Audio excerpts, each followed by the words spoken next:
the level of caliber, the compositions that he's had have not been up to this kind of caliber. So certainly looking to see whether he can make something work out for them. The map vetoes are on screen here, or coming up on screen at the moment. It's like, can JT force out an advantage in this stage of the match? Well, it's funny. Both teams are picking Anubis like it's going out of fashion. So I would say if you're Betclic, you probably don't want to pick it and go in towards Nuke, because it means that Liquid are probably going to go and pick it. And if not, it's going to get floated towards a decider. Inferno's banned out first wave of the veto for the Betclic side. Liquid have decided to get rid of Ancient instead. Only a handful of times played in the last few months for this side. Only twice, in fact, on record at Tier 1 events in IEM Atlanta. So not a favoritism for them. Cash will be left open and actually picked in by the Betclic side. So not going to see a nuke coming in from their perspective. Yeah, well, for Liquid, they can go in towards Anubis. They've picked it against Spirit, they picked it against G2, they picked it against Vitality. As an in-game leader for JT, when you're 3 for 3 in Anubis picks, you would normally expect to go into it in this direction. Instead, they go into something strong for Prism. He will be very happy to be going in towards Nuke, because they play a lot of it in the Polish scene. 23 times played in the last 3 months on that Nuke pick, also specifically for the Betclic side against Liquid's own pick. At least Liquid have got strong results at the Tier 1 level, which is going to be what they're banking on more so than anything else. But the play rate, practice rate, the protocols will be in place for the core of the Betclic Apogee camp.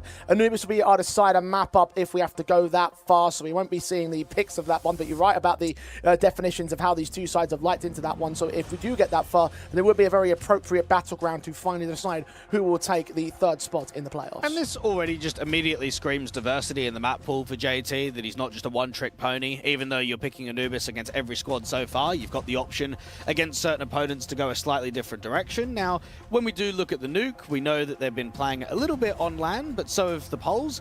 I would say right here for Liquid, you do really not want to be dropping a map for a little while, right? I think if you want to contest yourself, to show the strength, go all the way towards a final, go and lift the title, you want to kind of be getting over these Tier 2 teams in the group fairly easily. So even though I might sit here and say from a veto perspective, it would be great to go to a third map and back Liquid 2-1, if you are JT, you want to close in 2.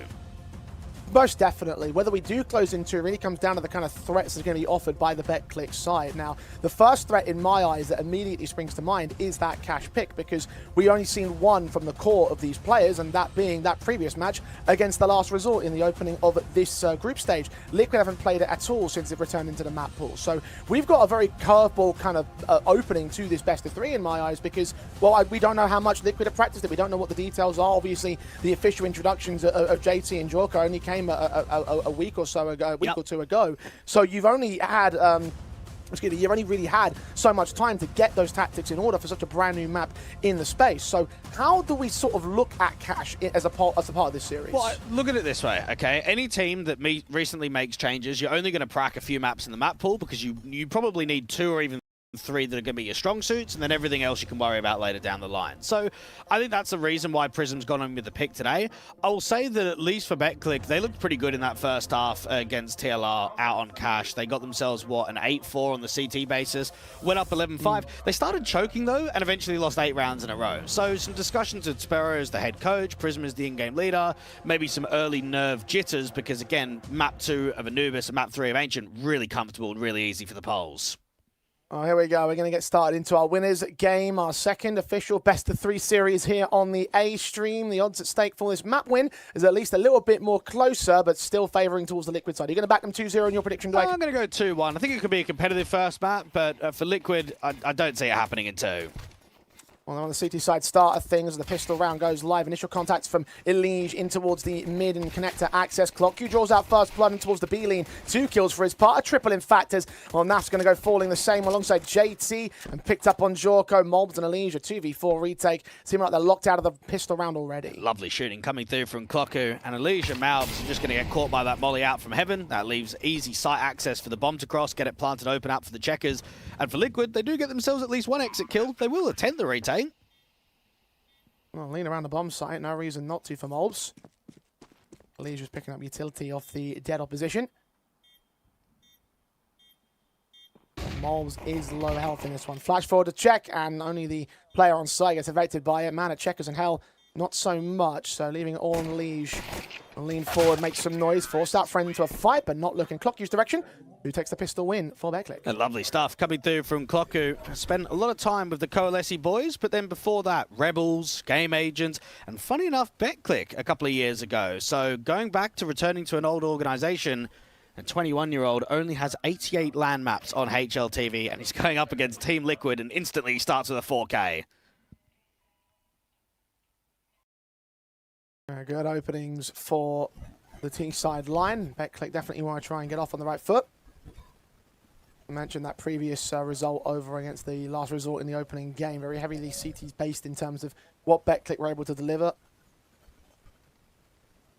We're looking at the situation, hoping that there'll be a bit more in this opening half of their perspective, trying to gain a bit more of the attacking onus and get a better understanding of what their T-side may look like here.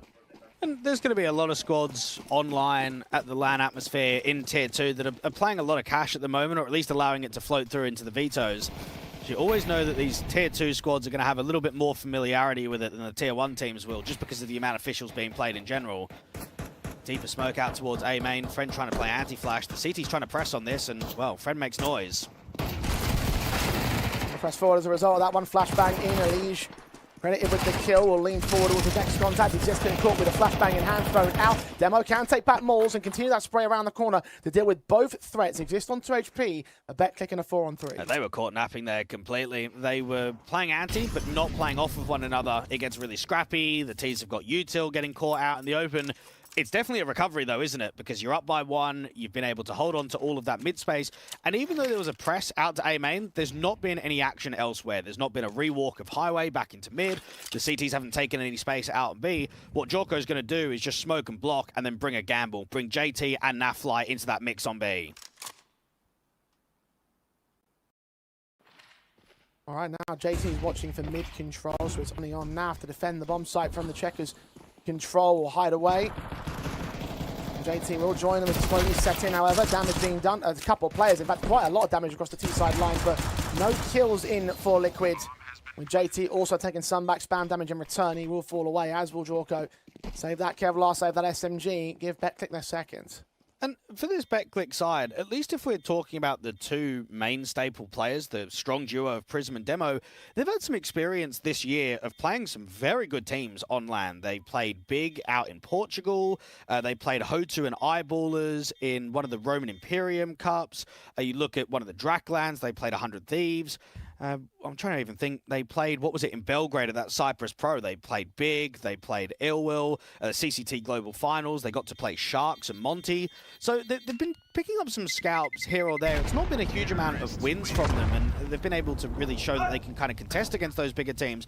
But I think those reps only get you more familiar with the territory of the offline environment, and also for the challenge of when eventually the Tier 1 teams come knocking.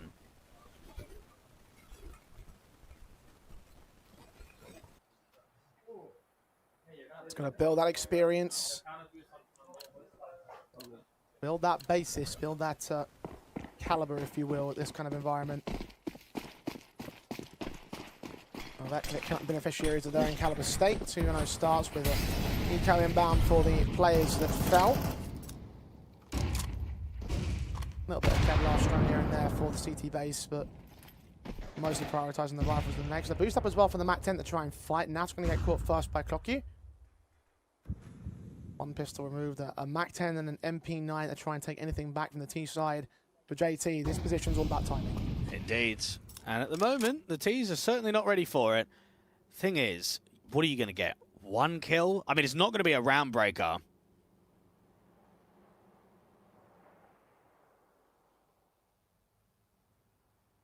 And they're grouped up into mains. If he strikes and can get back to position, then maybe might catch them. The problem will be the information of the drop-off. The utility is being sent into that A-bomb site, so should take easy access. No one on contention as that pistol will fall away. The MAC-10's going to wait, expect the man to keep forward. Tested upon, they read that. Recognizing the threat. JT tagged to 28 points of health, and again, they abandon the A-bomb site to focus on the mid and B play. This round is already over, with Prism coming in to support his teammate. Clocku will get tagged rather low, but will get away with a couple kills of his own. Now Malbs. Indeed, he pulled out. Well, a good headshot onto Exist, and against Friend, okay. Bit of expense. No kit in play though, so time's running short against him, and our backup's on the way. Demo will swing back, take the headshot and responsive. And we'll hold the round together for Betclic. Decent work from Molbs and the exit frags.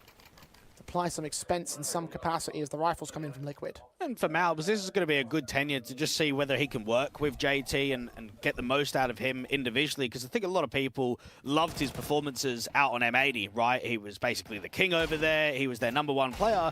And then he moved over towards G2, and yeah, he looked okay, but he certainly wasn't the same player. Sometimes you need the right individuals around you. You need the right system, and that's what JT's really got to try and work with now.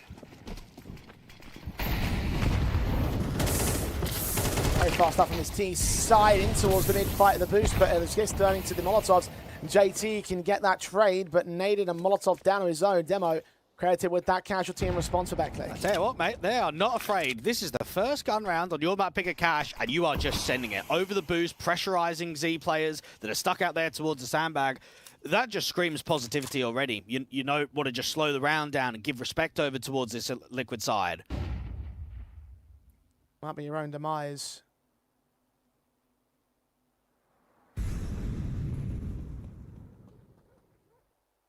Ali's going to try his hand at his boost for a second time. But nothing will be seen at the current positions held by the Betclic side. A minute to the clock, and they are expecting some sort of aggressive play from the CT forces, but not in the positions that they're currently holding. They just need a bit of movement somewhere across the map from the CTs, because there is no one on A. Good timing there from Elige. Spots the NWP looking towards A, so that's direction to start sending rotates over around the car. Molbs and Jorko to the defensive line. Molbs first man in, seeing the utility coming down the smoke. The rafters. Demo made it back for some damage. He does put some nade damage on his own. M4 of Molbs swinging in for a kill, trying to get aggressive into this fight, trying to hold offense as the best defense. It's all a big old ruse though, just noise being made. They slow it down. That bomb still in the in rotation. And as soon as the timer hits 15 seconds, they decide to call in the save. This has not gone well for Betclic. Want to hold on to their weapon state. Again, the damage was output in the previous 2 casualties. Prioritize a buy in the next round. Prism can drop Friend. Should have enough cash even with the first stage loss bonus to buy back in.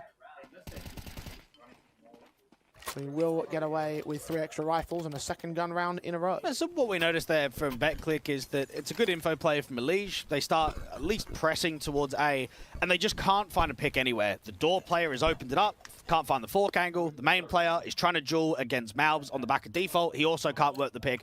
And without just squeezing one, there's no way that you can rotate that bomb over and know safely you can get it down on B. So hold on to what you've got. Liquid go and get there first. And, well, that's finally Liquid just being able to catch the right timing out in mids. Missed incendiary out there towards the boost. That's going to be recognised by the T side, so keep that in mind for the next couple of rounds and see if that gets adjusted.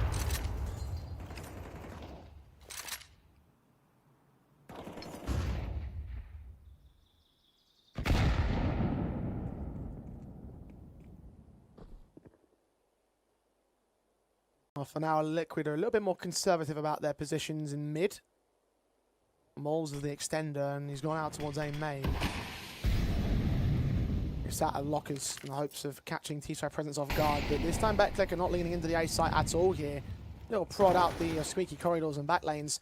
As Clocky with the opening kill towards the B bomb site, losing himself in the process. Betclic are pretty happy to keep it cautious though. You've got Friend out in the sunroom just waiting for the pre-aim towards the checkers. The 2 mid players haven't really taken any map control. Now, we haven't seen much B pressure, and for Jorko playing out towards Tree, he can't really block. Doesn't have an incendiary or a smoke at his disposal. Do this the hard way. Flash in, forced into that corner, probably seen by Prism, and indeed he gets that headshot together. M4 leans in for Exist, but Exist takes down Elige. Down to 2 men are Liquid. The B-bomb site overwhelmed in an instant. Mid-access decimated too. Naf and Molbs don't really have any choice but to hold back and save their guns here. 2v4 just unlikely. Money again have to be considered in the reserves for the Liquid side this time to make that safe call as Betclic respond. And we always have this discussion about these tier 2 teams really wanting to give it to the tier 1 squads, right? Cause upsets, show their ability. I was doing a little bit of homework last night and found that in February 2016, the now head coach of Betclic Apogee, Spiro, was knocked out of the MLG Columbus LAN qualifier by Elige and Team Liquid. So 10 years later, he's coming for a bit of revenge, mate.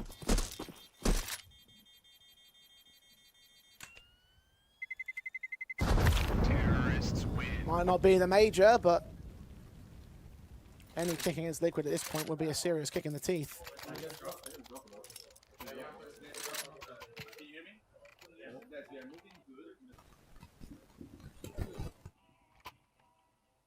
See how far they can take it. Tacticals called in by the favorites.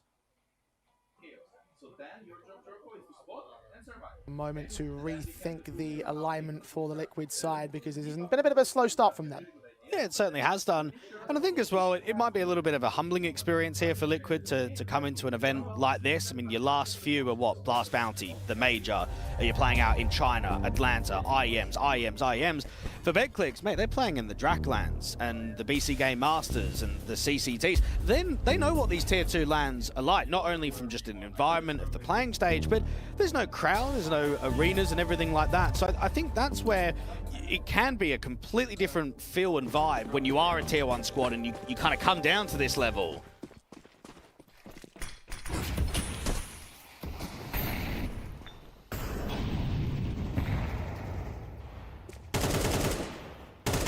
Betclic.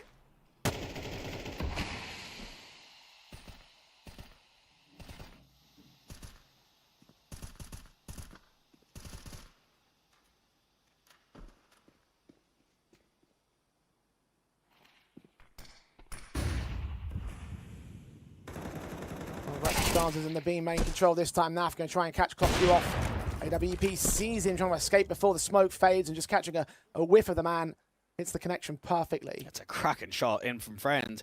And another info play this time out to A. Demo spots just Malbs. And I think we're noticing the first 40-odd seconds of the round, there is a lot of info plays from Liquid right now. And Betclic are just super happy to keep it cautious.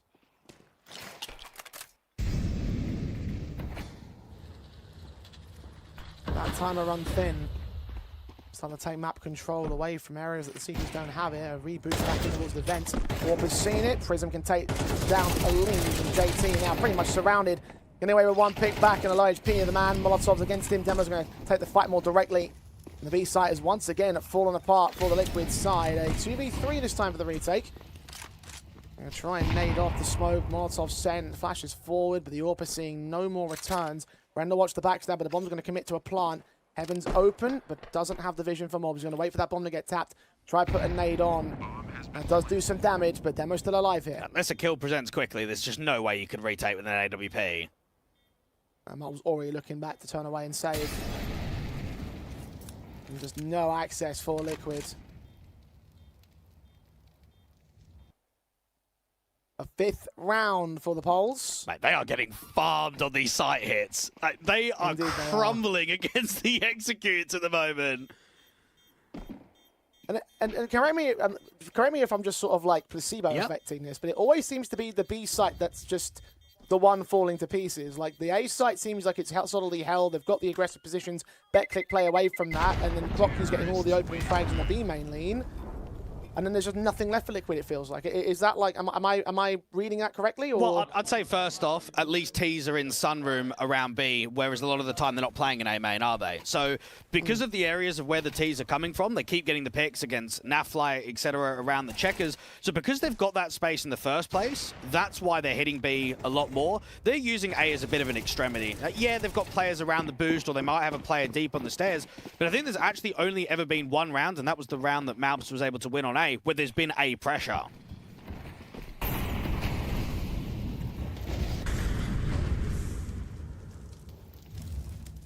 Yeah, got those early leans on the Betclic side. Prism up on the boost, ahead of the Molotov, ahead of the smokes. Molotov down of his own as well towards the vent room. Much more proficient A lean this time from the T side. 2 players to receive it, 1 mid, 2 back on B. Standardized defensives from the Liquid camp, but will Betclic fall victim? The Orpa Jorko, the Rifle of Molds, who currently among those top fraggers for the Liquid camp, even if those numbers are generally low. No swing from MBK from here. Friend, oh, good leg shot. He's looking cracking right now. And Jorko to respond. Molbs on 8 HP. He's suddenly very much a lonely man. Nade sent to sight. None of them connect on Molbs here. himself hidden away. Elige's spray, blind past the smoke, connecting very little against the T-side line. Flash forward, finally. Mold been received. Elige one, Joker with another. Clock trades him and doubles up. Advantage for Betclic. JT forced back over towards the highway retreat. Prism's flanking him from mid. Take the spray against him. Bit awkward, actually. JT can take him back. Low HP for one player now in this 2-on-2. Friend, AWP detected. AWP needs to strike. Oh, he hits another beamer. So low, though. JT has a small chance. It is slim. 1v2 to contend. Pistols pulled out. Friend knows that he's low. He still hits that spray. Last man standing. Back a quad, and JT doesn't know it. Trying to force the fight. Time's running short against him. He hasn't got a kit either. He might have already lost a round. Search for Clock Q. And Clock Q just hides. Knows what he needs to do to hold that kill, hold the round. 6-1 for Betclic Apogee. And let's be honest, that was a sitter of a kill in from Prism, and he's just whiffed. You can see it on the reaction. He's fuming that he's not got that kill cleanly. If that kill in Highway comes out, we probably don't even see an attempt at the retake. That car player is just backing off and saving. So we can see right now, Liquid are seriously struggling. They had a lot of defenders around that A-bomb site. Yeah, tucked around by Util, but they're getting outclassed individually by the Poles.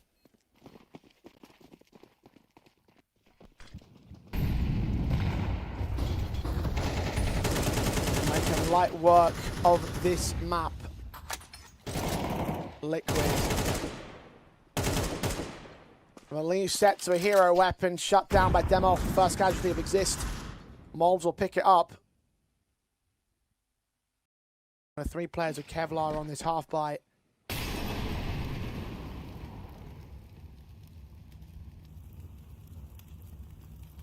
And on max loss bonus for Liquid, have been there for quite a while now. And just no signs of turning their fortunes around, no signs of gaining that second. Malb's getting forced out for the vent control, and they've been squeezing this area a lot. Making it work for themselves as well. Prism finding more. They're finishing in the open, sprayed from close quarters. With support of JT, will take down Prism, nearly get Clock Q as well. The AWP will watch, the SMG swings forward. The bomb's been seen by the CT side, but it's all useless as Naf goes down. Jorko's alone. Was the player with the pistol in this setup. The Deagle in the hopes of getting the AWP for the next round. So in this 1v3, he's got no chance. Going to hope to try and walk out that smoke, but being watched by a friend. And a discussion that you and I have been having a lot recently in Tier 2 is how many organizations are dropping squads and Orgless projects trying to run. Bro, these Coalesce boys were Orgless for the entire year, and now the core's finally got a home. So I think there's going to be motivation for Clocku, Exist, and Friend, and even Sparrow as the head coach, to say, right, you've given us an opportunity, contract, salary, we're going to give it back to you. We're not only going to get you results, but we're going to put Betclic back on the map again in Tier 2. Formerly a squad of decent renown in the Tier 2 space, not necessarily Tier 1.5 per se, but had their moments. And now, chance to reclaim that accolade. Certainly doing so well against Liquid to prove the point. 7-1 on the scoreboard, half advantage been taken by Betclic before Liquid even broken in past their initial start. Rifles brought in, Elige gooshed down at 12 points of health. Oh my goodness, how's he walked out? Look at the walkout from Clock Q. This is ridiculous. Friend does get caught by JT at least. I think he might have a suspicion that Clock Q's walked, but how far has he walked? Well, this round should be over already. I mean, there's 2 kills available out on B. There's a free kill available on the B-bomb site. Oh my goodness, you do not see this very often. Exist will drop to Jorko, so it is a 5-on-3 for now. JT will not be found. Clock Q a little bit too fast on the searches. JT may find him. Oh no, is he about to whiff this opportunity? I think JT's seen him now. Orpa Naprise check in, and the back is turned. Oh, what an opportunity. Gone to waste by Betclic. Oh, that's such a shame. You do not get many chances like that one, and it's just the timing is unfortunate. I mean, you almost look at that round and say, if Clocku comes out and has to duel JT immediately, then everyone just starts running into the B-bomb site with the bomb. You get the bomb down, it's a 4v4 post. Even that mid player, right, that was trapped under the boost position, got Elige down to 12 HP, got a dink off through the sandbag, but yet couldn't commit to the kill. So you have to say that quite a few things went right for Liquid in that one to go and get their second. And at least for their sake, it can build up a bit of confidence. I mean, it's never easy being down 1-7. Felt like you've not competed in the majority of these rounds.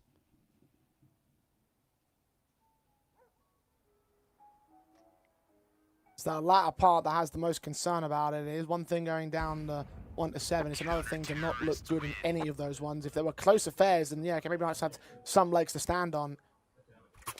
If that was the case, though, then this round would have reset the economy of Betclic. It has not. They've got cash to reinvest, and so that's what they're going to do here. And it's all 2 AWPs as well, held over by the CT forces. Jorko and Naf will both have 1 apiece. See whether the setup can truly take 1 more back over the Betclic Apogee side.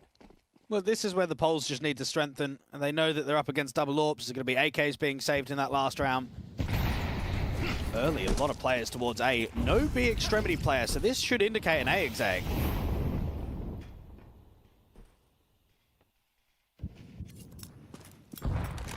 Molotovs don't quite burst out towards mid and sandbags. 2 CT still to meet them on the A defensive. Molbs and Jorko again up to task. The AK in the hands of one, the AWP in the hands of the other. Molotov from Exist. He plays well to force Molbs out of the way. Bounces up though and doesn't fully spread behind the forklift. The HG will come in against him as Jorko hits that opener. Block Q thought the AWP friend challenged at the squeaky door. Exist can take down Molbs, and now Jorko's pressured, forced out by Prism out wide on the bomb site. Demo's got that bomb on his back. He's still being a little bit wary about making the moves in. It's actually forced on Prism's part. Friend with another responsive, and Naf through the smoke reads on Demo's angle. The 2v2 is secured. Friend's going to try and extend and pick up that bomb, planted down on the A side. And Naf's trying to go in for a big old flank. It means that JT's got to live out from the car. He cannot peek too early. To wait for his teammate. They've got some breathing room. They've got some time to work with. Naf will just check. Searching for now, trying to establish presence on the bomb site. Friend's going to have to be the man to try and watch out for him. AWP v AWP. Sees the lean, hits the shot. Lightning fast reactions. And now JT, head of the squad, sees his contact. Exists as the info he needs just to hold on that corner, wait for JT to come to him, find the spray that wins the 8th for Betclic. Rev, the T's have missed the molly out towards the forklift. The AWP, who's pinned on the door of Friend, misses the shot against Malbs, and yet they still bully the site players. Everything went wrong in that site take for Betclic, and they find a way to create magic, to be able to recover that round. Liquid look absolutely dreadful to the start of this best of 3.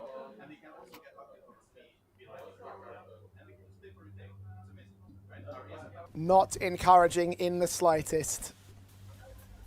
Maybe some forgiveness in cash. Maybe playing uncomfortable. As you said earlier, only so much practice you can do. Not prepared for Betclic to curveball like this. Especially after what we saw earlier against TLR. It might come down to the late game for Liquid to have any chance if that last map is anything to go off of. Because this early match is all dominated by the Polish side. 6 to the goods. A rebuy available for this one, but if Betclic take it, it could be a 10-2 harm. I didn't know I was going to say I was expecting that coming into this. Fast out from the Betclic side. JT's going to receive 2 kills alongside Naf on to Exist. They're dealing with the B pressure very early on. 4v2. They have called out rotations. The other CT players. Friend is watching to the edge of that smoke to reveal. Naf does get seen jumping away. A bomb was dropped as well in that exchange, so the smoke's got to come back to recover it, the Friend at the very least, and get out of dodge.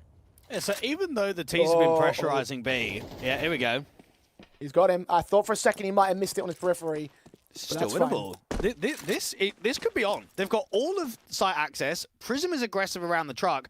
If he gets 1 more kill and they transfer this into a 2v2, it's on.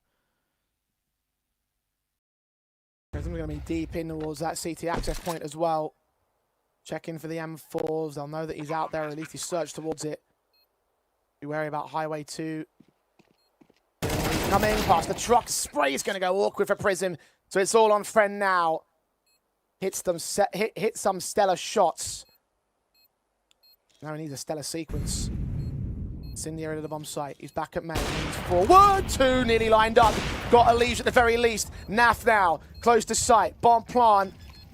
He's away from target. Incendiary misses.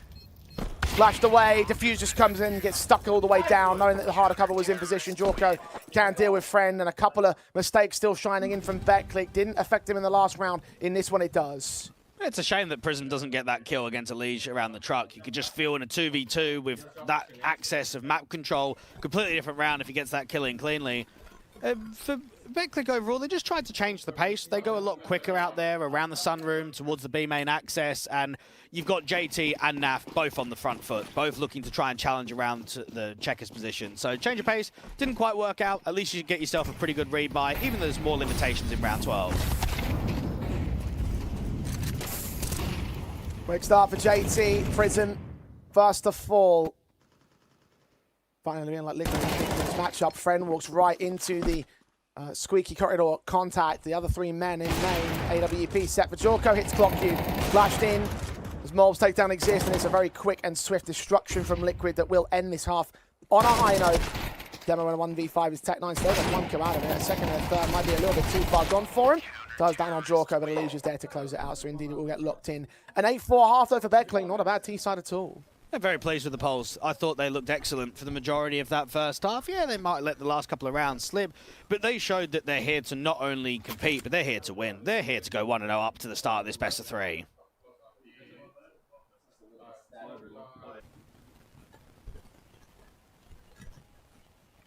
All picking in the cash. Some favoritism towards the Betclic camp. And the expectations set for Liquid to try and go 2-0. Well, Stake no longer believe in that the case. 2.50 in fact for their money line for this map win. Use Pulse 35. Get yourself $5 for every day after login for the whole week with a $20 minimum deposit. Feel free to take a punt on this matchup if you so desire. Certainly Betclic are punting on themselves right now. They are feeling real hot about this. The pistol round's already live. Their CT basis. Player in sandbags. Not checked all the way. Chance to strike on 3. Exist picks one of those kills. A little bit of struggle. His teammates inbound. They're only doing so much. The Julie set to demo. Hold the defensive to an even 3-on-3. And nearly getting Elige 2. Nav's going to start searching towards the B site. Rotations in full effect. Elige being low is dangerous. You need to get JT and Nafly taking fights. And Clocky's going to rotate out from tree very quickly. Naf's waiting for a duel straight away. On plant, accepted, Nafly peeks in ahead of another one. Just has a secondary kill against Clock Q. Demo with a responsive, needs JT on site. Naf's going to spread away towards checkers. Jules down to timing, down to headshots, and none of them seem to come down for Demo, so Liquid hold a 5th. They get themselves out of trouble, but it's still a very lazy clearance out there in the sandbag. That was a really good looking setup for the Poles. You've got a player on the sandbag and the Z-swing, probably expecting to get maybe 2, even 3 kills between them. I think there's some struggles individually, and that's perhaps even where Naf and JT basically demonstrate the experience of the firepower in chaotic situations to come out on top. Good work from Naf just to be able to draw attention over. And for Liquid, at least they're getting themselves a little bit of a round streak, start trying to close this scoreline in, and respect is being offered in round number 14, not force buying for the CTs.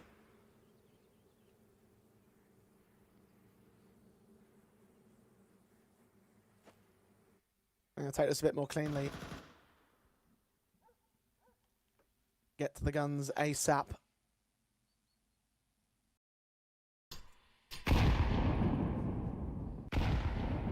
There's only so many rounds between them and Liquid at the moment.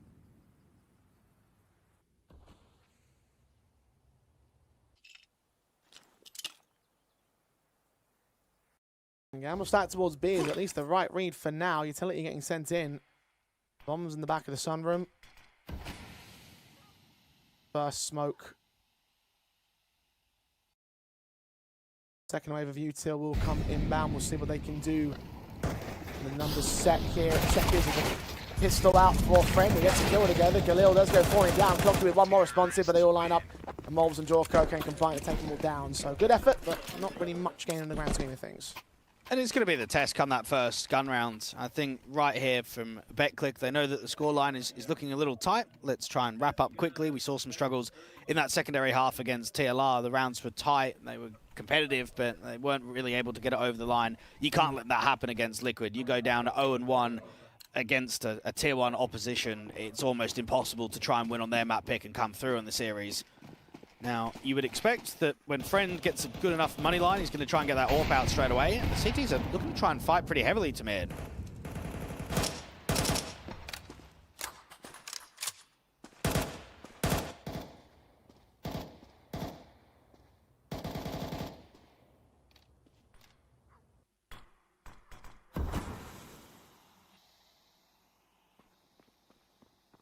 Slow approach from Liquid here.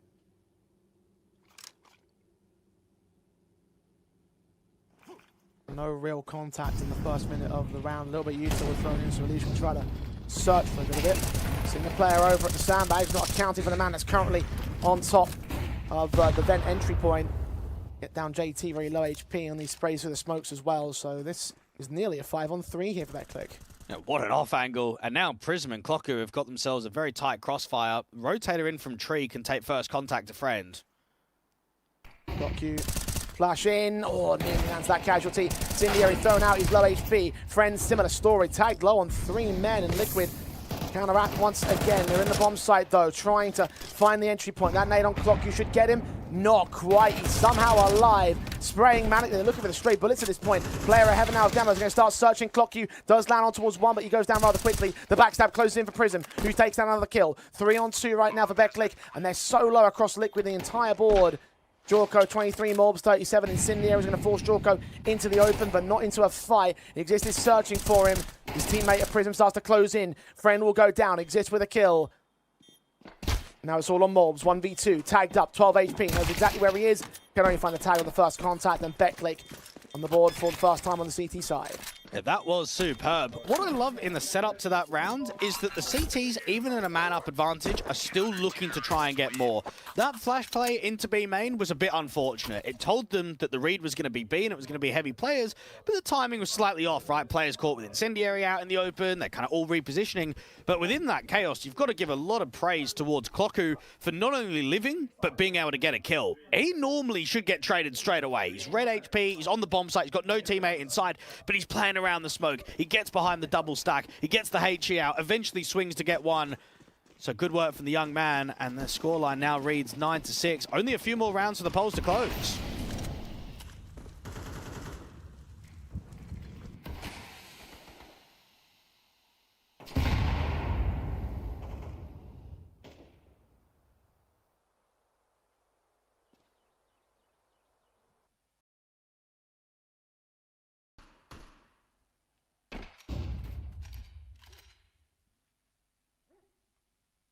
With the broken buy state, you must imagine they're at least going to get towards 11. Liquid may well be in trouble right here. Not here in prison. They try to handle the boost. I think the noise being made them a bit wary of the information given over to that T side. Smoke on at main. And give some access towards Liquid and moving the checkers. HE sent. Bouncing away again. More missed util from Betclic. Incendiary has to come down at checkers with support. Kill found on Clocku. Prism can trade back. Nade damage done towards 3 men. Jorko seen swinging as Exist gets the kill on Naf. Leaves with a responsive Prism in the open with 1 pick. And a second. Running out of ammo force to pull out the P250. Or get that triple, in fact. What a sequence that is. He's got him hyped on Betclic for very good reason. An effort and a half to shut down Liquid. Well, it's a crazy duel that Malbs creates. First off, why is he even peeking in the open? Yeah, he's trying to create the entry to open up the bomb side, but no support, no one's popping in through main, so it's just a 1-for-1. And then from there, Prism just knows, I just need to live for as long as possible. As long as I buy time, rotates are coming. He's had one unbelievable sequence. That is a really good triple from the in-game leader. Naf there just didn't know what to make of that whole round. Just sat back in his chair like, oh dear.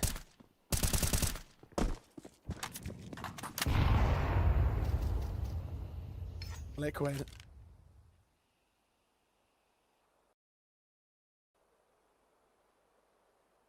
No choice but to eco and try to get the guns up for the next. Try and contest from 11-6 deficit. I mean, you're not going to force the issue here. It makes no sense.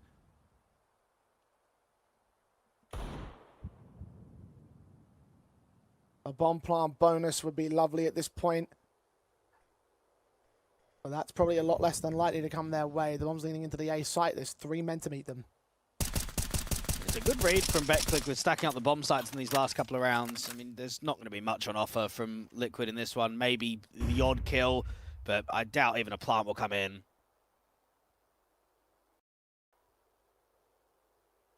Exist will wait it out. Do the swing, found away for a second, still transition between 2 casualties. The Prism and Demo on the returning frags and shut down again for Liquid. Not much to speak of for them in this round. Next one needs to find its success. They're burning their third tactical timeout. And really need to get something together here. For the most part in this matchup, they have been shut out. Well, I'll tell you what, if you're the head coach of Spiro over here on Betclic and you see that the opposition's calling 3 tacks on your map pick, you're loving it. Because that just tells you we're all over them. We're in their heads. The Tier 1 squad is really struggling. And if we're going to be honest, I mean, how many of these Liquid players have even heard of individuals on Betclic? I know for you and I, because we cover the Tier 2 scene all the time, we know that they're reputable.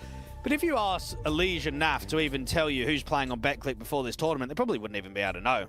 Who are these guys? We don't know. None of them have played at a Tier 1 level. You had Friend for, what, 2 months towards the back end of 2025, play in America with Wildcard when they were trying to rebuild the roster, when Stanislaw got kicked and all of that. But everybody else, no one's played at that elite level. No one's played at the Tier 1 environment.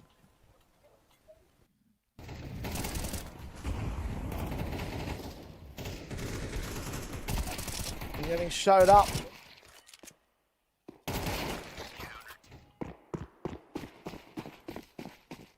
Betclic 2 away from the win. Liquid need to win this next rifle buy round. As they'll lose cash. It is the Betclic pick. Liquid at this point will be relieved to get over towards Nuke, but even that might have its concerns with the way that this Polish side is playing against them.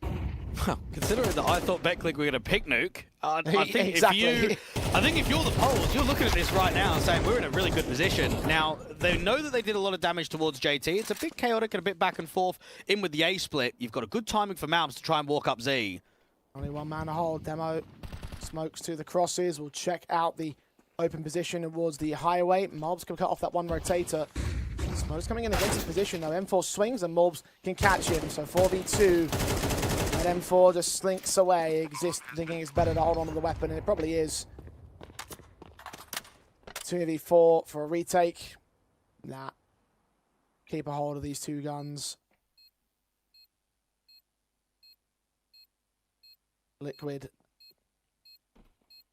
reduce the deficit to 4 rounds with their 7th on the board. Their 3rd of the T side.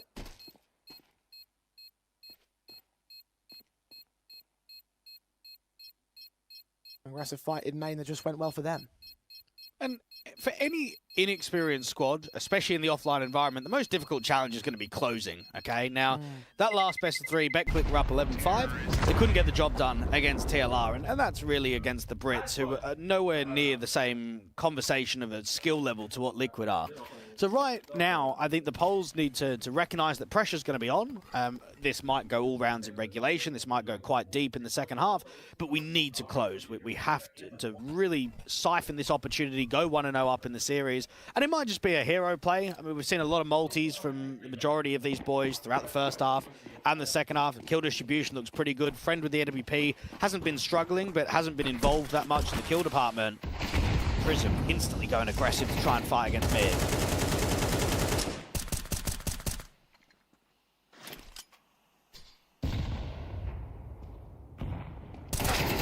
Dark Hughes just strife-faced in by Naf on that B bomb site. Round's over already. No rotation positions for Betclic, even if Prism can close on the backstabs. Now making their way in to look and hunt around for some picks or 2. Wraps in from Prism, does find the first. JT immediately puts that commission though. That round's definitely over. Needed that backstab to be able to prevent 2 kills, and I tell you what, that's extremely disrespectful in from Liquid. The read there from JT was that they're going to adjust. They're probably going to try and take mid, so probably only 1B early round. But to just walk through that re-smoke, no breakage of the smoke, no flash to come through, no util of the tree smoke or even default molly.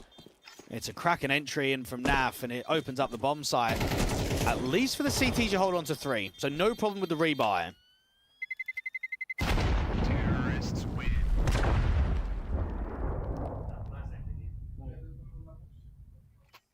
And the reinvestment chance gives another opportunity for Betclic to close out and take their map points. They're taking their first tactical timeout. You mentioned, of course, the inability to close in the previous series, so maybe a moment to realign the spirits of the Polish side. Vespero to insert himself into the mix, set them on the right track to gain their next 2 rounds. Now, Liquid will recognise for the majority of this map, they've not really shown that they can be all that threatening in the comparison to beating Vitality 2-0 and beating G2 2-0. So you just wonder at what point are we going to start seeing that? Is it towards the tail end of Cash? Do we maybe have to wait for their map pick of Nuke, wait for the decider of Anubis? Now, to be able to just easily overwhelm elite tier 1 squads and then come here and struggle against tier 2 competition doesn't feel right.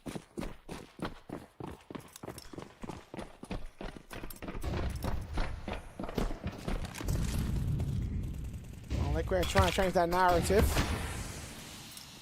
Doing well for right now. Trying to maintain it all the way through the end of the map up. It's aggressive contact into the CT side, body blocking the smokes.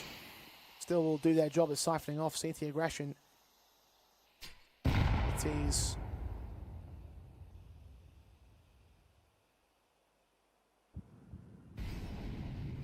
work their way in from mid on 1 contact, but 4 other players leaning into A main, so it looks to be an A play. Again, 3 to receive them. They've just got to keep their eyes on a leash. Yeah, Prism can spot out from Highway and even re-smoke off that map control. It's a quick A-pop. Cross, lots, a leash rotating away. The team take damage. Kill on demo does not come through. Prism on the bomb side, just swung on by Malbs. Delivering now. Exist. Playing inside that smoke, trying to make a move. Seen towards the squeaky door. A transfer does do some damage.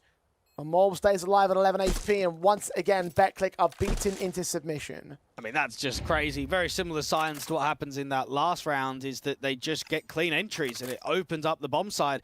There's 3 defenders on A who are in good positions. You've got the HE dunk damage that does, what, close to 100 HP, I'd say, between the 3 of them. And the pre-aim from Malbs is just excellent. You're getting yourself a really good opener around the MPK position. You then swing wide against the default player to make it that second, and then even get the 3rd kill against Exist. 9 up on the board from Liquid. And I don't think there's any issue in this second half, and from the 2-8 scoreline to worry about their sharpness, it's definitely there. And they just need to keep going round by round, keep creating these moments.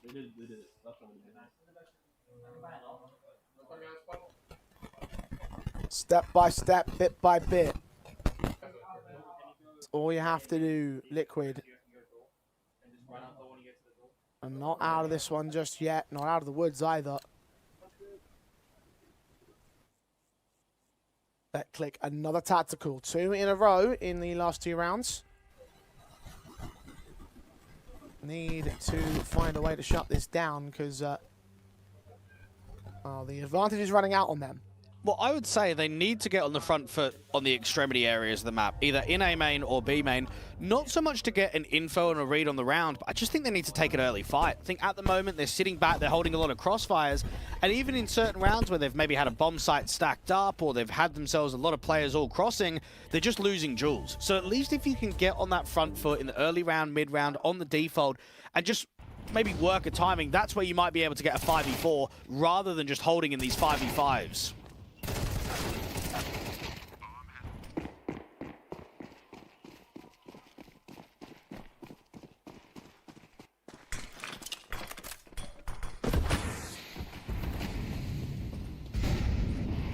Liquid, quick in, AWP, V AWP, and Friend wins out the fight. Jorko put down first up. Liquid continuing with their plays in, a search towards main. Sealed nothing, but it's really a squeak here. They could get caught off. Back to turn, but Prism finds the shot on. Mole's picked up 2 more men seen. That's information to come over. Demo sees him coming back. He tries to put some covering fire down to suppress Naf. We'll respect it. Fall away as he takes space. And look at Kloku. He knows I can go aggro B. There was so much contention around there at door that I can just press up on B and we can play so heavy for A. Now, if they come vent and they come down into checkers, so what? They're never going to expect me in the sunroom. Try the hand at pressing the back lines of Liquid quite often here on Betclic CT side. And the re-smoke goes deep. The cut-off main is an option of attack. Elijah will reveal himself. Exist. Forced now to rotate away, concede mid as the teams will regress back into taking positions over a Squeaky. 30 seconds for the hit. That re-smoke means that Elige just can't do anything. He cannot help these door players now. Be wary of the angles of contact now. Exist will join the fray. The center to the bomb site. It really does rest on his two teammates to at least provide the initial stances. Orb turned away. Demo with a fight back. Orb shot missing out. Another two players are out there. Still Friend connects on Naf. 10 seconds. Elige will connect the kill and a double up on the Demo. Now it's his chance to try and strike him down. JT just misses the bomb plant. And that's enough. Elige is out of the round. And Betclic are up on map point, even seeing the after-time kill with the backstabber clock you that closes in at the very last second. And Liquid just can't catch a break. Oh, they love that one. And that's exactly it, right? Forward-facing, taking map control, worked an opening pick, flashed their way into A. And then once you've got A main, if you've got the util around you, do not give up that map control. It's too strong. They re-smoke and waste so much time. And even though Elige nearly recovers that round, it's the timer alone. Rotate from Exist. Good read from the B player, Clocky, to go that aggressive and just stack up A heavily.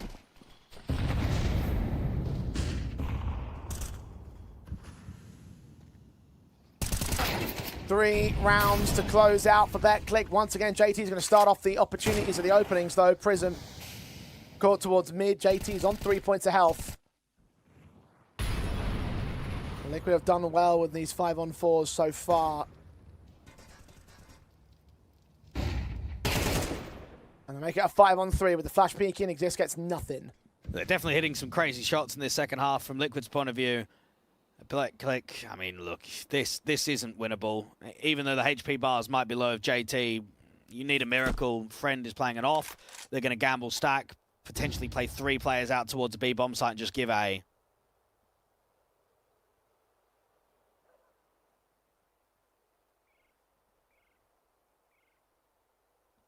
It's been A hit after A hit from Liquid.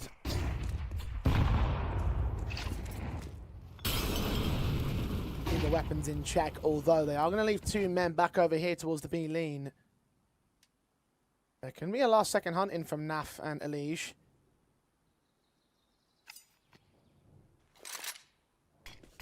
And I'll stick around just ahead of Made and over Useless. No action from the CT side though. Liquid will claim the 10th. And bring this back from the brink and evade this win. Try and take us to overtime. And another factor to why we've not seen, let's say, Cloku, Exist, and Friend playing a lot of lands recently is, bro, they've been playing under Coalesce that's an orgless project. Like, how are you going to fund going to these Nordic lands and going overseas? You can't. When you've got an organization, yeah, you can send them all the time.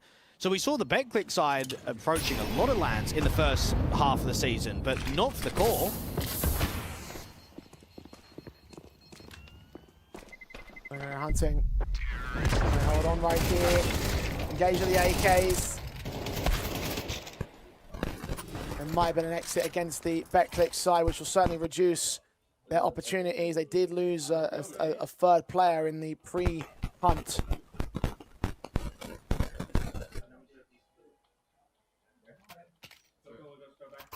See what the buy state looks like for the Polish side in a second.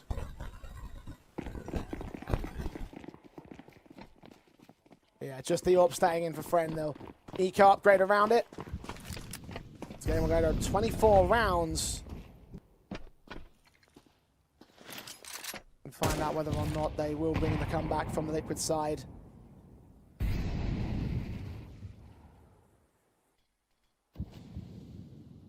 Friend left alone towards A as they do lean into the B stack.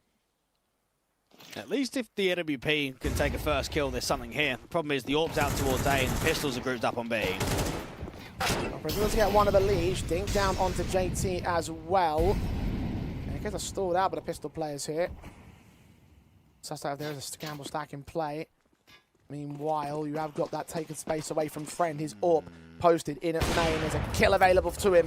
Get out of dodge, back away as Naf will fight on to Exist. JT will get Prism and Demo will fall back the same. So unfortunately, even as it was kicking up for Friend, Liquid counter-attack and find an alternative answer. We'll put them up to 11. No chance to steal now, just save the AWP. Yeah, well, that might not happen because NAF is going hunting and that AWP is out in highway. Now, this is a really good hunt if the AWP goes down. Friend just thought for a moment when he got that kill and it resent the T players back into B with all of those pistols around. If they can get themselves the right crossfire and the right timing, it could be stolen. In fact, they just get overwhelmed. And I think for Betclic, look, this has been some decent quality from them in both the first half and the second half. I know that it's getting dragged out to all rounds in regulation, but I mean, this is a brand new core on debut at LAN, and they're giving a fight back against a tier 1 team. The job's not finished. They know that they really are in a position to get at least round 24 being successful. I think if you get towards overtime, that's probably where you lose your edge. It's probably where you lose the majority of favoritism to win map number 1.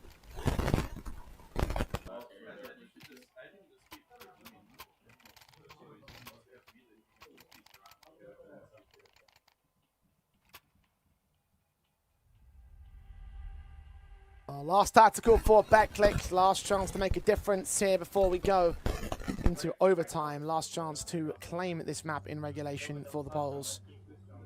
Team who have been in control for basically the entire thing.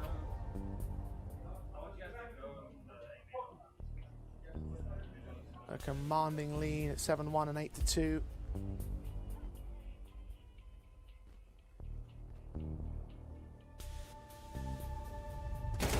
Contested really in the second half by Liquid.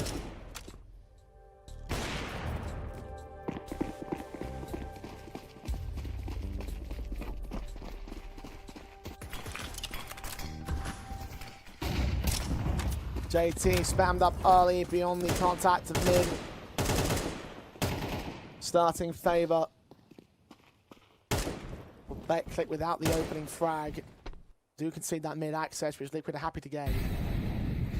They just work it. And for Betclic, we do need to see an info play at some point. They're playing 3 on A, and they're playing demo with one of the other AWPs, just trying to defend against the highway. Double up setup, saw it once from Liquid on their CT side. Last time out for Betclic. There's nowhere to look, gets distracted by the utility. Demo tagged to low. Prism needs support.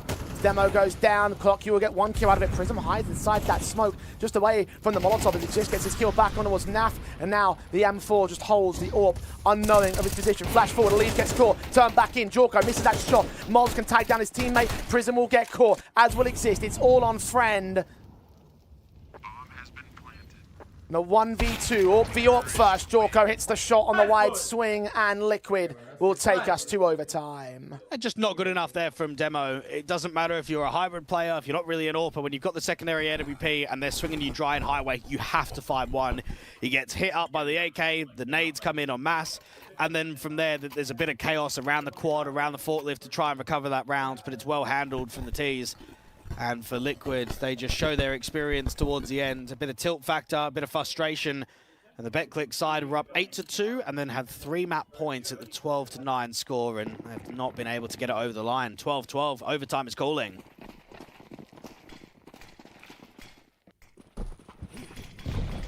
Stake odds shifted back in favor of Liquid now. Testing on the opposing map pick to take away this cash may well already signal which direction this series is going. Our Friend hits NAF to kick things off, out towards B main and checkers as kill rings out. Starting advantage, Elise catches 1, Exist fast on the trade. And nice to see some individual impact from Jorko, because he was on 9 kills going into that last round of regulation, ended up finishing with a triple. Want to see a bit more from the young 17-year-old. Clocker and Exist trying to refight back into mid against JT. Good kill against JT. Responded to by Exist. Demo now holds the bomb site solo. Sees man acting, Mobs not checking fully on the bomb site. The AWP Jorko seeing a man up towards that truck, but didn't pull the trigger until the second chance. Even then, overcooks it. Only a tag on Friend. Demo now knows what's going on. We'll start the reposition. Try and catch Jorko off. Of course, the bomb lost to him down ahead of the A-bomb site, so fall away a different avenue of access, or just to save the AWP from this. Either way, should be a 13th of Betclic, no way back from Liquid. A Friend started that round off with the opening pick, and it just provided so much more to it. AWP pick from Jorko does get away with one, but hold on to the AWP, save it forward. And for Betclic, I mean, they'll be annoyed at themselves that they couldn't quite close in regulation. They go into the first round of overtime and they're successful straight away.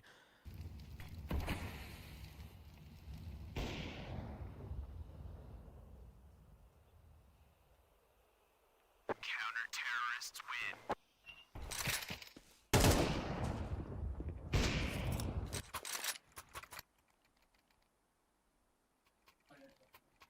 win. It is what it is sometimes. Struggled in the late portions of Cash for both of their Cashes played today. At least will reclaim that lead for now. Will they keep it in overtime? Liquid have definitely warmed to this match.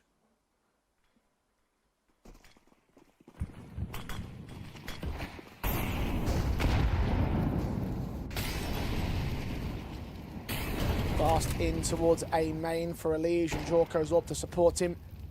Nav tagged up early, however. I believe an AWP leg shot landed. Eventually, Clock is going to finish the job. The friend had started. Demo swing forward as he gets his kill on Mobs, and Demo can follow it up. Elige caught next. AK up for Exist. Will take down one with JT's traded the first man. Bombs on his back, but he's essentially in for an ace clutch here. A 1v5. Isolate another good kick to the back lines, but there's a backstab closing in on him, and Prism will take no mercy. Hold no prisoners. Find 14 for Betclic.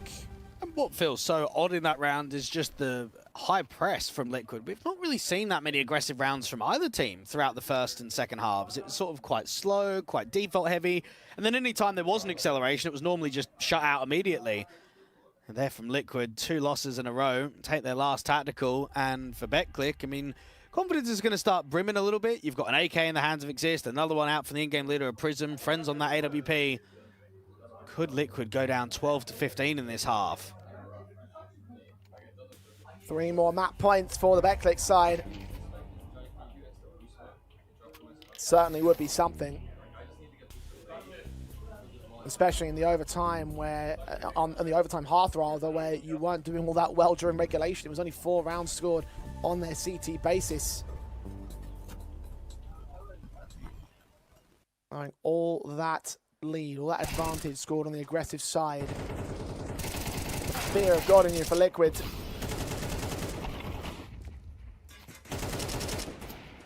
How do they bail themselves out of this one? How do they find a responsive? Opening fights constantly going the way of Betclic. We'll start there to kick things off in towards mid-control for Elige. 2 men looking into the checkers with 1/3 player also on the back of the B-bomb site. Prism's not quite seen Elige. Elige seen Prism though, and Prism, well, we've got an inkling, so he'll hold away past the corner. Elige, the pre-aim, knows that he's got the biggest advantage on this one against Prism. 3B early round for the CTs at the moment. And even that molly doesn't force Prism out to the open. Clocku did have a smoke, but didn't want to put it down.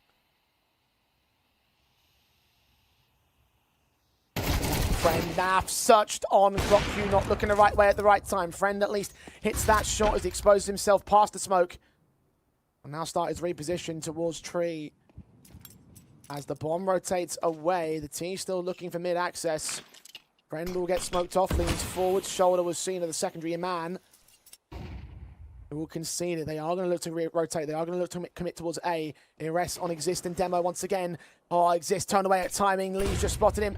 Knows that he's there towards the forklift. 2 men going to search for that kill. 2 kills come back from Exist though. Both Jorko and JT to fall. Man advantage tipped in the CT favor. Elige is going to get spotted by Demo, who puts him away. Timing perfect with Morbs alone. 20 seconds to clutch against 3 kills. Needs them lightning fast. Will sneak past the AWP. Challenge him with a tap. Doesn't get the kill. Demo instead secures his double. And it is a perfect set of 3 from Betclic Apogee. Bro, what a round coming out of Exist. When they know that you're out there from forklift, everyone's expecting that you're just finished for. They're going to pre-aim you, they're going to pre-fire, you're going to get nothing. And he ends up living and putting so much damage up. And for anyone that's not familiar with Exist, before he joined up with this Coalescing core, Bro was playing with Amanek on Minlay in 2026. I mean, that just tells you everything, right? He's working with some proper pods over there. SBT, Polo, they were in the just pit of death of Tier 3. They were so lowly ranked in Tier 3. And now, mate, he's playing Liquid on LAN. and doing a damn good job of it.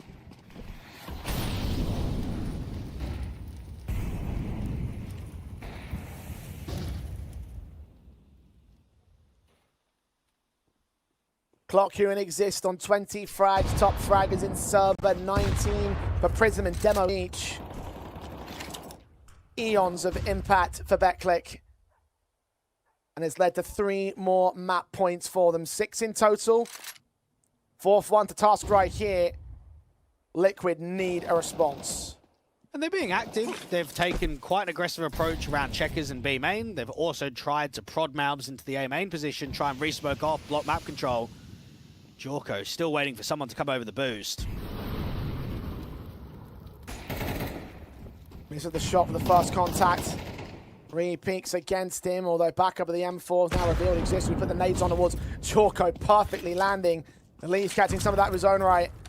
Counter nades and flashbangs not nearly as effective as... I'll just look at the HP bars here. Betclic are virtually unscathed. Jorko just 1 pick in the last 3 rounds. Nafly with that secondary AWP. And JT has not seen any more. They're playing 3 for B. This is going to be a B split.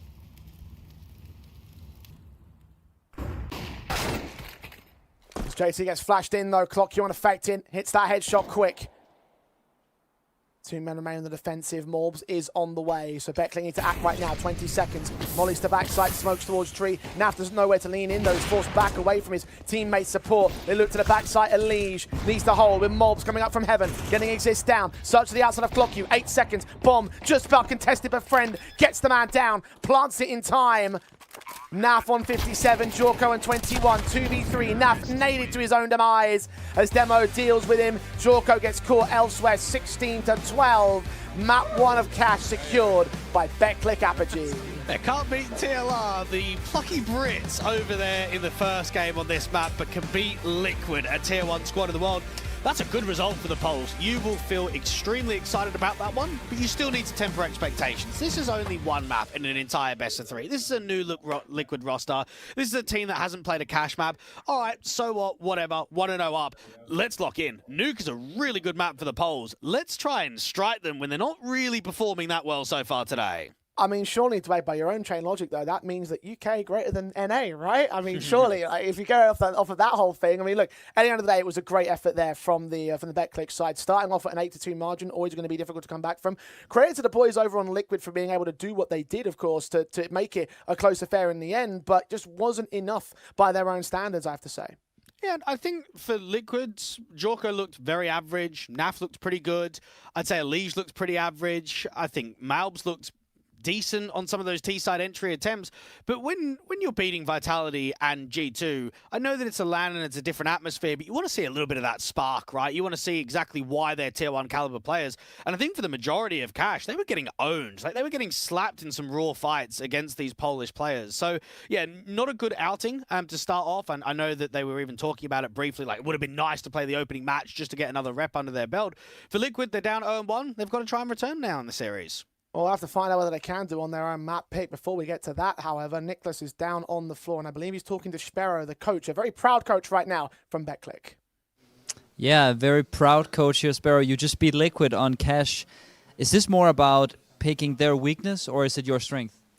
It's hard to say. I mean, we practice cash a lot, and we feel like we are playing pretty good this map. Of course, it's new map, so the meta is not set yet, but yeah, we also saw that they didn't play in official game. This is the new lineup, so we just maybe take a little risk, and we knew that we can win this.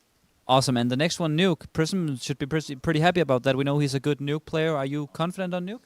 Yes, I mean, I think we played also really good on this map, on the pracs, so yeah, it's hard to say as well because we didn't play official on Nuke yet. I think it is a good map for us, and I'm sure we can fight. Well, awesome. I'll let you go be with your boys, but back to the casters and a little break, and then we'll be heading up to map 2. Yes, map 2, where Liquid are going to have to turn their fortunes back around here. Definitely looked for a 2-0 from their tier 1 perspective. That's no longer possible, Dweg. Is this result concerning? Is this opening map going to put some doubts into whether Liquid can take Nuke?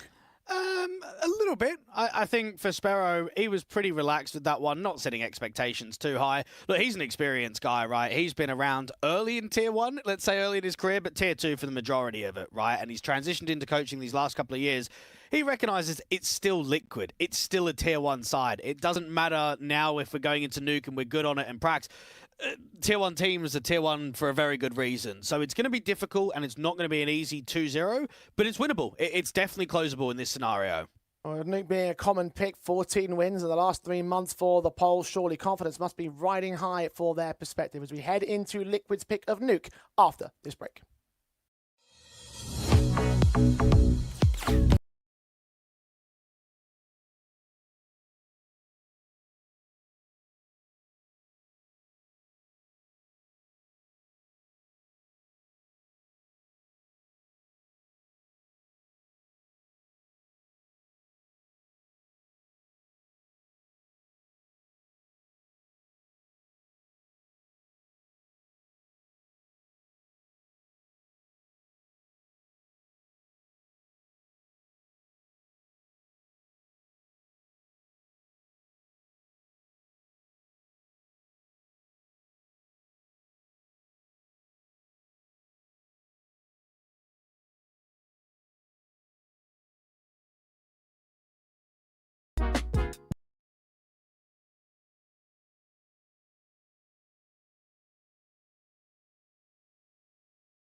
Well, here in that opening series of Stake, Pulse beat one, Liquid weren't quite able to get past the finish line over on Cash. May have brought it back to an OT, but a 16-12 result for the boys of Betclic gives them a 1-up in this best of 3. However, it is Liquid's pick of Nuke coming up next here, Dwayne.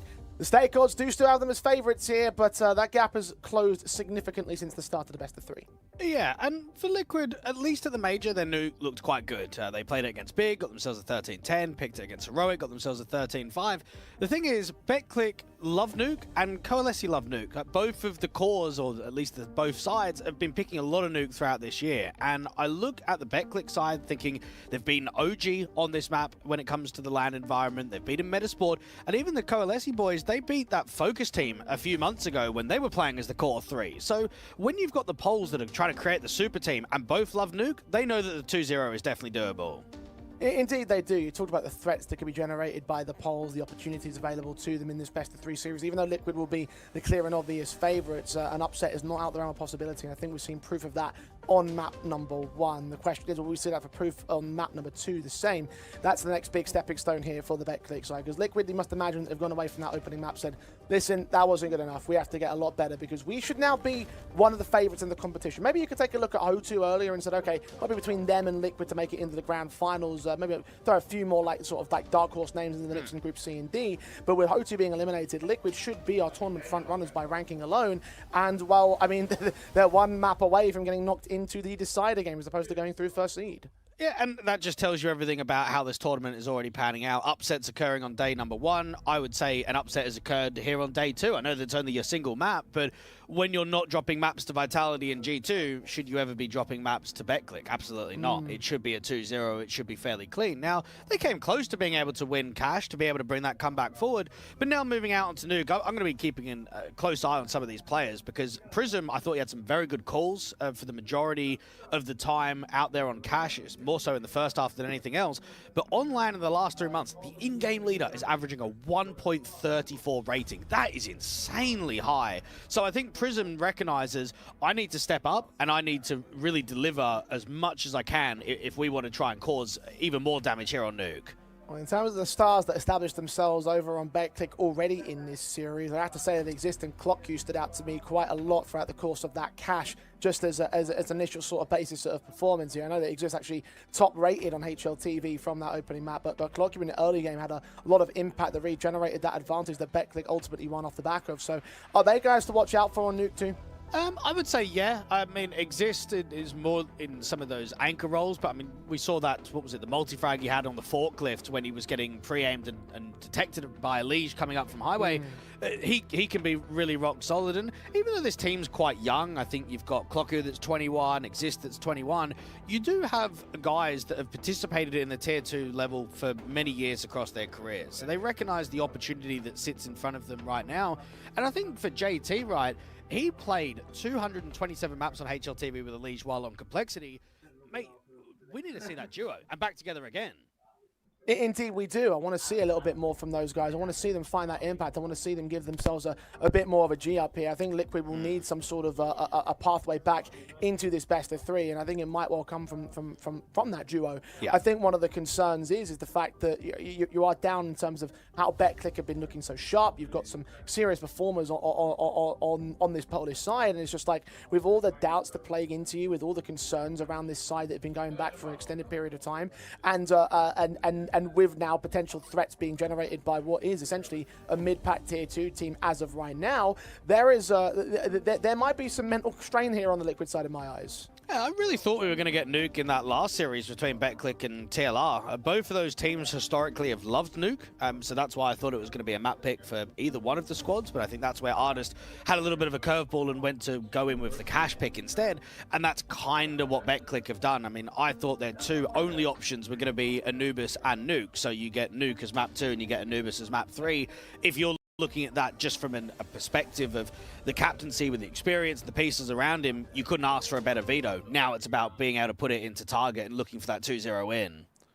Well, Betclic will be on the CT side. Start of Nuke picking into this half as Liquid picking the map makes a whole lot of sense. And this could be another great start from them that could lead into the map win. The odds at stake do still have Liquid as favourites in this map. Very similar money line as well to the previous map up. Remember that you can use code PULSE35 to place $20 down and get $5 every day for the next 7 days. So decided to place a ban on this match. Jorko kick things off against Demo. Friend's got 2 back in the ramp control with Exist. A stunning headshot on the Jorko to take him out of the fold. An advantage taken by Betclic pretty instantaneously. Now still fighting from range. Exist will respect the position. Well, they don't need to commit B on this. They've got plenty of time and plenty of space to re-walk back into Hell, go back into Lobby, drop down into the lower portion. Now, one defender of Prism, and then Exist is going to group up with Clocku around this Hell angle. Checks. Oh, what a shot that is to Naf. God damn. A second head not quite landed, though. JT is tagged to less than half HP. A 1v3 now to contend with.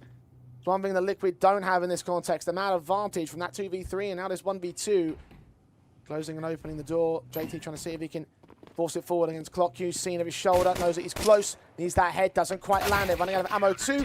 And Clockq puts him down for a pistol win for Betclic Apogee. What a shot from the P2K from behind Silo. And if we just see dueling to that high standard, it's going to be a very exciting Nuke game to go and watch. Now, I think right there from Liquids, they get themselves a few casualties, but no bomb plant bonus. Shouldn't be a force buy in round number 2. Respect should be offered.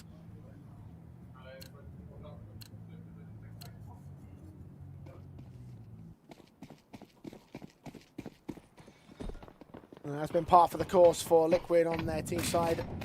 A bit more force heavy when Betclic won the opening pistol of Cash. One breakage of patterns here. Of course, does mean that round 2 is a bit of a formality. Guns up in the next.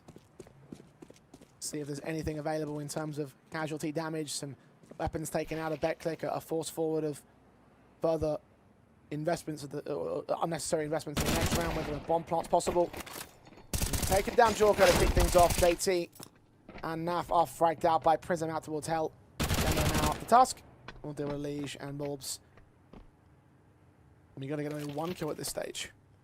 And it's definitely easy to recognise that Elige was a much stronger player on complexity than what he was on phase. And that might have something to do with JT. Again, I think back to, what was it, the first ever Tier 1 event we had in CS2, IEM Sydney. They made it towards the grand final and nearly won a trophy. And that was when Elige was at his peak. So when you look at map number 1, didn't really do much. 15 kills, 80-odd ADR, .89 rating. Not a great showing from him at all. And this is now the debut for Jorko and JT out on Nuke when it comes to the LAN environment. Let's have a look to see what they're made of.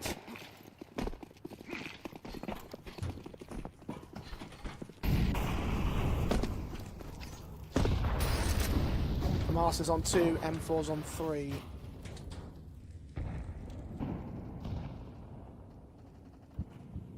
As the AKs across the entire board of Liquid. Treat has been a bonus weapon round here for Betclic. They can win despite the limitations. 2 men down in the corridors as Liquid will press the issue towards Secret. Exist going to see nothing. No HEs can go down to those smokes, so no vision will be revealed on Prism and Clockq for the defensive line. Well, this HE placement could look very good. And you don't often see CTs playing double for double doors. Normally, if anything, it's a player at the single door and another one at the double. Up to where that HE send up. Jorko attacks that one on the face. Prism is low HP, and Jorko takes them back in return. Information spotting JT.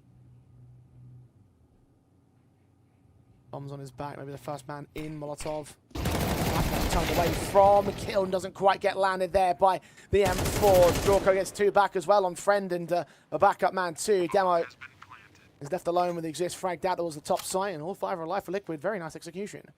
Well, you just have all the defenders struggling towards that lower portion. Not easy on the double doors and the timing with the util of the flash around the corner, but then your player towards what the top of the rafters on top of the silo was on red HP on first contact. Malv's on 10, Jorko on 2. I think if there was a little bit more individual success, there might have even been a prod for the retake. The lurk on the outside, cutting the heaven rotation, means that Liquid can go and get that first round. And for the CTs, look, money's going to be okay for a rebuy, but I mean, it's the worst outcome that you can ask for, right? Winning pistol, winning anti-eco, going into first gun round, and only holding on to 1. And out of anyone that you hold on to, it's a FAMAS, it's not even the M4.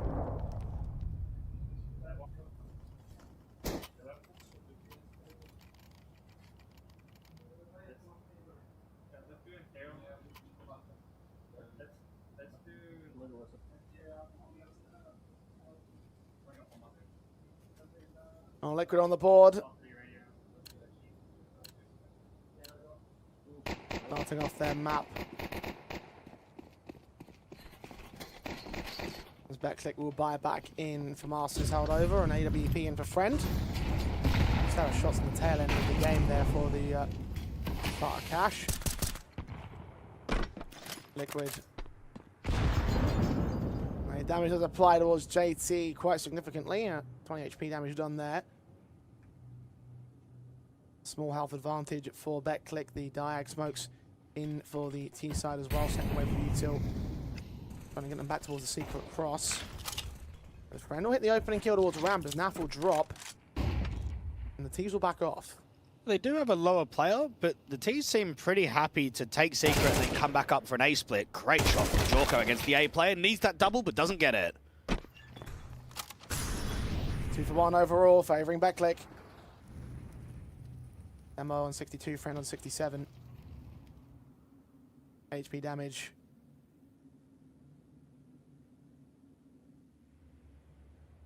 Chunky amounts against the Betclic side, but can it turn into a actual take of the site here for Liquid? Exist, prodding, catching JT on timing. Spray goes awkwardly though. The M4 can win out that fight. Upper side may be lost here. Back off, player from Heaven will drop in. 30 seconds, backups on the way. JT's now on site, footsteps out to the left. He can't adjust back. The AWP of Friend really pressured here and dropping out of hell. Him and ClockQ may have no other options here. That's just rubbish from the CTs. Like, that round should be over. As soon as you pressurize the door and JT is the bomb carrier and you've got the pre-aim, mate, that's the in-game leader falling. That's the bomb dropped in lobby and that round's got nothing left in it. Instead, it's sloppy individually. It's another save call. Oh, man, that would have been you guys going up, what, 3-1, then 4-1? Oh, that could have been such a good moment.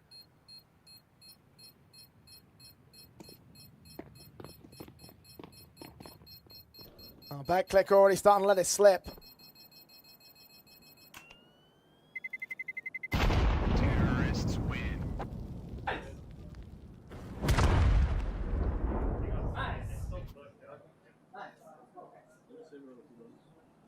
None of this series be front loaded.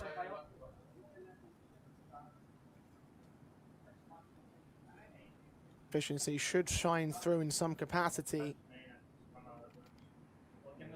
Again, they play this map a lot in the tier 2 space. Not getting wins over high-end competition a la Liquid. Could be enough in the backing to at least contest, especially on the CT side. 2 rifles stayed in. Eco around it with the pistols. Will do some damage against the T side line. Jorko 17, but Naf getting that pick onto Prism. Mac 10 spreading out as well, and already it's just best to hold safe call. Give the AK and the European play especially. Liquid will have a lead for the first time in this best of 3. You just see the Poles playing heavy for outside and heavy for ramp. They just give A. And yeah, it means you can't threaten at all in the round, but at least you can save onto 2. That's the main objective for ClockQ and for Friends. And I think for Liquid overall, I mean, at the tier 1 level, at the LAN environment, 42.9 round win percentage on T side. If you can get yourself around 6 T rounds, yeah, you'd be fairly happy with that one. Liege hoping to try and catch a bit of a straggler. Demo hoping to catch someone into the bomb blast, but not getting many opportunities. He gets away with 1 pick.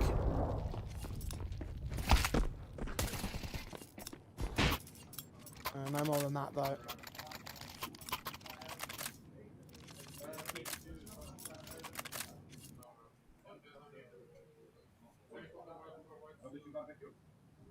The save weapon would have been really handy to the CT side in this context. And they did go harsh eco around those 2 safe rifles. There will be weapons available towards them here. A little bit of extra reserve and an AK or 2 would be unwelcome, to say the least. Friendor posted towards outside once again, contested by blind fire, searched on by the Liege, top of Mini. Teammate, or opponent rather, getting tagged up by that Molotov. Exists tagged low, taken down. Orb can't connect to Molds. Finds his head, and Liquid are all over them. It's looking a little bit more positive as well with the play style from Liquid, a bit more greedy, let's say, a bit more on the front foot, aggressively taking fights. I think out there on Cash, majority of the T-side rounds kept it quite slow, kept it quite minimal. Perhaps now they're going into some more home territory, a map that's more familiar in the pool for them. They've got a little bit more belief, confidence in themselves. And I think that's always the way that you have to, let's say, dominate against the weakened squads, against the tier 2 opposition that are inexperienced, is you've got to give the fight back to them. You can't play nervous. You can't sit there and slow the game down. You've got to show exactly why you've got the better players, why you've got the tier 1 expo.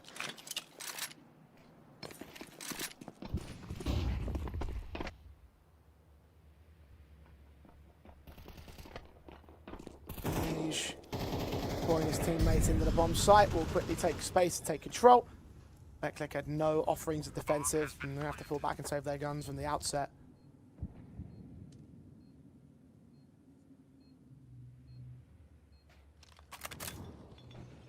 And Liquid up to 4-2 on the T side. A lost AWP with an extra rifle held over. It's Betclic's turn to have a slow start in the series. And it's going to be difficult for the head coach of Sparrow to just get these boys realigned from the Coalesce core to the new lineup here over at Betclic. I think it's definitely an upgrade in the coaching department, right? They had, what, Bogdan as the head coach, and no disrespect there, but he wasn't an ex-pro. Yeah, he's been familiar with tier 2 teams, but Sparrow played pro for many years. He played at majors in CSGO. So I think bringing someone like him forward only helps Betclic more so at the LAN atmosphere when you're playing these stronger teams. Just in the preparation. Now, at the moment, things are not going well out on Nukes. They need to keep the vibes up. They need to keep the communication strong, and they need to answer back again. They probably could have gone up 4-1 with that squeeze in there from the FAMAS out from door. But I think that's going to happen in a lot of games when you're facing off against these top squads, right? It's the what-ifs, the chances. If they're not being taken, that's when you can just get blown out of the water.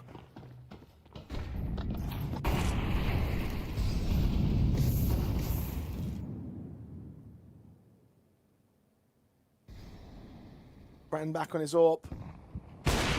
Different position to find the opening pick on the boost up to look down Silo, gets his connection. The AWP, the responsive of Jorka doesn't quite hit the shot back. His rifle opposition. He's with a punch, and Brennan can't find the trade angle. Moles will walk forward with that smoke, try and get some space towards Garage. I think he's going to get quite a lot of it. The CTs have backed off pretty much entirely. Free smoke out from the door. Naf wanted to take a fight before that smoke comes in, and Clocku, even with the man advantage, is pressing. Caught a kill back's turned away, but Clockq does turn on towards Naf in the end. Miles with one returner, but that's a 3-for-1 trade. With JT being low HP, with Mulb himself being tagged to less than half. Outcome does not look positive here for Liquid. At least they'll grab that bomb and try the outside committance. They've got a bit of space to work with. Maybe sneaking from main, from heaven rather, to get to the A bomb site. Backstabs are closing in against them, no Prism. See that bomb carrier, now knows where it's going to go, now knows what its options are. The CTs will adjust accordingly. Friend with that AWP shouldn't whiff either. Just holding that crack angle.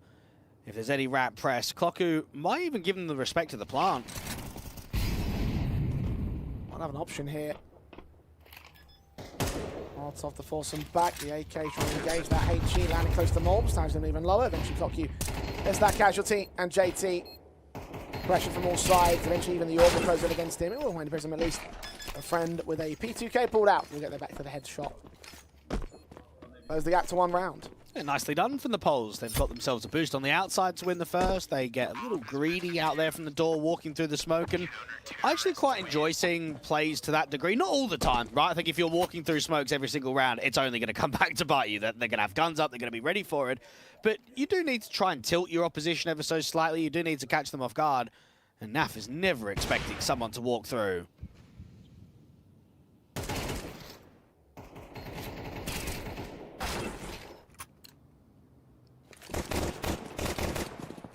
Catching him flat-footed, catching him off guard. Ultimately, a play that works for Betclic. Third round of their core. Liquid. Oh, nades against them. At least a 3 points of health. Not a positive start on the outside control. Trying to spray blind beyond these smokes in hopes of catching a lucky stray bullet. They've got a couple of tags on Clocku, but nothing major. Now, Liquid can play heavy for the outside. You've got Exist sitting back out in the garage. And then down on lower, you can have a fairly quick rotator from the AWP, a friend, or even Clocku to drop from the vent. Now I'm just getting flashed in, seeing nothing around. Not a huge amount of information at the moment.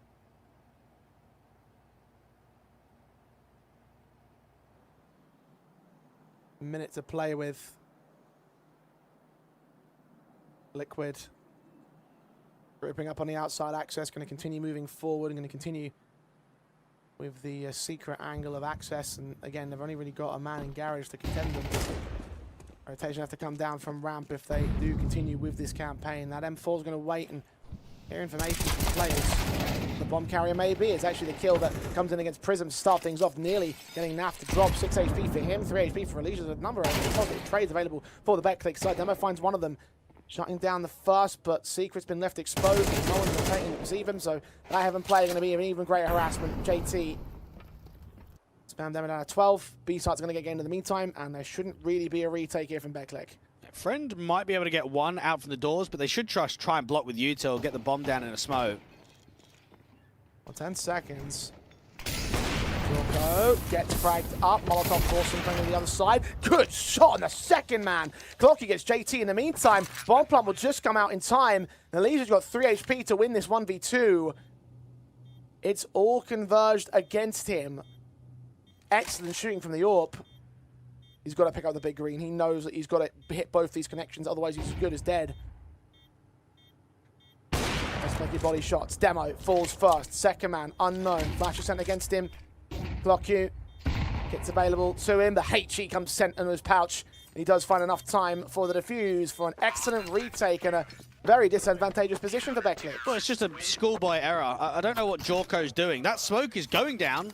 You plant in the smoke. You can't cross out from double doors before the smoke comes in. Doesn't matter where the player is. They can be behind the rafters, up on the silo, out in ramp, mini ramp. Bro, to walk out dry like that with low time on the clock, I mean, it's just suicide.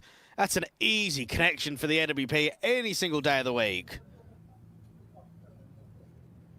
Offering the round up to Betclic. With that extra X factor.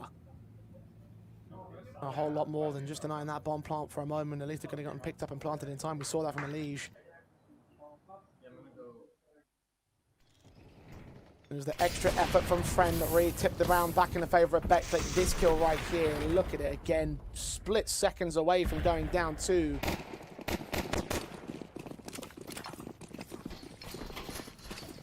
Liquid will reinvest. Still got a decent amount of cash in reserve too. 4 on the road will do that to you. Betclic.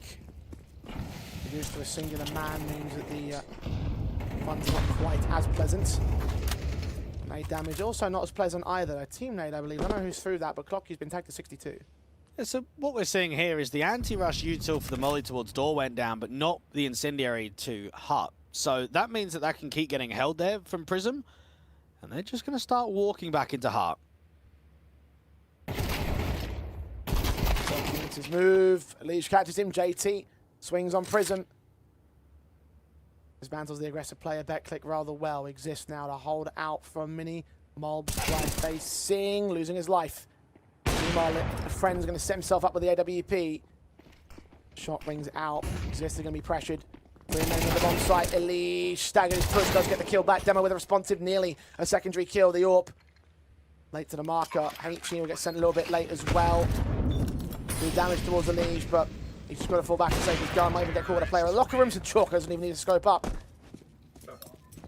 The 5th round of reclaim the lead back for Liquid. And tactically, I like what I'm seeing from the Poles. They're being on the front foot. They're constantly searching. They're not being afraid. I think they've just lacked a bit of quality, haven't they? I mean, out there in the hut access, you need to be going 1-for-1. You need to be able to get a trade off. And in fact, both players walk in and just get clotheslined by the trophy entrance out there on the little rafter. And it's always very difficult to recover a 3v5, even if you've done some HP damage. And they've not had many alive in these last couple, so the rebuy in round 10, it's a weak-looking force.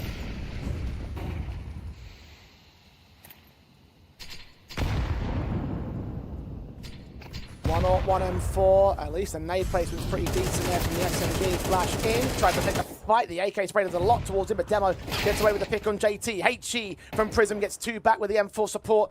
Now forced to trade him, so somehow Betclic are still forced a 2-man advantage. Another HE comes in against them. Smokes to try and cut them off. Jorko will get baited. Demo will lose Exist, try and hold back himself. The CTs reduced in numbers, but the man advantage remains. And the AWP of Friend ready for a wider extension. They don't quite do it. They held the closer wall until Naf extends a bit too far and Friend catches him.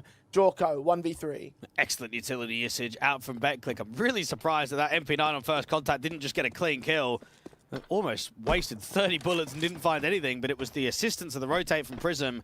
And now Jorko is pretty much in a just unwinnable 1 versus 3. Friends, close range, gets himself a 5-5. And for the T side, there's another buy on the table, but we're starting to go a little bit back and forth. We were starting to see some scrappiness for both of these teams. Indeed we are.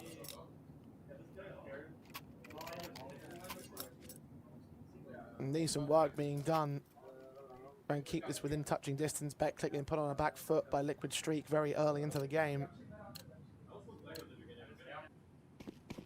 First quarter felt like it was all theirs, but Liquid did it back to a 5 apiece. 7-5 best case scenarios for both teams at the turn of the half. Who will actually succeed to such? No warps in for Liquid, only the one for Friend. Outside smokes, but no one in a position to be able to search with it. Liquid have just got a couple of late lurkers playing quite heavy for Inno at the moment. Naf holding ramp, JT with the bomb coming out. And for Betclic, there's no lobby press like there was in the previous gun rounds where they tried to just get that insertion out from Hut. Friend has looked very good with the AWP across this map.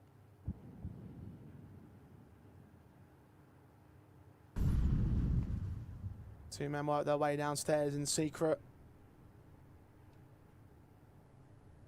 Friend holds fast. Just a couple of players downstairs just in case they need to support that B-bomb site. Counter U2 of Clock Q. HG's missing from the T side, doing more damage to themselves. Mobs at half, in fact, with another nade that lands close.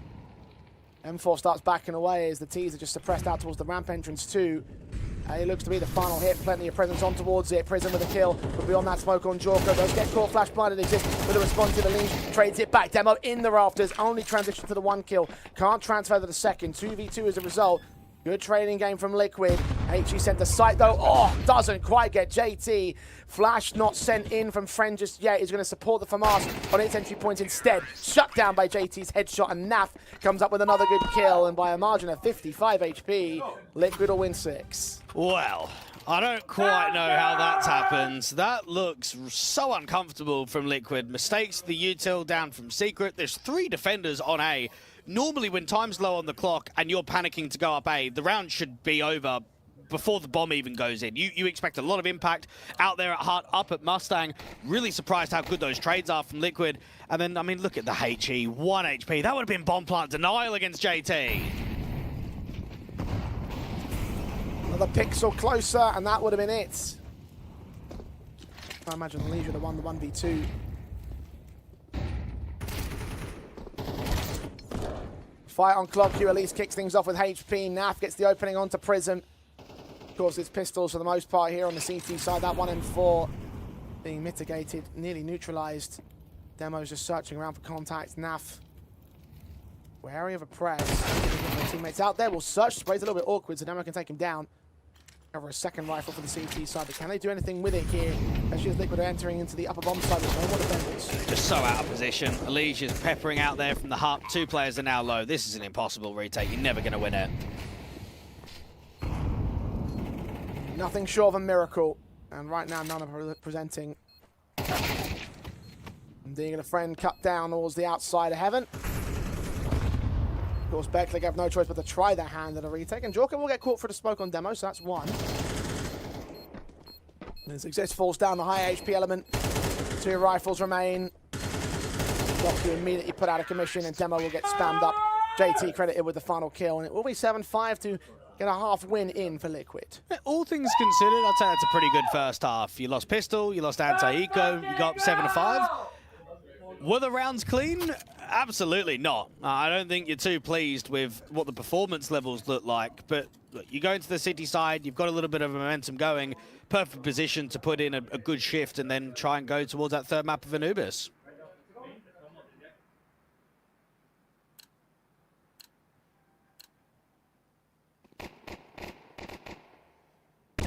Liquid definitely shake the cobwebs off. The stakeholders now have them as heavier favourites for this map win, and understandable so.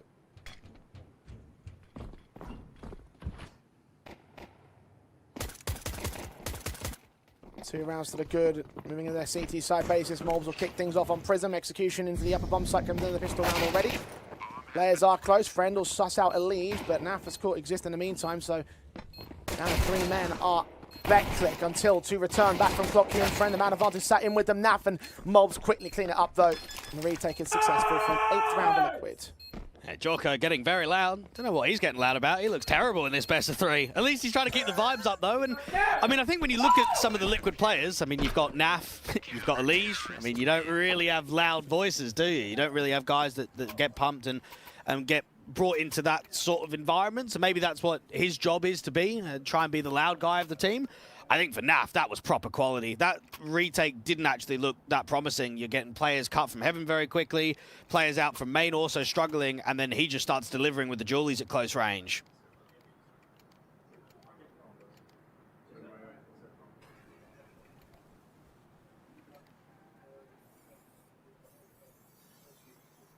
Putting himself at top frag in server alongside JT on his side and Friend as well, who's all on 11 kills.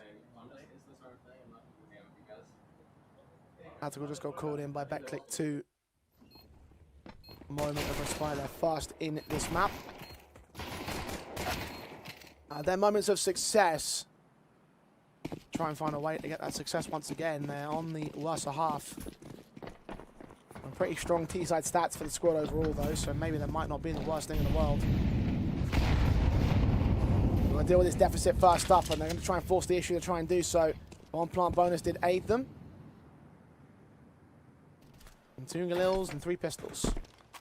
Elige deep out in garage. Might have a timing up against this pistol that's just trying to press on the outside smokes.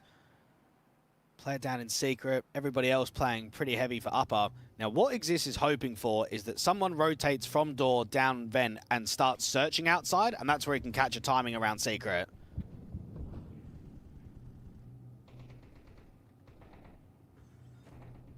A lot of space gained by Exist here. He might try and break the windows in a T roof at the same time that he breaks the glass.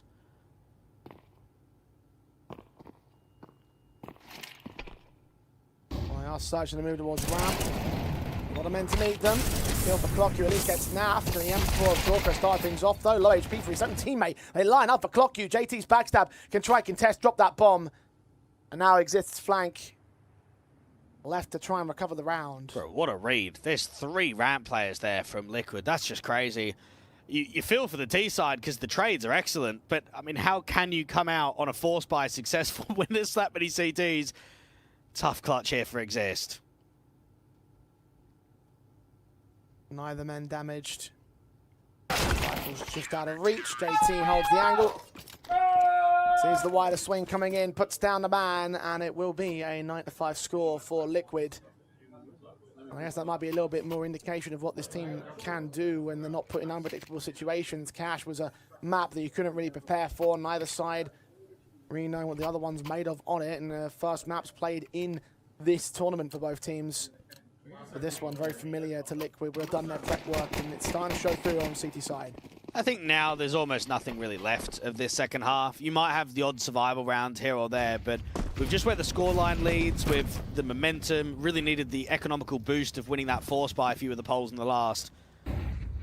Not easy. Elige on the outside, just trying to see if he can take some fights. Nice to see that the in-game leader from JT has been looking good individually. He's what, 13 kills, 7 deaths?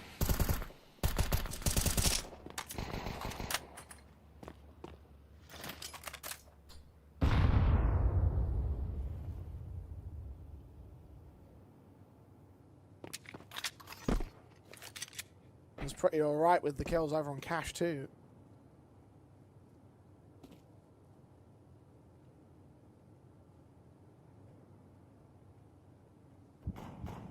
Delivering impacts when necessary. We can provide here the M4 outside access for 3 players of the CT forces. It's Jorko, first man to take down. JT with 2 of his own. Had his stats a little bit more so. Came over the PT50 as well. Hat up on the A-bomb site. Can get 1 trade back, but losing the bomb, losing his teammates. The secondary kill is coming against his opposition. But no third tertiary one, so Liquid are flying now. 10 to the board, 5 to the good. Rebuy will be available to Betclic here, one that they need to turn into success, else indeed it will end up being a quick and swift end to Nuke. Yeah, we did see that Nuke got played in the online series versus Vitality, a result for Team Liquid that featured a 13-9 win. Now it's the offline environment, slightly different level of competition, but same outcome roughly with the score. Jorko going to get that AWP. You've got a 10-5 that would love to be closed down quickly. And for the Poles, I mean, come this first gun round, you're playing very heavy for inner. You're playing a lurk smoke, so potential that someone could drop in from the vent.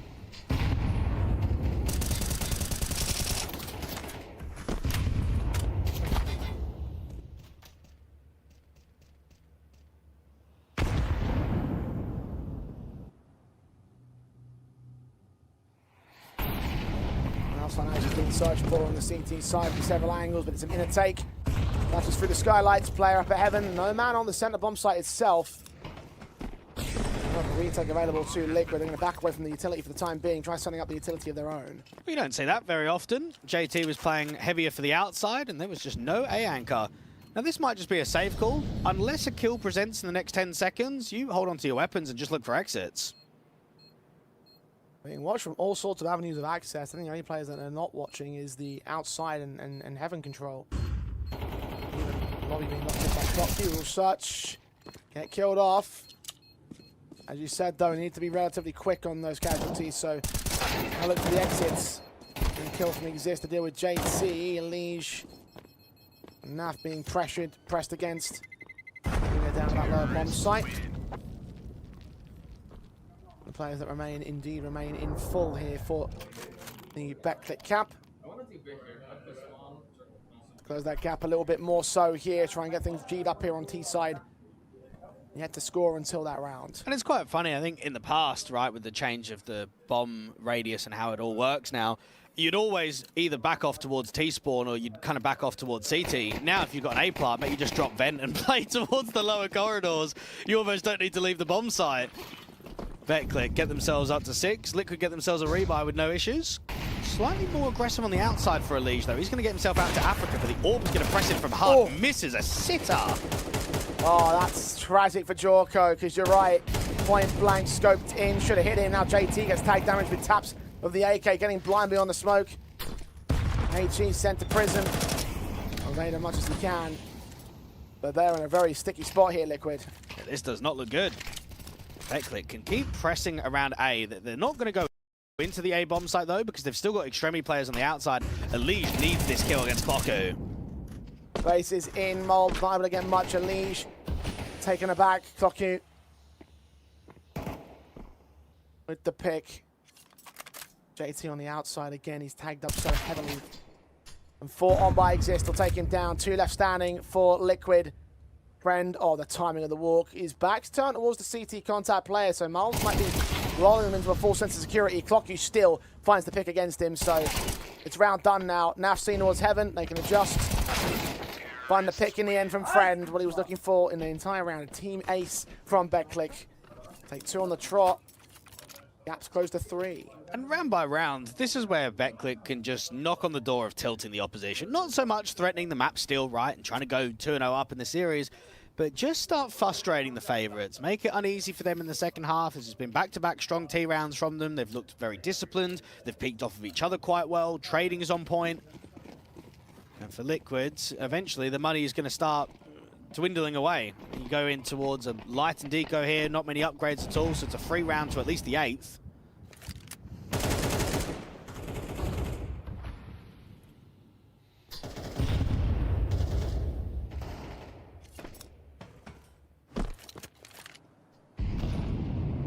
Betclic.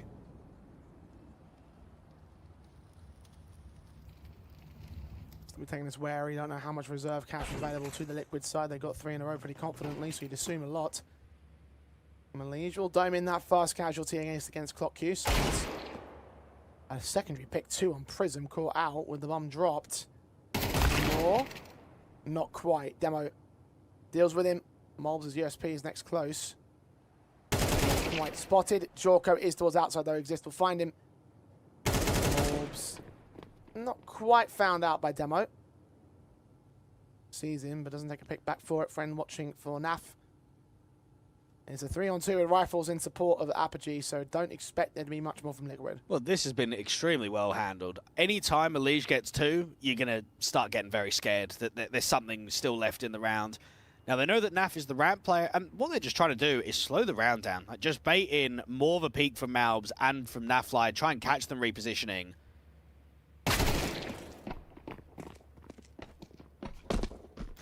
Miles gets caught with his head turned away.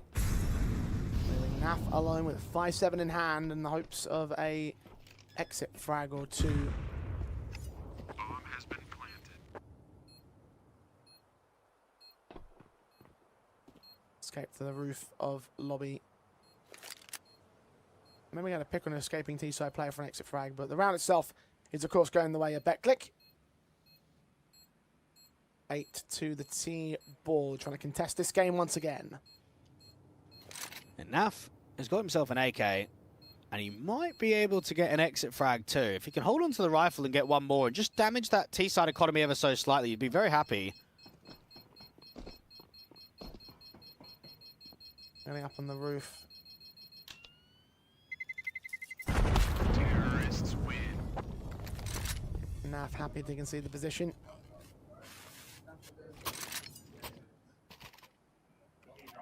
Gun is just held over, a small positive, a little bit of extra firepower for Liquid. There's an eco in the previous, so it's best you can really do. It was looking like a little bit more with the Legion's taps. In the grand scale of things, though, to save into the rebuy is what Liquid will gain here. 10 to 8 leads still intact. That may be testing out if they can't get another one out of this one. Looked like a fast play out from Betclic past Squeaky Door, but Molotov's getting in the way. And JT just trying to block because they're exploding outdoor. Flash is catching all sorts of players. Elige and JT continue to combine whilst JT was blinded. ClockQ got caught, tagged up elsewhere. Exist does find JT on a response to beyond that smoke of Squeaky.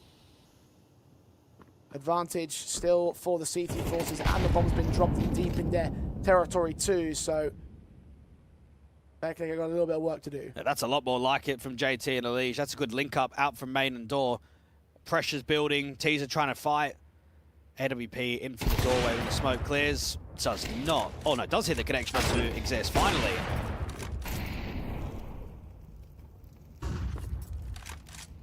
Look for a second like he didn't, but Yeah, he did. I really didn't think he did.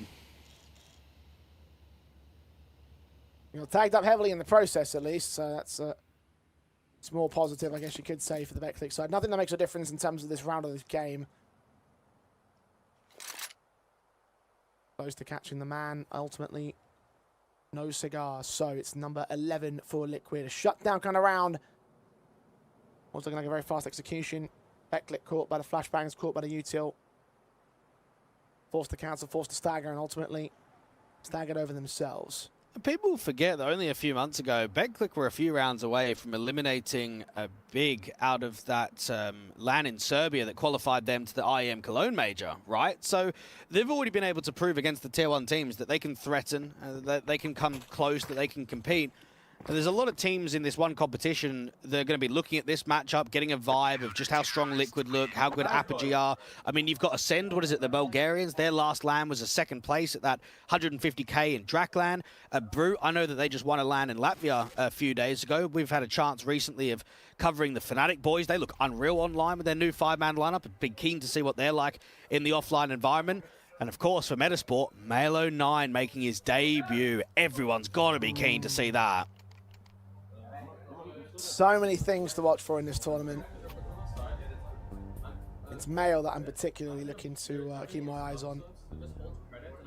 Doing great things with Alliance, of course. Won a LAN out in Sweden, the ROG Journey event at the Glitch Masters, well, the Glitch LAN event, really.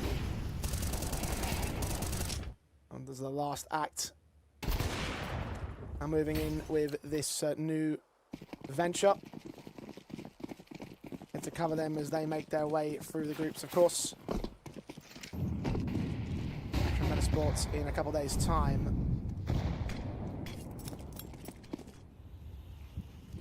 Betclic.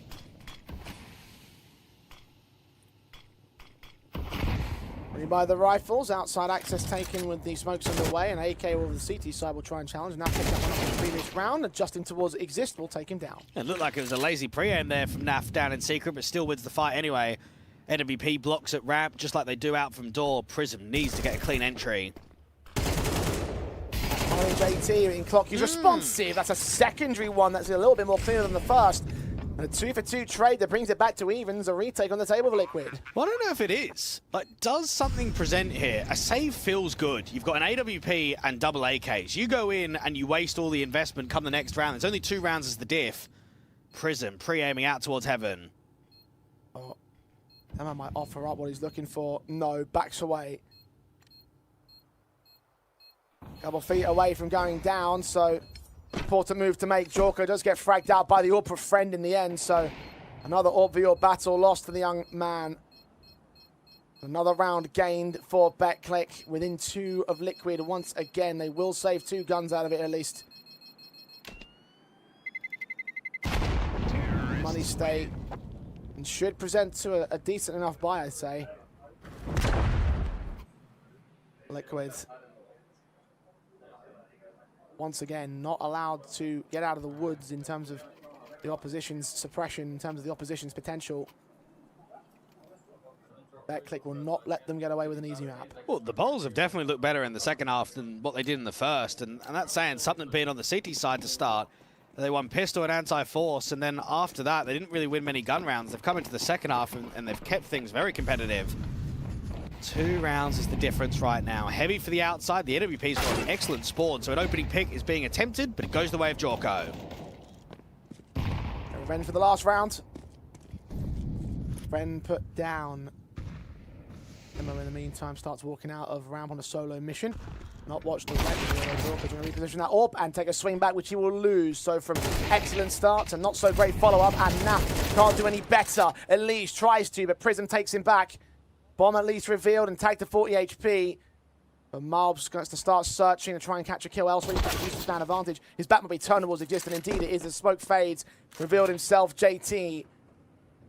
18 kills deep, top fragger for his side, but no control of the A-bomb site, which is where Betclic are heading. And definitely no retake this time. Yeah, Jorko has showed a couple of cases of the classic Draken 30-degree window. I mean, that's a sitter out in hell against the ramp entrance. The first kill was a good timing against Friend on the outside, but he needs to be landing that connection, and I think this is where pressure really starts to build. This has been, what, 5 out of the last 6 rounds being won by the T's? Mate, they're coming for the 2-0 right now. They are coming for the upset. Well, this would be quite a shock, as if we haven't had enough of those over the course of the last 2 days, have we? And look, I'll be honest, I would have never have expected this game to be as competitive as it's been on Nuke, but I mean, when I saw the odds from Stake at the start of the day, I'm like, nah, man, like that seems extreme for a team that's only just brought in Jorko and JT against a side that is pretty good on both Nuke and Anubis and have got 2 stable cores. Like you can see the vision, even if you never have the expectation of this being an upset. Right, let's see what we've got. Let's see what's on the table. Let's see what's on the cards for Liquid. Nothing for this round. Deagles only.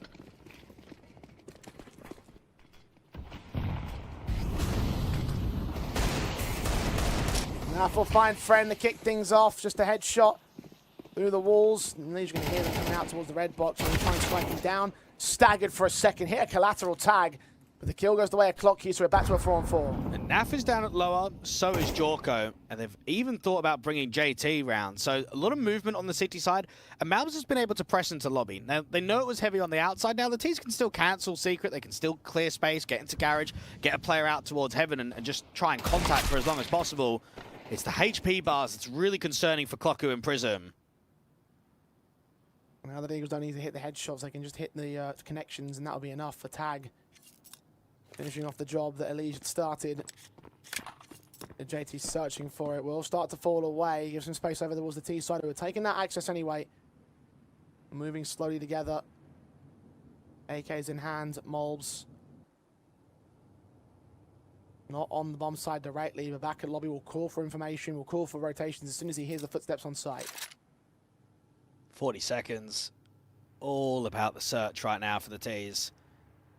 Now, you expect that if it is going to be a lower play, they need to get a molly out through the glass and towards that double doors. That's the only way they can protect the plant from going in.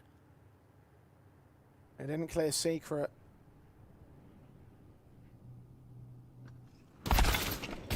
JT does get caught by Demo in the end. Molotov sent towards Dark 2. Single door does get open. A challenge to the Mat 10 doesn't quite go well for him. 10 seconds. Bomb plant safe beyond. A harder cover as Jorko swings in. Moles will get hard. Demo will be watching for him. Swinging up the Deagle spam. Doesn't get his kill. And Betclic have just equalized this scoreboard. 11 apiece from Liquid's commanding lead of 10-5. And one more round to steal the map point first. It's game on from the polls. And Sparrow knows how many times as a player he's been in this position, right, where you are legitimately 1 or 2 rounds away from causing a massive upset on LAN. Betclic with their LAN debut, just bringing these Coalesce boys over, are 11-11 on Liquid's pick of Nuke.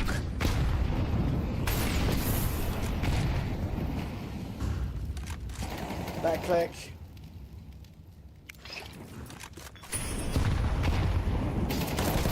Outside access taken by Elige as he finds Exist down to 20 HP for himself.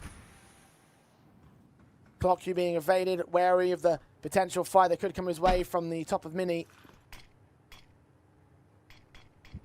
Smokes and dives towards the outside will give some space to work for Betclic. Try and work an e-fault on the outside.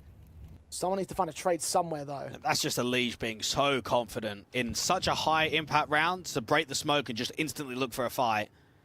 Now the T's know that he's low and they're scaling. Elige has now received that AWP off of Jorko because of the low HP.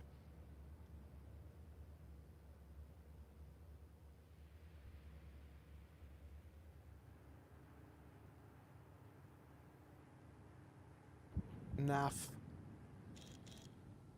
Searching for friend. Other side, flash in. Clock, you're going to search out Mini. Player on the outside, take a 10 with 2. Up shot baited. M4 leans up, takes a leg back from the likes of friend. Nay lands on Elige towards the outside, so now he's a dead man walking. A dead man falling. 4v4, but Betclic have 25 seconds. Good looking crossfire. The only problem is Naf is going to be out in the open and on red HP. Friends caught JT in the meantime. Now it's been pulled away. M4 on site, though, does do well to get one of those kills. Naf deals with the next man. Bomb lost to the T side. Naf so low. Clock you leaning up. 10 seconds. He takes himself away. Naf knows to hide. Bomb recovered. Put down a harder cover. AWP caught back. Naf hidden. Clock you. AK searching. Molotov sent to the left-hand doorway. Peek to the right. And he sent that direction too. Naf just barely evading his casualty. As he turns up his bursts. And with less than 10 points of health, brings home a clutch that puts Liquid on map point. Bro, how? How have they won that round? Oh my goodness. They give him respect in the clutch. They try and force him out with the util. Molly to the left, HE to the right. He should be finished. High HP up against red. Oh, what a clutch. That is vintage Naf. And it's Liquid powering through. Huge round. Yet to see one of those classic moments. Huge hero-like plays. And Naf delivers in whole. Betclic behind by only 1, of course, up for the rebuy. But surely should feel like that should have been theirs. Elige on the outside, contested by Clock-U, drops off from Silo, gets his pick in, starts things off, disappearing to Africa. The Orba Jorko's watching for him, but now can't contest the rest of the outside. Molbs in the meantime deals with Demo elsewhere. Top of the hut, AK upgrade, 4-on-4. Bullish on the outside from the T's to try and hit them with pace. Down towards that lower bomb site, you've got Malbs that's rotated in from the door, and he's upgraded himself from an MP9 to an AK after that door pick. And now holding for headshots. I'm going to get friend boosted to check the double doors entry path first. It's all down to Vents and Decon for the time being. JT looking to lean. Turn away towards the back line. Good shot for Malbs. Attention drawn away from JT's double. And now Clock-U remains alone. A 1v4. Oh dear. Apogee Betclic couldn't quite hold on to the one important round that ultimately will cost them in the end. 13-11 for Liquid. They'll take us to a third map. Poor, that should have been a 2-0 win. When you've got a 2v1 up against NAF on 20 points of health, that's it, that's finished. Liquid's buy would have looked horrendous there in round 24. You would have just been able to slow in the default, but that is the inexperience from Betclic coming to the best of them. Indeed it is, and heroics from NAF in particular. You're 100% right about how that round played out. Without his 1v2, it would have been a 2-0 for the Betclic side, and that might have been opportunity wasted too. Now we're going into Anubis, a good map from both sides, but equally so, Dwayne, that was a huge opportunity missed out there for the Poles. It was, but I think as well for Liquid, bro, this is just a wake-up call. Like, it doesn't matter if this is LAN. Bro, how are we going overtime on map 1 and full rounds in regulation versus Betclic? Like, these are tier 2 players. These are not tier 1 veteran LAN players. This game is way too competitive for Liquid's chances. Like, this is a squad that really should be coming in and steamrolling this opposition. 100% you're right about that much here. It should have been a 2-0 from the outset based on the rankings alone, but the reality is that they are struggling at this present stage. They are a brand new team in terms of the 5-man unit. They've just had some new additions. They've just brought in JT, just brought in Jorko, so they're still clearly trying to bed situations and bed the protocols together, because otherwise it wouldn't be nearly that close. I imagine the talents on the roster would definitely stack up to be able to overwhelm these guys otherwise, but the reality here is that you are a bang on. They are being tested on the part of the Liquid side, so they will survive, move on into Anubis. Before we get to that point, though, we've got Coach DP still down on the stage. Yeah, I'm still here with NAF. I managed to catch him, and I know this stuff is everyday shit for you, but that 11-11 clutch just a couple of minutes ago, can you talk me through it, that 1v2? Yeah, I don't know. I played it right, I guess. Got a little bit lucky, dodged the nade, survived with the X amount of HP that I had left, and yeah, just won the aim duel. And I also wanted to touch on, I heard Jorko speaking a lot in this last round, telling you guys to rotate secret, really confident in his information and making you guys move around. Is it nice to have a 17-year-old guy being this confident to control the map as well when he has a central position with the op? I mean, yeah, it's an extremely important role within the game, and he needs to speak up and talk, or else we're gonna kind of like lose maps. So it's very important with a role like that. So when you're always constantly moving, you always see the entire map. So you need to take charge. If you can't be a pussy in those rules.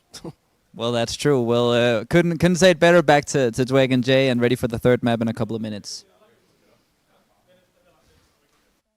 Indeed, a very exciting one. Could be up to task here. Dwayne, we talked about the possibilities of Anubis and how both teams like it, and well, now it's going to have to be that final battleground. Considering what we've seen in terms of closeness, the overtime for map 1, the 13-11 for map number 2, there's potential this one could also go down just as far to the wire. Could be an absolute scrap fest for both sides. Yeah, I think so. I think for Betclic, though, confidence has got to be higher going into that decider. It's almost as if Liquid survived, whereas Betclic are overperforming, right? I mean, when you've just brought in a brand new core, that's a lot more than just bringing in 2 newer pieces. And I think at least for Betclic, they've not had the chance of playing LAN officials, right? At least Liquid got the chance of playing Spirit only a few days ago. They at least got to that environment and got to play together.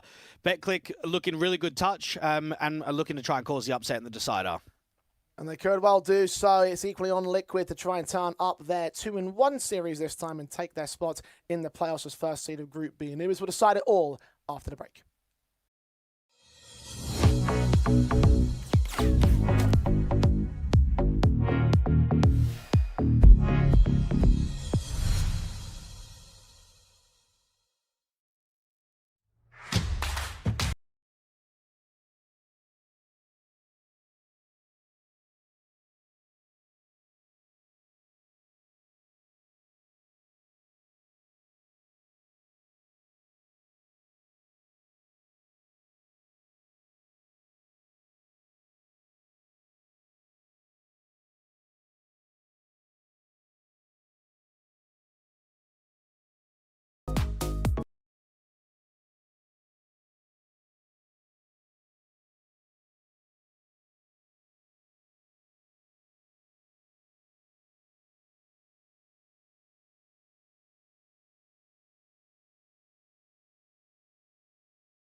Well, this series has gone the distance. We will be off to Anubis to decide whether Betclic or Liquid will be able to make their way into the playoffs as the first seed out of Group B. This match has been really unexpectedly close at times, certainly when it comes to the caliber of the opposition involved for the Liquid side. But Betclic are putting in quite a shift and are making threats out of this best-of-3 series. Could well have been a 2-0 with how things were playing out to the end of Nuke, but ultimately a clutch from Naf may have delivered a moment. He might deliver a few more come this time of Anubis. I'm very concerned about this map when it comes to the LAN performances. So for Liquid across 2026, they've never won Anubis on LAN. They're 0-4, and okay, they've lost it to Spirit, they've lost it to G2. Bro, they lost it to Sashi back in March. Like, what's even going on there? How are you losing it to a tier 2 team and then losing it to FlyQuest, getting 2 rounds in an entire Anubis map?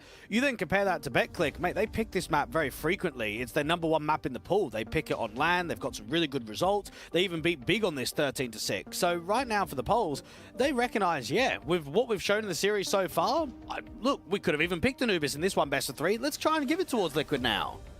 I think that they might well be able to do so, honestly. Like, the way they've been impressing me so much is like, on the one side, I look at Betclic and I say to myself, man, these guys are really putting in a hard shift. Whereas I say on Liquid, they're barely getting by some of these contexts. Like, that should have been a 13-11 for Betclic's favor on that nuke. It came down to Naf again pulling off a miraculous 1 versus 2 that ultimately led that map to come their way. And I'll stress it again because it really was the difference maker. If that hadn't come down, it would have been a win for the polls. So they feel like they're in the driver's seat. They feel like that maybe they might have lost a little bit of edge having not taken the 2-0, but coming into this map, they're coming into comfortability. They're coming into a map that Liquid haven't always proven to be the greatest upon, especially when it comes to LAN performances. It's only online where the map really starts to find its successions, and so we're not online. We're in this environment where the polls are going to test you, I think. And we need to bring up Liquid's poor results at Tier 2 LANs across this year. I know it's a slightly different iteration of the lineup, but mate, when they went to Draklands Season 6 back in March, they got a top 8. Like, you're losing to M80 and Sashi out of all teams. You go to Roman Imperium Cup number 6 back in March in Portugal, you're losing to Familico in a best of 1. You're losing to Gaming Gladiators, knocked out in the semi-finals by OG, knocked out in the 3rd, 4th place decided by Alliance. Yes, they're known for playing in the IEMs and the Tier 1 circuits, but in the few occasions that they've dropped down to these Tier 2 events, not only have they not won them, but they've been getting knocked out fairly early. And that's why this tournament's a litmus test for the new roster, because now we're going to get to see not only how well they did at Blast Bounty against the high-level squads and how they will do online and on LAN against high-level squads, but also in the Tier 2 space, because I think that those results definitely are shoddy for a team of Liquid's caliber, for an organization of their name value. They need to be doing a lot better in terms of the CS circuit, so nothing short of, at the very least, a grand final, if not a win, I want to say, with Hotu's elimination, should be a minimum marker for this side. And right now, I'm concerned that at the very least they're not going to get the highest seed to be able to maintain that kind of level. If they're being tested by Betclic, there are a number of squads as well in the other 2 groups that will give them a testing show. Yeah, but we saw Betclic picking this map against TLR in the first game, and they went up, what, 6-1 in the first half on the CT basis. They ended up getting themselves an 8-4, lost pistol, instantly won the force buy, and basically just closed that map down pretty quickly. Now, on that Anubis, we had Demho going 20-9, Exist going 18-12, Friendly Orpa going 15-9. You look over at Jorko and go, right, map number 1 at Cash, he went 13-16, and map 2, he went 14-17. I mean, to be averaging a .80 rating as a main Orpa after just beating Vitality and G2 online, that doesn't look good. I mean, he needs to find a lot more comfortability on this 3rd now. It feels like right now his main weakness seems to be the on-LAN environment more than anything else. And I will say that just watching how he's tested himself across this series, it hasn't exactly looked like the most confident game in the world. So there's a lot of question marks above him and above how Liquid will maintain themselves here. Because again, this is a threatening map up. I can't stress that enough from the Betclic side. So let's see how far they'll go with this one. Liquid will take the knife round, so I'm going to assume that they'll go in towards T-side bases at first to start. And if anything else, you need a positive start just to maintain momentum going into this final map. And this is going to really test JT as a caller, because they were picking Anubis against the Vitality, against the G2, against the Spirits of the world. But when you go down to Tier 2, it is a slightly different play style. I think there's a lot more confidence on offer for the younger teams, a little bit away from by-the-book CS when you drop down in the divisions. And when you're going up against a side that is picking Anubis in almost every single best of 3 online and on LAN, they're going to have some very good fundamentals. The Coalesce core and even the Betclic roster, they're coming for an upset. Indeed, it will be T-side beginnings for Betclic. Oh, sorry, excuse me, for Liquid, excuse me. They pick into the better half of this map, the final one of this best of 3. Winner goes to the playoffs. Loser takes on TLR immediately after the fact. So, be a very long day for Betclic if they can't get this one past the finish line. Blocks pulled out, USPs to stand of attention. Demo and ClockQ, 2 sets of Julies on the side defensive, spamming away with the kills. ClockQ in 2, Prism with 1. ClockQ in for a 3rd kill, doesn't quite get it, eventually does do so. JT's on 9 points of health, they absolutely decimated. Riddle with holds for a pistol win for Betclic. Well, that is quite a statement to start off with the pistol. There's always the caveat when you're the underdog team of getting started on the right foot, okay, winning pistol, winning first gun round, etc., etc. But when you can win a pistol with 5 alive and you've just farmed them, like everyone's getting destroyed, everyone's getting pumped, that's when confidence is really high and that's when the belief really starts kicking in. For JT, I mean, even 1 kill feels impossible when you've already been goosed down to 9 points of health. Demo takes a little bit of a fight in there from the canal around Electric, but Liquid get off to a slow start on Anubis. Something they can't really afford at this stage of the matchup. They've lost all 3 opening pistols. I've at least gained all 3 second half pistols over the course of this series. So they can keep that trend going into the second half of this map. Up for now though, down on the back foot. No bomb plant bonus obviously. Liquid been tentative to force buy when it comes to lacking funds, so perhaps early rifles be available to them.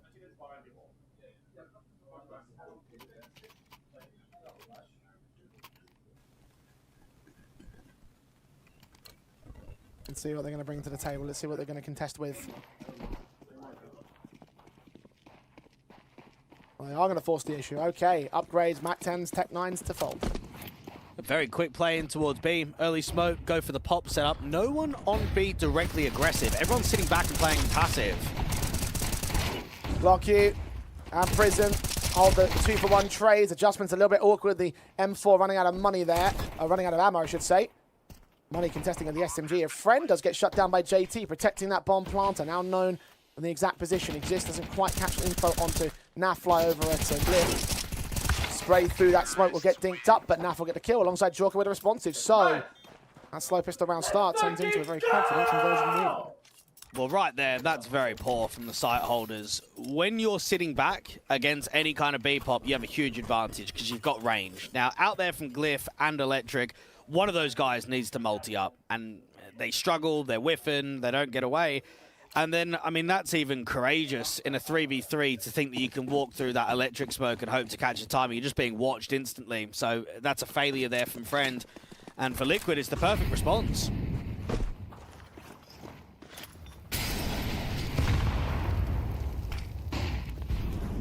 It's a wonderful statement to start.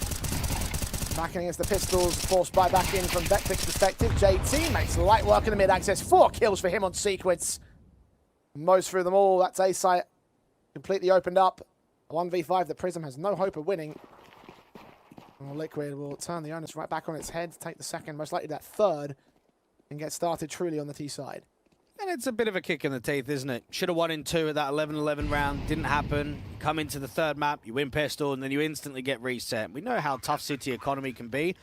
I would say for the majority of this best of 3, Betclic have led by example, right? They've either been up on the score or they've looked like the better team. Liquid have not been in that position. If we see a 2-1 score turn into a 3-1, 4-1, 5-1, I've got absolutely no faith in the upset. I think if Liquid get on top, they really start dismantling the early game, that's where the inexperience is going to flourish for a team like Betclic. Terrorists win.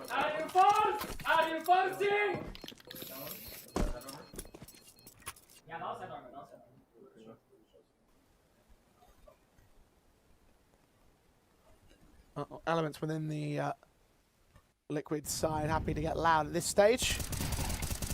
Keep your confidence together, keep your hype on lock, your spirits high. Liquid.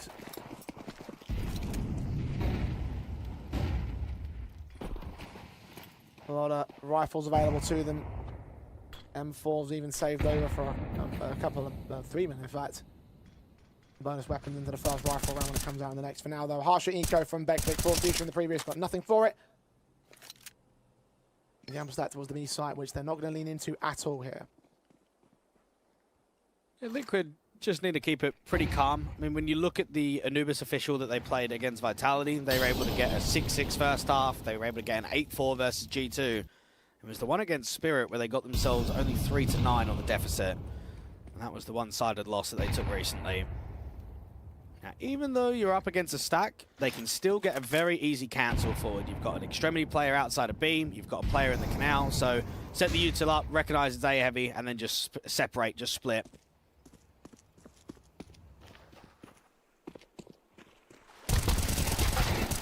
Well, fight and lose 1-for-1 on the trades. Now recognizing the gamble stack, the bomb's going to stop its rotation, hit the B-bomb site, the walk out from Naf will confirm it. You're going to get one more kill out on Molbs.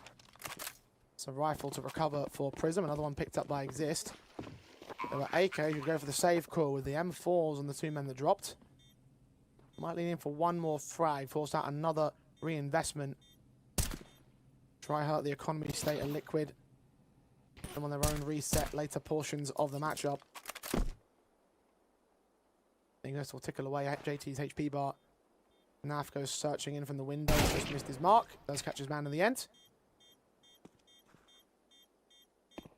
JT check this corner, does go down, another kill. The AK will take him back. And Prism will keep a hold of that one rifle. 3 players worth of damage for an eco round, not bad from Betclic. 3-1 down, however, now need to get on their high horse and get back on the rifle buy. And I could be easily convinced that if the Poles aren't winning this next gun round, that's it. They are just finished in this best of 3. I think when you're facing a tier 1 squad, when you nearly 2-0'd and you get sent towards a decider, you've got to have things going right for you early. Otherwise, that's when you're going to get pressured. Maybe that's where greed starts coming out in the overall play style of the individuals. They need success right now. And the unfortunate nature of winning pistol but then losing the force buy is that you get into the first gun round, you don't have an AWP, right? So instantly from friend, you don't have that damage dealer. There's them falls across their board. A bit more lenient to Betclic turning situations back. I mean, they brought that comeback and Nuke after all. Didn't finish the job, but from a 5-10 to 11 all, not to mention the T side of Anubis is something to always factor in. And we'll see how well they'll contend here. We've got this rifle round for the time being, which they're going to give a lot of space over towards the T side with forced out the mid control of Naf, JT, and Liege. 2 players swing. One tanks a lot of damage, but once again it's JT to open up the frag counts. The blind sprays in towards the next man. Close friend will get good by a Liege. Only one man to hold a demo, but I hope that they're all grouped up. One scene, a Liege, perfect flash timing will give the kill over towards JT. They will lose one in the exchange. But the round has been taken by Liquid. Yeah, pretty clean. Betclic had a lot of players on the back foot rather than actually challenging map space. I'd say that duel looked a bit awkward out in Temple. Looked like it was going to be a duel swing, and it's a bit of separation between Naf and JT, but they still hit the good connections and use their utility in the protocol nicely to get through camera and pressurize A. Exist and Clocku were attempting to save. You've got a player outside of B, another player back in spawn. Liquid get their 4th. The hunt can come down from Naf, not quite to Clocku. ensure that he stays alive. Might present an AK in the later portion of the round.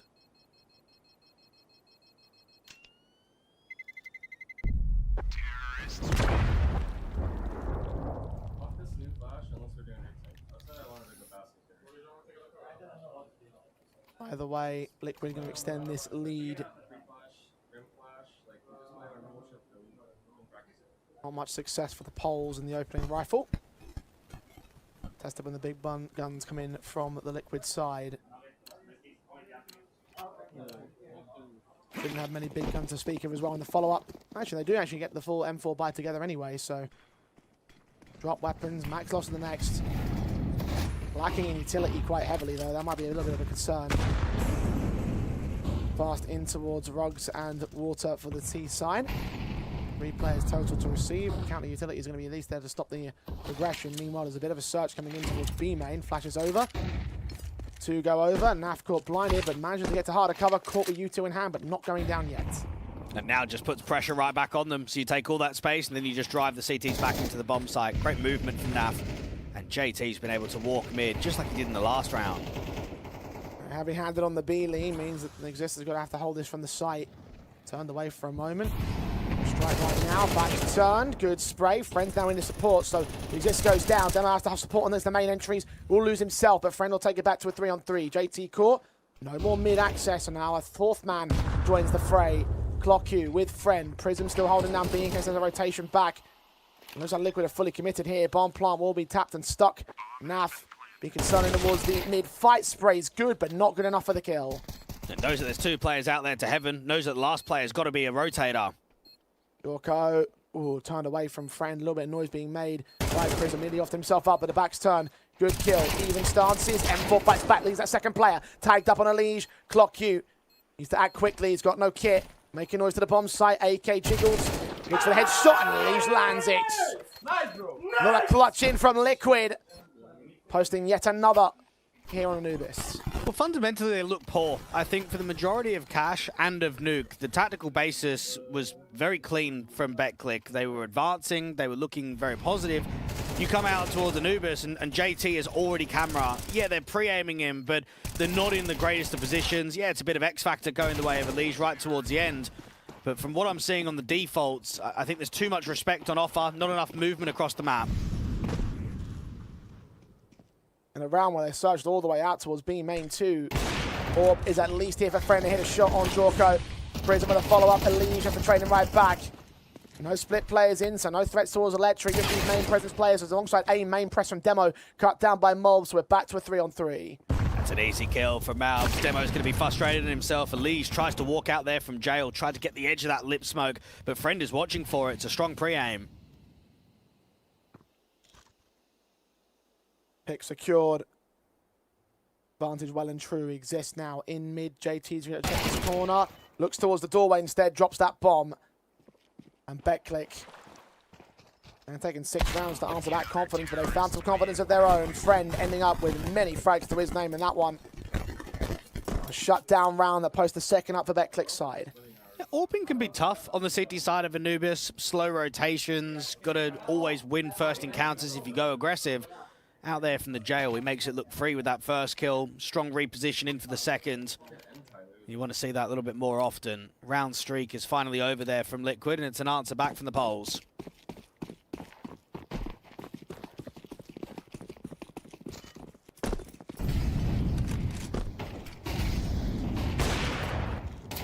Player seen out on the T side. Jorko only tagged up by the Orb battle. It takes down Clock You and a swing back in.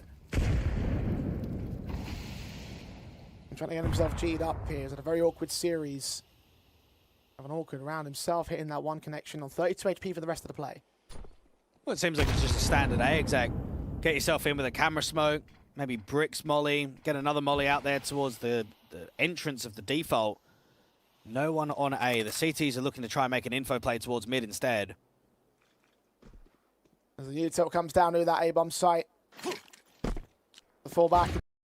Save, seeing them already escape towards Temple, escape towards top mid. They actually rotate back in all the same. This is our scent. The AK spray comes up good from Elise. Demo can take him from beyond that camera smoke. It will fade and he doesn't see anything more. Nothing that will disentry path at least. I'll rotate to exit frag positions, but does not look like a retake here for Betclic. Struggling to get themselves involved. Even with a good lockout round, the follow-up just is not there. And you can tell me, it doesn't matter what the percentages might say, Jay, of T-side versus City-side of Anubis, they're getting pumped. Like, they're just getting fried, okay? And you can't come back when this is the case. Liquid have not looked threatening throughout the majority of this best of 3. They are now. They've really stepped up their performance when it's come to this third map. And for Betclic, it's kind of gone from them dominating to them now just surviving, just kind of holding on as these rounds pan out. I'm not sure what they can adjust, because I think they've made adaptations. We saw the round where they went 2 towards B main, they didn't catch off Nav. They go aggressive out there towards Electric to look for the opening kill towards Water. They get a leg shot, then they lose the AWP pick back to Jorko. They are advancing, they're getting on the front foot, they're just getting outclassed by quality at the moment. And quality from the favourites that we haven't always seen.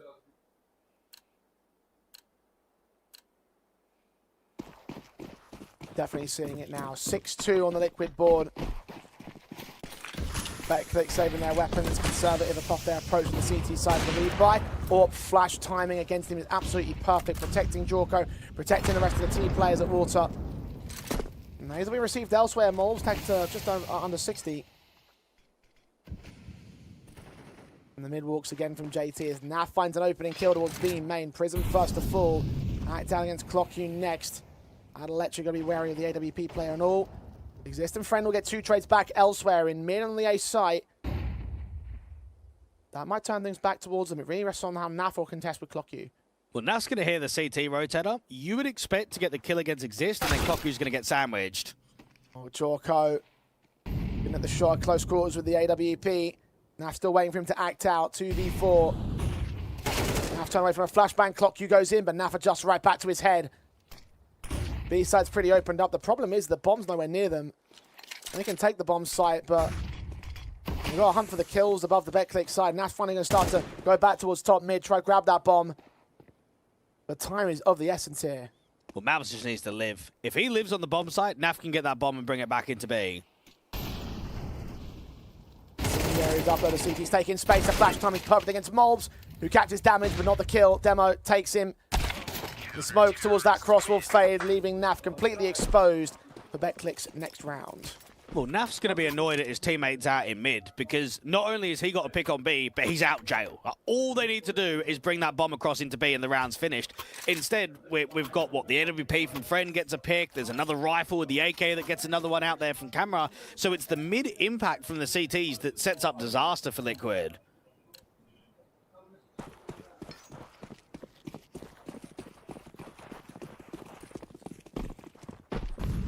Picks from Friend and Exist. Friend right as much as he can in this matchup thus far. Elysian Naf going to cut down Clockune and Prism on the contrast. Exist has now got a lot of work to do. AK on site, flashed off, seen there. Good engage from Demo, who lines him up. Triple secured, will burn at the back lines, but he's done enough to be the hero. The last man of JT known, the bomb dropped as well. AWP in contention, HE to try and clear the space. They're going to wait for the captain to make the move, the aggressive stance at half HP. Surely he's locked out of this round. Surely they're starting to get rattled now. Oh my goodness, double entry instantly. All you need to do is guns up, get the trades out on B. And somehow, someway, the CTs have brought this back. 3 from Demo. And JT is in one of the most unlikeliest of clutch scenarios.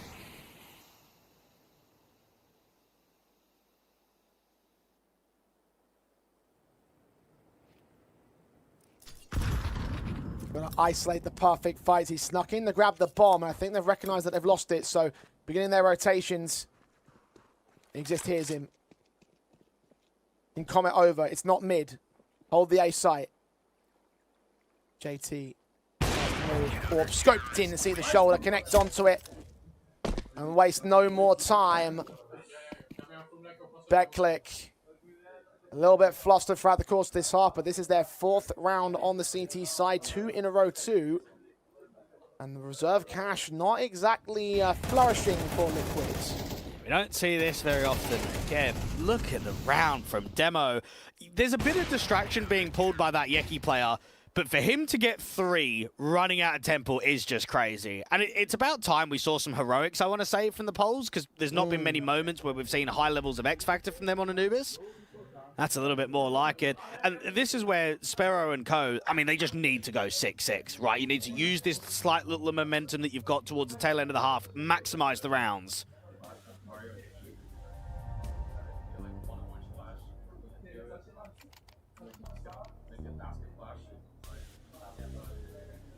Two rounds still to the good on Liquid's lead, but this T-side advantage could evaporate right in front of them.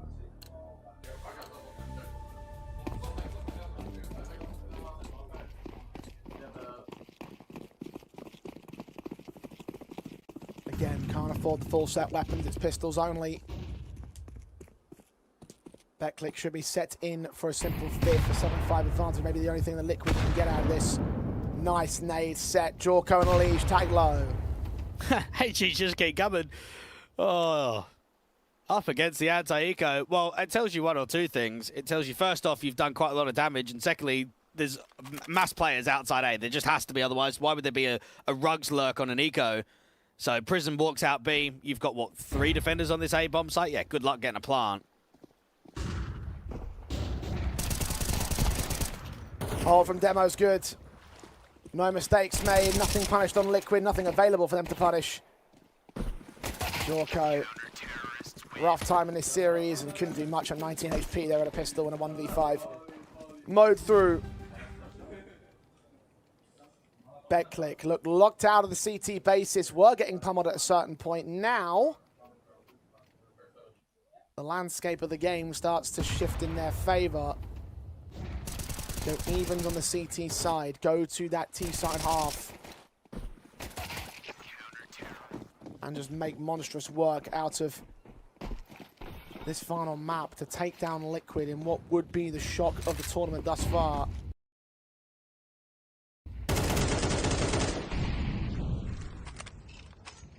An old core with new additions. Flash is sent, Morbs catching none of it. Kill gets found on the first demo. Second man does get traded back, but Elise caught another one in the meantime. Galil back at Jorko, does find his 2 returners. And Liquid respond in kind, so it will be a 7-5 half advantage for them. No even stance of Betclic, but they've done a lot of work to bring the gap back to a manageable position. Yeah, good to see the pressure out there towards A, just kept driving those CTs forward, and Jorko didn't get caught in the open or with nades out. He's got his weapon drawn, he's anticipating fights. Nothing that Prism's going to be able to do in a 1v4. So Liquid will be very happy with the 7-5 advantage that they got. They put themselves in a good performance. They look a lot cleaner. And this match might have similar vibes to the Ho2 upset. I know that Ho2 aren't a tier 1 team, but at least they participate in the tier 1 circuit, both online and on LAN. And for them to go down to EAC, I mean, that's just an unacceptable loss, right? That should never be happening. It should always be Ho2 topping out that group, getting themselves a good seed into the playoffs. So Liquid just need to recognize that that's happened already, and I suppose just respect the opponent, right? That's all that can really be said when you see an upset like that yesterday.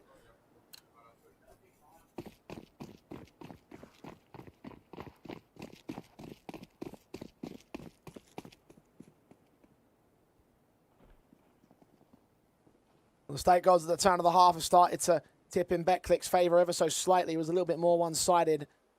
Liquid still rated as our series and map favorites here. 1.25 to 3.50. Remember to use code PULSE35. Take a bet on this matchup. Betclic quickly into the pistol execution. Onto the site. Mole struggling with his pistol. Can't hit the headshots. So they close the gap against him. Clock you catching the opening kill of the half. Bomb plant can be secured. Back at main. Meanwhile, Exist going to utilize the attention turn towards the bomb site to catch JT with his back turned. And a 5-on-3 now. Locks in the Betclic. Liquid. Got Naf in mid. Next port of call. Friend does get domed. Jorko needs kills because the T's are taking space. He just gets fried, though. Jump face to force his crosshair off. Clock Q takes the engagement. Prism caught a Legion of trade. And Naf, known to them, needs an ace in this round to clutch it. And I think he knows as good as anybody else that he is locked out. Pistol win for Betclic. For the first time in this series, one of these sides have taken back-to-back pistols. The record records 4 and 2 in pistol rounds across this best of 3 to the favour of Betclic. It is a bit worrying about the anti-force buy, though, right? I think when we consider back what happened to round number 2 out on Anubis, it was a B-pop.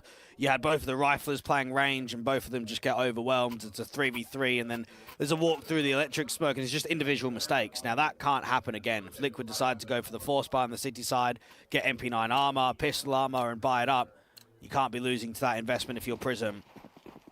And yes, there is going to be a force buy on the table.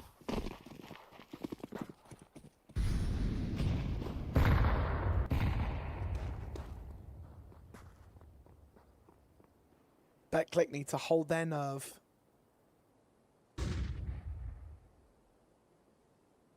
Not blunder this situation that they find themselves in. A chance to overtake Liquid for the first time on Anubis ever since that pistol round win of the first. As you mentioned, the second round by Steel has been come back from the Liquid side, and they've been in control ever since. As Jorko with a scout hits a headshot on the demo to kick things off. Exist finds a responsive on JT. Elige flashed off, blind at point blank. Exist still gets the kill. And this is where you just freeze up, all right? You got your mid player taking map control, drawing in rotates. Everyone else is hitting B, and Exist, all he's doing is distracting. All 3 men are up to challenge him, so with the B execution inbound. Oh, Moles will get the Deagle shot while spamming through the smoke, so that's something. The round itself shouldn't really be contested. Moles is on 32.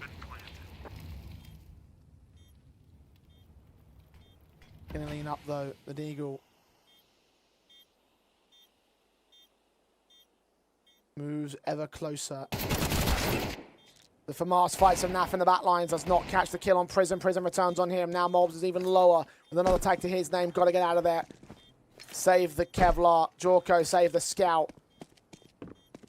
It's unfortunate one of the best shots out of the entire series from him is gone to waste. That's the way the cookie crumbles sometimes. The break round Steel not in for Liquid this time. And this is Betclic coming in with a lot of hunger. Again, I think when you've got 3 players that have literally not been salaried for 8 months of the year, when you finally arrive home and you get contracts and you get on LAN, it's just such a relief of pressure. It's a conversation that we have so frequently in Tier 2. Man, it is tough. Like, there are just players retiring and getting full-time jobs because they cannot play CS. And yet, right here, we've got an Augless core that have come over and they should have beaten Liquid 2-0. They're in a position to threaten a 2-1. Like, how are we in this conversation right now?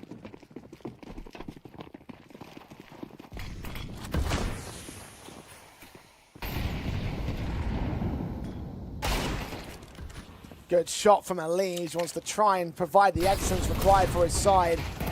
Caught by that flashbang just as bad as the T side were, and JT's access and search towards mid does not yield similar results. Elige. Oh, that's another good headshot. The blinder of a kill. Demo's forced to trade back. Naf himself is low HP. A side is a little bit open. Scout in from Jorko, tucked underneath for Prison. Damage off without the kill. Gonna force him away. Mid doorway access, flash forward. Both players caught blundered. Elige could not get another. Elige is definitely providing something in this round, but the T's are still pretty controlled outside of B. They're not over-peaking. They're not scaling too quickly. They still have Malbs to deal with out in Glyph. The molly placement's going to have to be good. Mobs forced out, dead to right. Elige needs to hit some more blinders. 2 heads secured. Scout shot connecting on damage of another man, but Elige forced away. Can't get the connections he's looking for, and now's the last man to save. Found a different angle for exit frags, but certainly no retake available to him. Betclic take their 8th T-side round up now on the lead, ahead of Liquid, who will bring their true rifle bite into the next.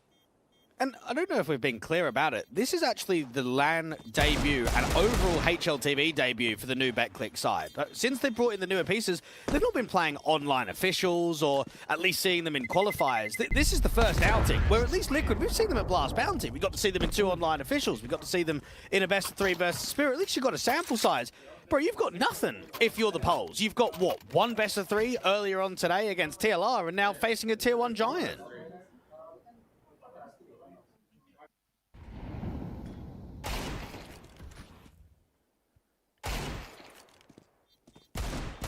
Yeah, here they are, holding the advantage.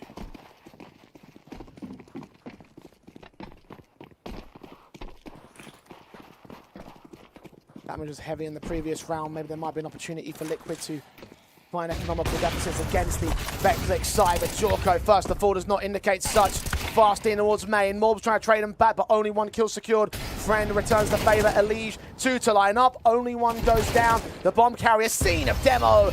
Tapped up by the Bald Eagle. 3 on 2. Betclic.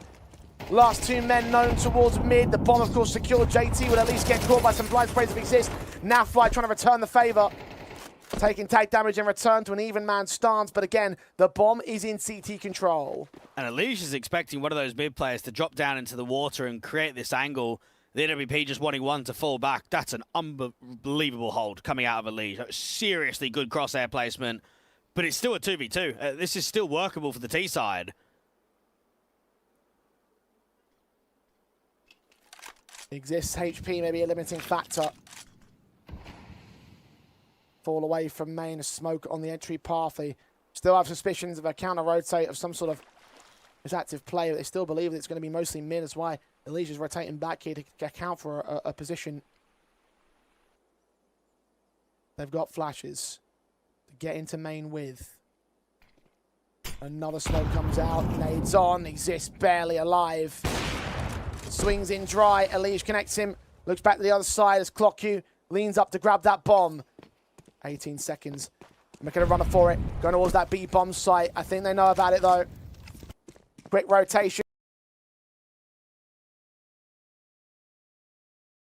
If the bomb's going to get here in time, actually, I think it's barely going to make it. Just beyond harder cover.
But no such timeouts will exist for them. Betclic move forward onto Dawn.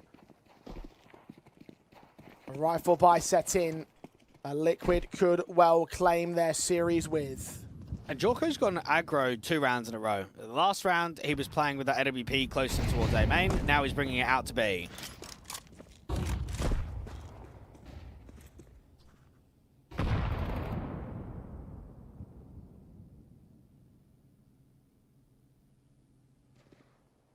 JT extending past Canals to try and challenge the T sideline. We hear them in top mid, so we'll call that out to his teammates. It's being searched for, now being taken. Elige and Moles will respond by taking presence away from the A site and the A main control. A backstab may well come in for JT in the M4. Searching, backs turn, checked by Prison. Dropping that bomb, second man does trade. At least they know the bomb control, and this is now where the A players might try and press a little bit more. You've got Malbs and Elige quite close towards A main. Jorko just about escapes. Repeaks to hold the angle more permanently. Betclic continuing to press on. Mid control, look to be searched. Naf's in contention for it. M4 wraps the corner. Just Cat with utility caught out. Friend down as well. Clock responds, but Mobs is there for a response. The timing just working better for Liquid. Demo just doesn't know what to do here. Snuck past the CT line. May work his way into the A bomb site. 20 seconds to get 2 kills. Grab the bomb, commit it to bomb site, and then deal with Elige. Too much to handle. The orb searches. Jorko lands another. Liquid. 2 more to the win. And just the threats have really only come from the start of the halves from Betclic when it comes to this decider. Not like it's been in map 1 and map 2. And I mean, yeah, it's going to live rent 3, isn't it? The 1v2 that Naf is able to win, but then also that 1v2 that Clocku nearly wins out on the B bomb site. If those rounds go differently, what's the outcome of the series? Well, certainly not how it is right now. Liquid should be able to close this out 13-8. I think momentum's certainly gone. Confidence isn't quite there anymore for the Poles. And I think it's a shame because most would have expected a better performance on Anubis than what you would have had on Nuke. I think just as a squad, when you're coming together for the very first time, you'd probably anticipate the Anubis after getting the official over TLR that you can show a bit more of that overall team chemistry and cohesion, but no, not quite to be.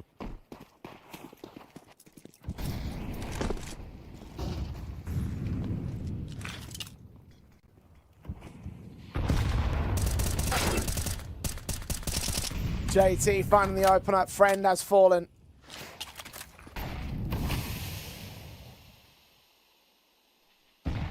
Half-ball pistols. Prism's gone in a little bit more heavier than the rest of them, though. Saving to the overtime. They've gone there before. They have to do so again. Damage output of these pistols is not good enough. JT finding Demo with a USP from range. Tech 9 of Clock Q. Can't spam down the first. Naf will deal with him and exist. Well, it doesn't matter who deals with him. He's a goner either way. 12-8. Map, match, and group points for Liquid. Well, I think they'll certainly get some smiles on their faces when they finally close out this one. It's been a tough series, and it's been a serious wake-up call, hasn't it? I mean, there has been some uncomfortable moments throughout this overall best of 3, but the Tier 1 team is showing exactly why they're the favourites in at least the way that they're playing in both the first half and the second half of Anubis. And the numbers have still looked kind of low, right? I mean, Jorko on 12, Malbs on 10, Naf on 12. Elige has performed at a high level, and a much higher level than what he's done in the previous few maps. Orb in, Jorko shuts down Prism. The Orb of Friend able to respond, but there's so many more players moving into Canals. The AK so aggressive. Friend's back, he's turned towards him. Spray's good, back upstairs. Demo traded by Malbs, he takes Elige down in the mix. 3-on-2.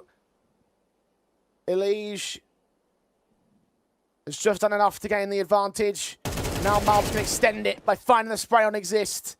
Clock Q stands alone to save Betclic. But it looks like it's lights out for this series. Lights out for the top seed of the polls. A very good effort. Damn near a 2-0 for them.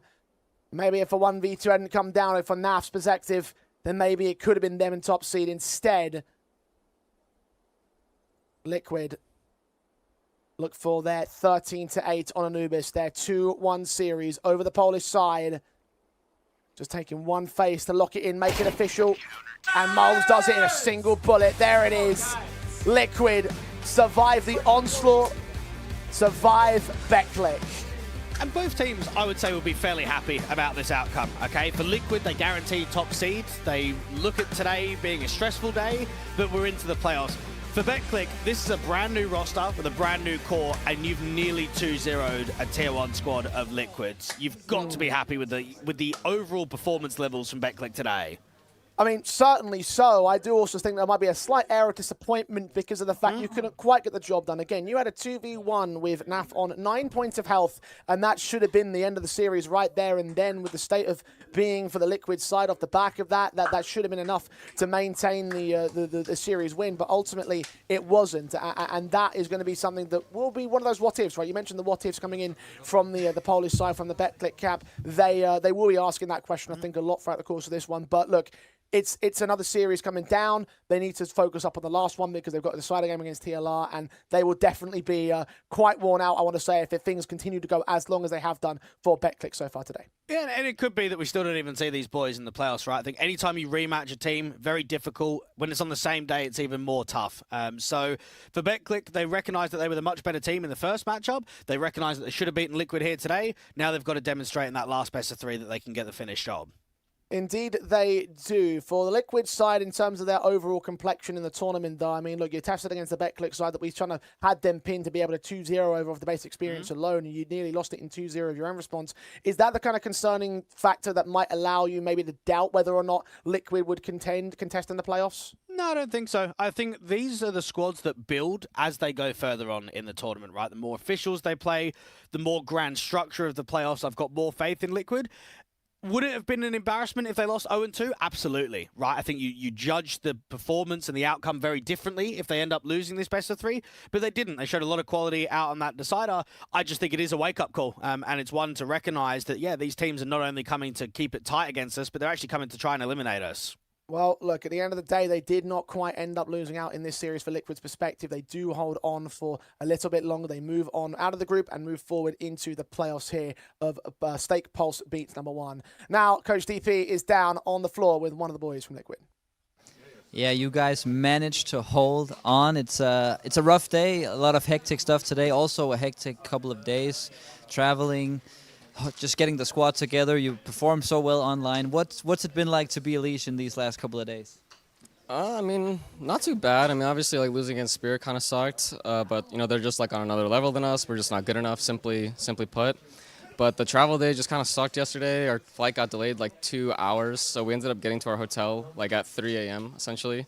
So we're all under 6 hours of sleep. So it's a little bit rough, but it is what it is. All that matters is that we got the wins here. It was super messy, super gross Counter-Strike. I'm sure the viewers could see as well, but we won, so. You won, and just talking about this team in general, you're reuniting with JT, a guy you had a lot of success with in Complexity. Always thought that you performed very well for the team that you had. How's it being back with him? It's great. I think that like what we have is really good. I think it makes it easy for us to shine individually and to be coordinated together. I think it's just going to take some time for us. Of course, we need to like make sure that we first of all get enough time on all the maps and talk about how we want to like be playing this. And also we do have like some nerves, you know, coming into the first like matches like on LAN.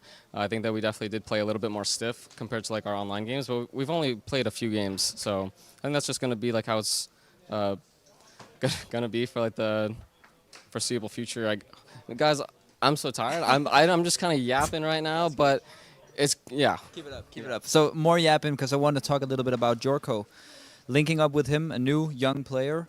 You're one of the central pieces on the team. He's going to be a central piece on the team. How's the partnership with him going?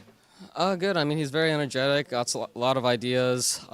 He also is very hardworking and good with criticism. So I think it's just about having enough time, like talking about like, you know, how we should play different setups, like the protocols that we want to do, like how we want to play against like certain buys and how to make sure we play for like the best percentages like in all the rounds. So I think that it's just going to take some time, but I think for like a young player, I think he's playing great. I think that he has a really good mindset, so I think it's good for the future for us. And just one last question: what's the goal for Liquid these next couple of months? Are you looking for the major, for top 10? What's the goal for you? Honestly, I'd be happy just being in like the tier 1 circuit, just going to like all like the top tournaments. Playoffs at the major, I think, is super achievable for us. Like I just want to be back into the mix of things, like being in the conversation, because it'd be a lofty goal to say, you know, win the major. It's like obviously everyone wants to win the major, but I think like something that we could definitely achieve is being in the conversation. Being in the conversation for like the playoffs, for the for the trophies would be great, but just being up there with the top teams would be great. So that's it from a tired but realistic and happy Elish. Back to you guys. Well, 6 hours of sleep might explain a lot about that series. Might explain why they look blazed out of their mind at the same time. Dwayne, you don't see that as an excuse. Man. Come on, as if you Bro, haven't come been on, able to perform at 6 hours. Come these on. Betclic boys haven't got a salary for 8 months. I mean, come on. Like, I know, like, honestly, I do get it with the tier 1 players, right? And yes, it is true. It can be excuses, it can be that. But you are facing a team that literally have not even been paid for the majority of 2026. And you nearly got 2-0'd by them. I mean, come on, man. It is what it is at the end of the day. Liquid do take the series, and then that's really the bottom line for themselves, and they move on into the playoffs to join the likes of our Group A successions of G2 Ares and EA Copenhagen. Of course, we've got one more match to bring you here on the mainstream, and that is to see whether Betclic can also succeed upon the group stage run. They certainly will be the second favorite. That's really the bottom line for themselves, and they move into the playoffs to join the likes of our Group A successions of G2 Ares and EA Copenhagen.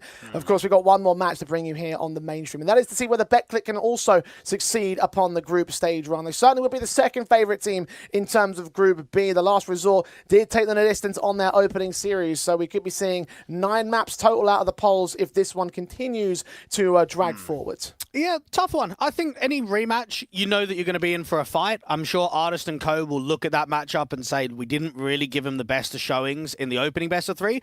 Let's try and strike. Let's try and be a little bit more threatening, because it was only map number 1 that was competitive that first time out. Well, let's see whether they can get some competition going, whether the fresher team or the more fired up one will make their way into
Well, a hell of a marathon to get us going here in the latter portions of Group B, but Liquid ultimately the victors of that best of 3 series. Now move forward to see whether Betclic can recover their opportunities, whether they can recover themselves a group exit and move into the playoffs over the last resort. A team that matched them a little bit earlier on today. It's now been a very long day for the boys over from the Betclic camp. I wonder when fatigue will settle in, whether they will end up making a concession or whether they can beat TLR again. They are the last 2 teams standing in Group B.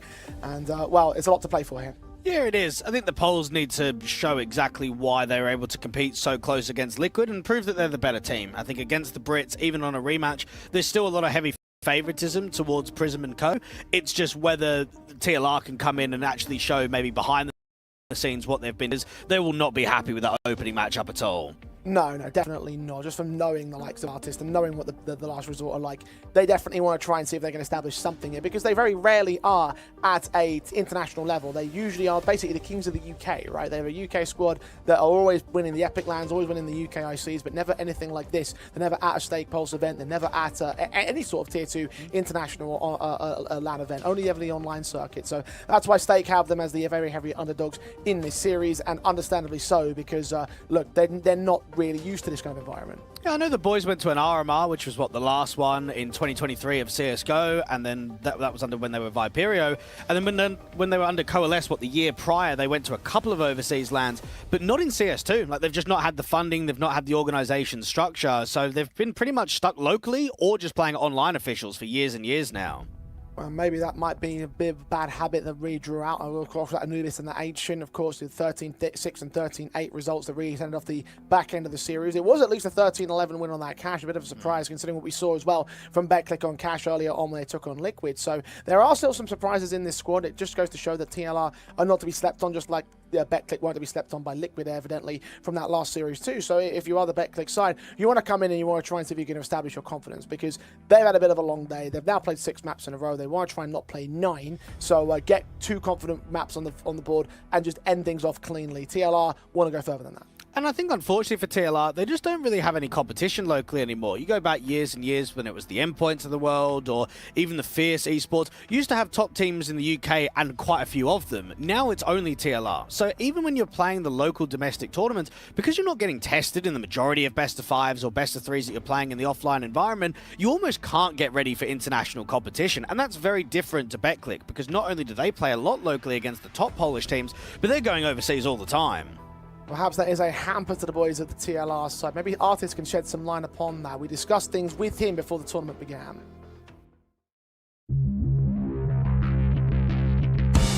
Hi, my name is Artist. I play for The Last Resort, and we're from UK. I didn't really game that much going up, to be honest. I was more into like sports and stuff. I think really like kind of COVID kind of swapped all that, where like we were all kind of just locked indoors and like, what do we do? Let's play some games. That's kind of where this course kind of came from. The Last Resort, the roster itself, has been together for a good few years. The core of me, Extinct and Giraffe have played together probably nearly 5 years right now. So it's, you know, we've been to a few international lands before. So yeah, we're just looking forward to taking part in this one and hopefully do our best. I think within the other rosters competing at this tournament, I think the other team I would say we kind of have a rivalry with is EAC, the Danish roster. We played them in Kosovo last month, maybe weeks ago, where they put us out there. So if there is a chance for us to compete against them, you know, we would like to knock those guys out to get a bit of revenge. I think the team we actually are looking forward to is playing is Team Liquid. You know, I think there was a chance that they might not have been here due to like schedule clashes and stuff, but they have made it here. Yeah, well, in 2023, Giraffe played unbelievable versus Fnatic, so he's coming here to cut off some heads, so we'll see how it goes.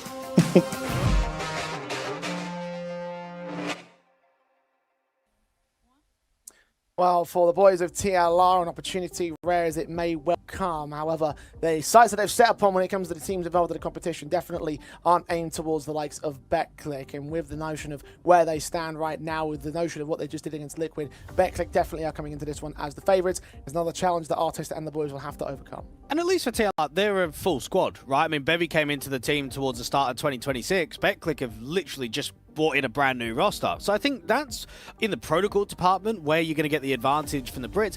It's just the experience at the LAN and the offline is always going to favor over towards the Poles. And I think on the day, it's clear and obvious. Betclic have proved to be a really strong team. Indeed they have. I think the one factor that might start to hamper them as this day has of course been long for them would be the fatigue factor. You've played so much from the morning right up until what now is approaching the early evening for themselves. So if they do end up getting affected by the fatigue, that's where I think TLR in the moment are going to have the best chance to try and beat them out right here, catch off a few mistakes, catch off a couple of missed bits of utility, a couple of missed positions or miscommunications or whatever it might end up being. Just try and do something when it comes to the mistakes that Betclic are going to make right here, because TLR, they need to find some sort of way into this series. It will not be an easy matchup. And I think they also need this win just to help out their VRS campaign. They've kind of been on the outskirts of top 100 for the majority of this year, and it means that you're mainly getting invited to online closed qualifiers. You're not really within the Tier 2 circuit. Yeah, the performances at Epic Lands and the UK offlines are helping, but when you come here and you're going up against Betclic to beat a team around the top 60 on VRS to get yourself into the playoffs, it's only going to help out their overall campaign, just the world of Counter-Strike as such. They want to make progress. You talked about how there's not much competition in the UK scene for them to make, or they've got for them to face it. They've got to try and find that competition internationally, and maybe some moments have been made online. But the LAN environment, though, that's where you can really make up the numbers, where you can really establish yourself within the Tier 2 space. So, from their perspective, it's all about trying to establish themselves in the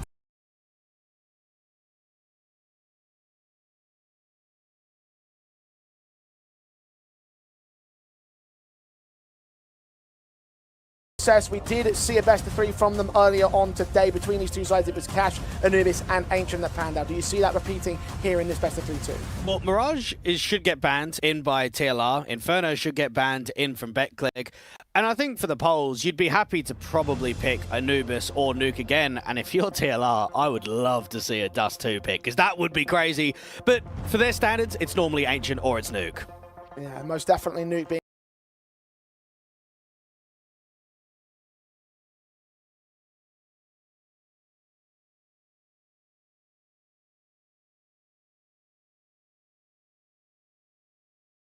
Betclic beat out Liquid on Nuke. There's a caveat also to add towards them, having known how well placed that map is for themselves. They'll go towards Anubis instead. Another great map for them, another one they've been picking quite a lot, and very nearly again doing what they could do against the Liquid side. Dust 2 banned out by TLR. Cash could still get followed in as last. They want to repeat it, but no, Apogee do not want to go there. So we have our battlegrounds drawn away. Do you see any sort of favoritism towards one side? I mean, just by default, I'm sort of looking at those first 2 maps saying that Betclic are on home territory already. Well, I'm a little bit disappointed we don't see Dust 2, because for TLR, they've been running a 5-map map pool for a very long time, okay? Mirage and Dust 2 has always been the weakened maps.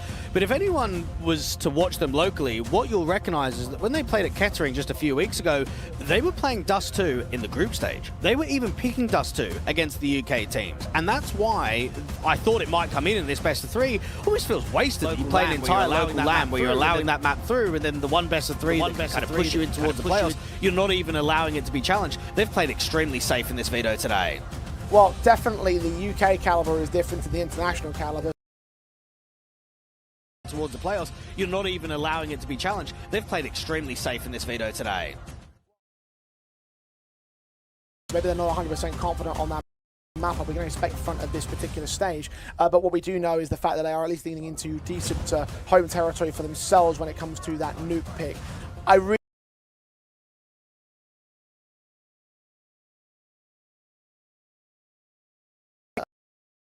a near 2-0 win thanks to a Nuke pick from their perspective on Betclic. So TLR will have to be wary of what's been going on in that previous series. I really hope that they've been keeping their eyes on it. I noticed Artist was lurking in the background of the Betclic side of the board when they were playing out their best of 3. So I hope there's been some research done to try and counteract what they've been bringing to the table. Yeah, and I think Artist, right, is a long-term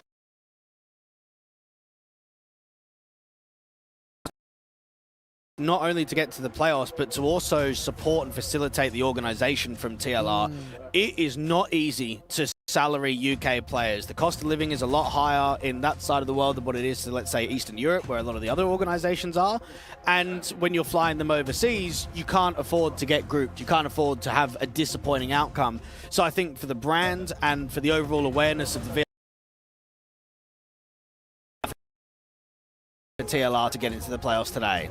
Yeah, just noting as well the fact that TLR have been around for such a long time. They've been an organization since 2004, so this would probably be a bit of a new thing for people to hear about from the international space, but they've been going at this for a very, very long time, and they've never truly had an opportunity to do something at this kind of a level. So maybe this could be the moment to surprise.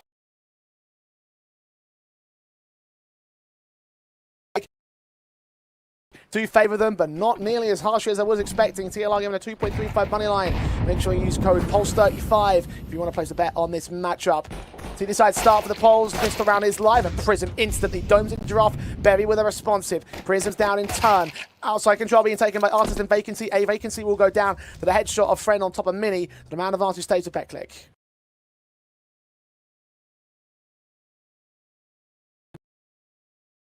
For is Artist to either get a pick or Extinct to do the same. The problem is the CTs aren't really creating movement. They're not even really searching right now.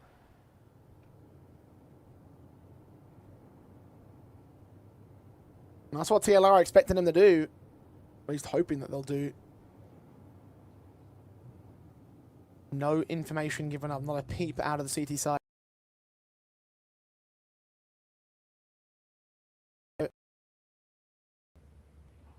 USP to check around the pillars of the B-bomb site. That centralized bomb plant position.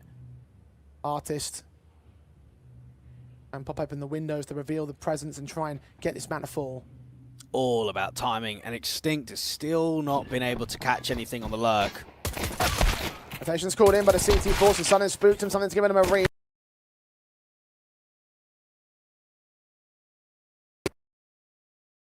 And the rotations have just missed out onto Friend. 2 HP, and he's evaded contact against Artist. They're over at the door, he sets the double doors. Artist just towards him. Get that PT50 headshot in. Down to 40 HP though. HG sent his direction. Forced in the open. Needs to land on Friend. Trying to stabilize that shot. Forced for the reload back. Player drops in and Extinct gets down. Artist with a double. And now Friend with 2 HP to win versus 2 players. Shot away by Bevan.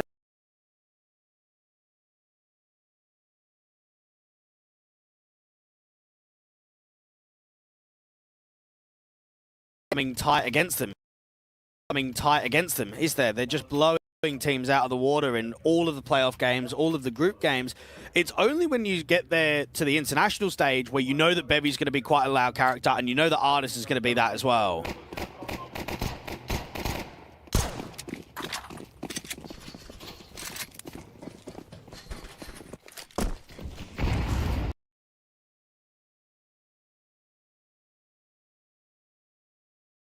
Forces are going to try and beat your forces.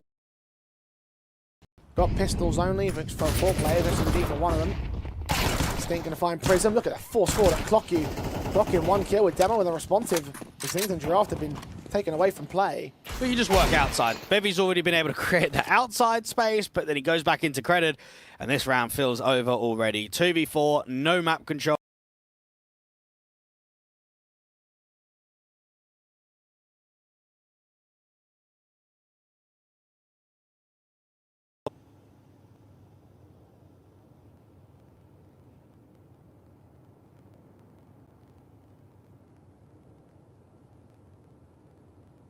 Only so much time to try and find the fight against the CT forces. Of course, TLR have to make the moves. Artist is trying to be silent, trying to be careful and considerate. Seeing Demo now.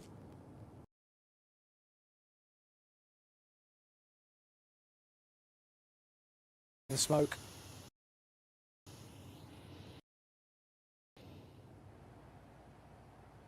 Two SMGs. I'm doing a little find the fight on Artist. The whip is straight entirely. Vacancy not ready for Clock You though. Artist's got to do this on his own. Drop down to the B-bomb site. Trying to fake it out, but no rotations called in because Exist can call that out. Fall back and save the... If catting a rotator player, he really should just be backing off and saving. Now, he is very close towards the hut though, and the Heaven player might see the gun barrel just on the edge, depending on the position. Or I tell you, if he was a little bit wider there, Demo, I reckon he actually would have seen him. And TLR don't quite get the force buy back, and now, well, you're in immense trouble. And I know we didn't really go over predictions. As much as I love the boys, I think they're going to get 2-0.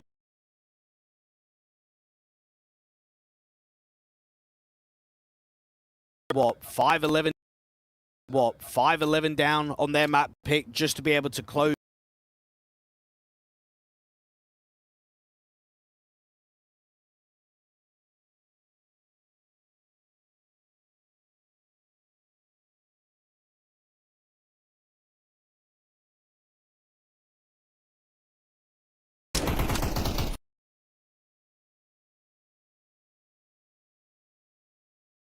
Forcing him forward into a fight he can't win. The upgrade pistons out of 3. The SMG ever exists. Good to fight on the first man. Extinct will take the trade. And also Giraffe inserted himself towards the vent drop as Farm Prism. The response is there. The AK will stick around and cut the rotations off. There's already a player in the lower bomb site though. Now with a third attempt at a stick to contend with. Straight through. Peeking in. Bomb to be denied. Now a 2v2. 2v2, bomb, damage, tapped, flashbang forward to the SMG. Giraffe does not see the demo, swinging.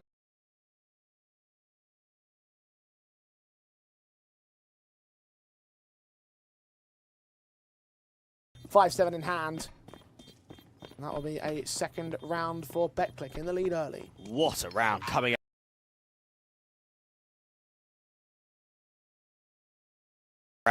out from Demho. That did not look great from the perspective of the polls. They'd lost lower access. The vent player was able to cut a rotation. Kind of thinking about it, there almost should be nothing in that round, and he gets away with, what, 4? Very good defensive out there from Dark. Playing his 150th HLTV LAN map today. The Demo made his name on that Anonymo roster.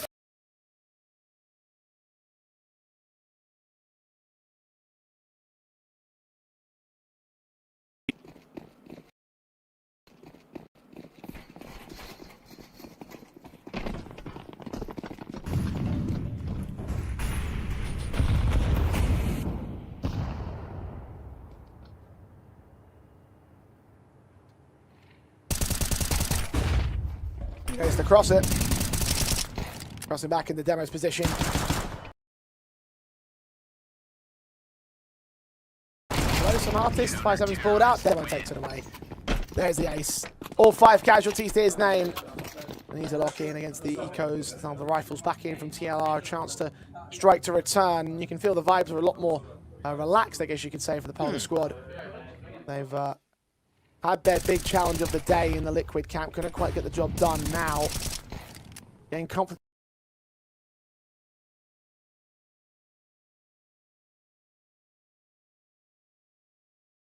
Ali Bond, Godku, and Seth. They went 13-10 and 13-10 twice against the Dobbo, Jawstare, and Fraser roster.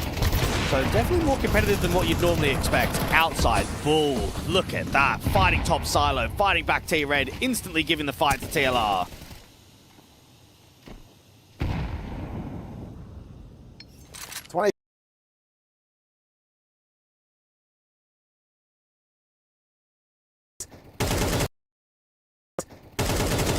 Bombs back on a 1 kill, and Artist gets him from beyond that fading smoke.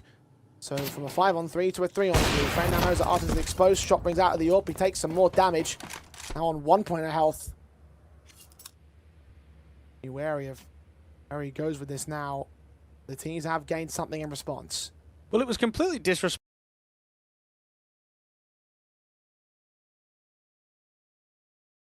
towards the top of credit card. It's not necessary at all. And it might be a position now where they recover the rounds. Slow walk on an A split. At least there's a Heaven player in the AWP aggressively into Heart. Lucky fights well. Giraffe falls. Man advantage established once again for the Betclic camp.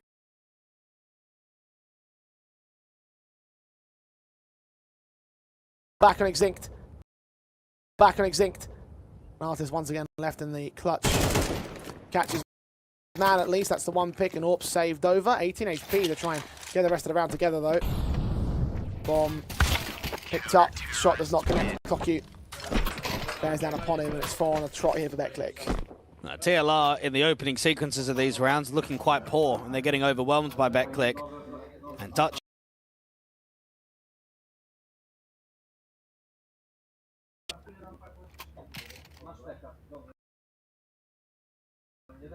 To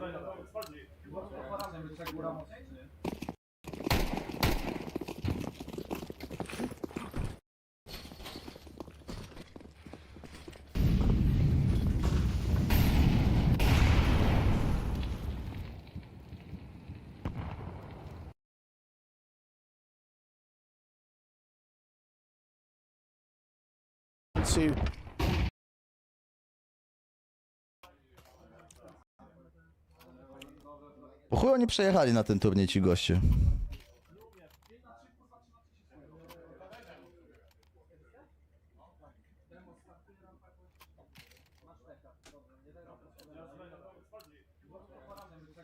Ciekawe, czy jak oni grają, nie? To The Last Resort. To oni na przykład mają w głowie to, że są w stanie wygrać ten mecz, czy grają sobie po prostu, żeby zagrać jak najlepiej?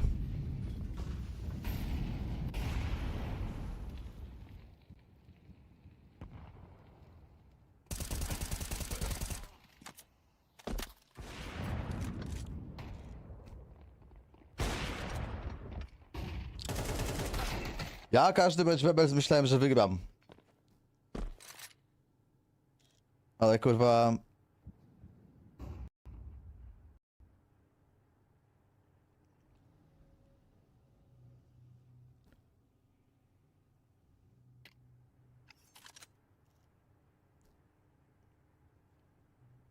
No, myślę, że tutaj jest, to jest mecz dla koneserów. Ten pierwszy mecz to był przypadek po prostu. Znaczy pierwsza mapa, wypadek przy pracy. Bało się tam po prostu coś, stresik może, że pierwszy mecz na lanie razem itp.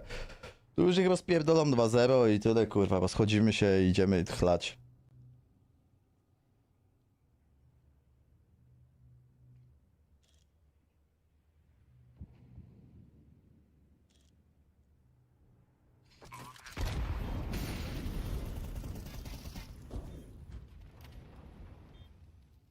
W Sztokholmie jest ten LAN.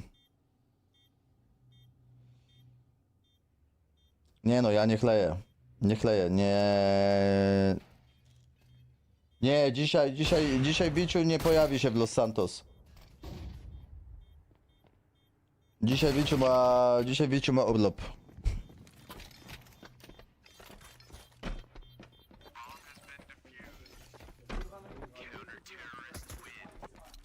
Kurwa, ciężko powiedzieć, Deus. Chuj wie, stary. Z 10 baniek na pewno. Na 100%.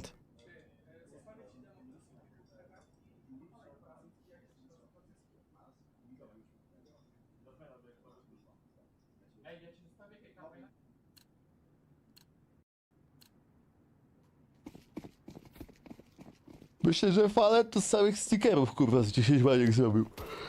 Tak szczerze. No dobra, może nie samych stickerów, ale no ze stickerów 5 zrobił na pewno. GTA jutro, no.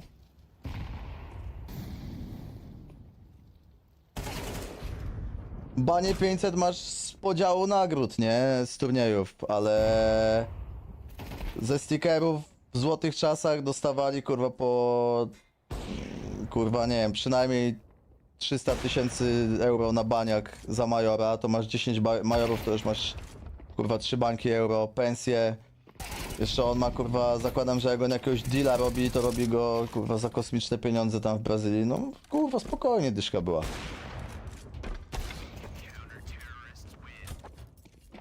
Z palcem w nosie. O kurwa, Dis mnie pofollowował.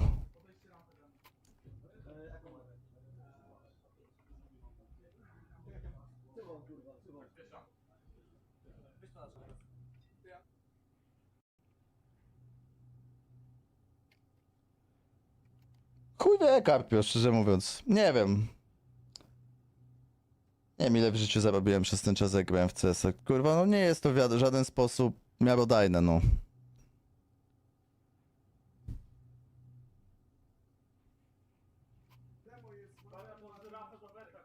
Nie no, banie to na 100%, no wiadomo, nie? Kurwa. To jest... No nie mam pojęcia, stary. Nie no, gdzie 3 miliony dolków? Co ty, to przesada. To 3 miliony dolków to kurwa teraz bym leżał na jakiejś plaży, kurwa, w Wejherowie. Ale no, nie mam pojęcia, stary, nie mam pojęcia. Nie liczyłem tego w żaden sposób taki.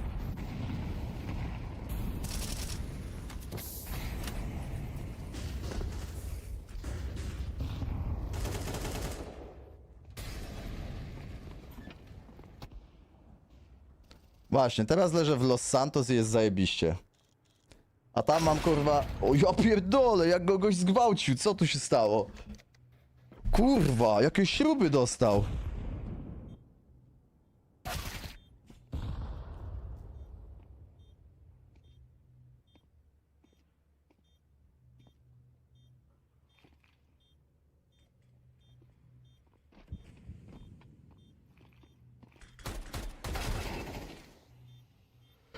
No ten mecz taki kurwa, wiesz, jak Gortat w kosza kurwa. Maciek mamy po 13 lat. To jest mecz tego typu. Myślę, że podobnie, Deus, podobnie. Porównywalnie bym powiedział, wiesz. Ja tam sobie miałem za majory, on se miał za jakieś te wezgi. No, myślę, że bardzo porównywalnie. Becik na Anubisa, może over 14 demo. No na poprzedniej mapie ich jebał. Mówię, to są ciężkie mecze do obstawiania, stary. No musisz trafić w tego, w kogo będą wchodzić na takich meczach. Mad Lions, najlepszą wypłatkę miałem. I jeszcze wtedy za streama dużo zarabiałem. Tam miałem pęgi w chuj, łącznie. Miesięcznie, kurwa. W pewnym momencie to z 7 dych mi wychodziło. Ze wszystkiego. To były dobre czasy w życiu. Gamers to był początek tylko organizacji, my tam jakieś kieszonkowe dostawaliśmy, szczerze mówiąc. Nie no, w złotóweczkach.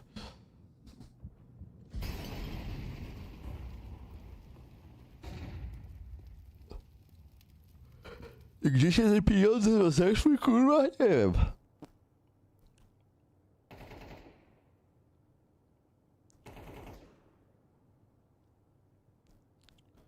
Czy wiem, no, w dużej ilości tych pieniędzy na przykład siedzę teraz. Autko też, kurwa... Tam ile, kurwa, w to auto, kurwa, ile kosztowało?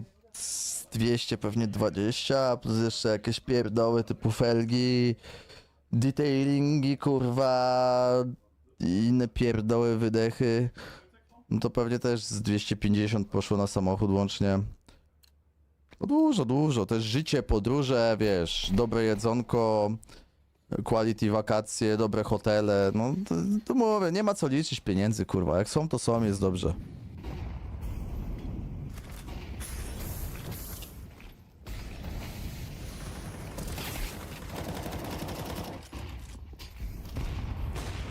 No tak, no tutaj u mnie na osiedlu to no mieszkania już po bańce, kurwa, to nawet nie jest Warszawa.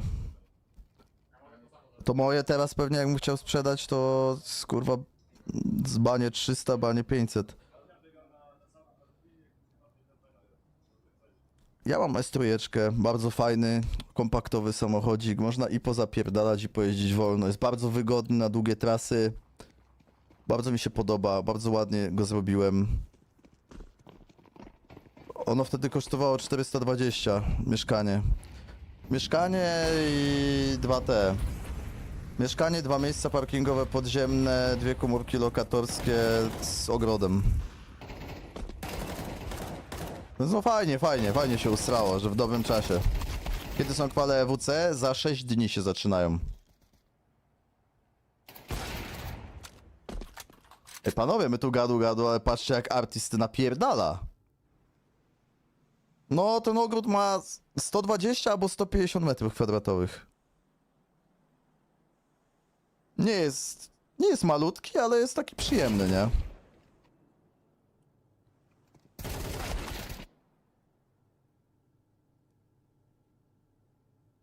No, taki właśnie, żeby se kurwa pochillować, Ola tam jakieś kwiatuszki posadzi, jakieś owocki zrobi itp.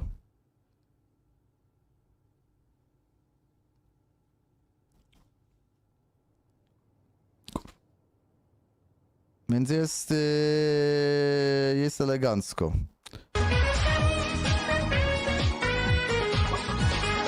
O kurwa! Kurwa bary, dziękuję ci za to. Odwdzięczę się w szczurach. Dziena Barson, dziękuję, witam wszystkich z Rajdzika, dzień dobry. Jutro idę na szczury. Dzisiaj jest bez Wicia, dzisiaj Wiciu się nie zjawi. Dzisiaj Wiciu ma, wiesz, inne rzeczy do roboty. Kurwa, o ja pierdolę, tyle szczurów byś chciał? O, kurwa, nie wiem czy wyrobię, odezwę się w piątek. Tak, Wiciu jest na smyczy przez wczorajszy kurwa dzień z Gio. I musi troszeczkę odpocząć. Nie byłem, no bo Chris w ogóle mi nie po drodze, bo bardzo się tutaj wkręciłem w aspekty zdrowego żywienia. A może nie tyle zdrowego żywienia, co kontrolowanego żywienia i nie chcę sobie tego pierdolić.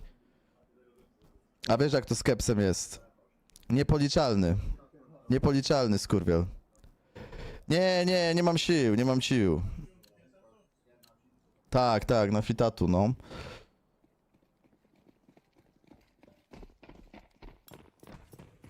Kurwa, nawet nie wiedziałem jaki mam dźwięk na rajda. To chyba pierwszy rajd w historii tego kanału na kiku. A Zaku wypierdolił na weekend cały, będzie dopiero we wtorek. Jakby coś tu chyba trzeba było zmienić, to ja nawet nie wiem jak to się robi. Ile kalorii dziennie? Całe 2200. Całe 2200.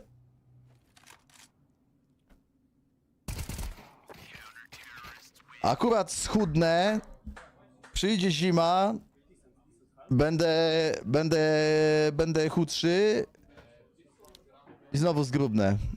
I potem już schudnę, jak już będę, wiecie, zaznajomiony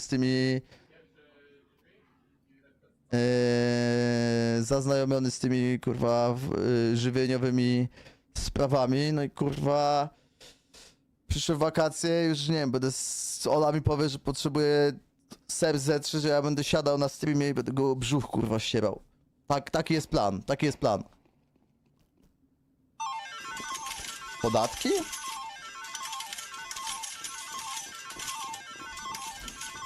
O kurwa! Chris jeszcze rozpierdolił jackpota 50 zł jeszcze na kebaba dla Oli. Cheat meal i extra cardio. Chill meal i extra cardio.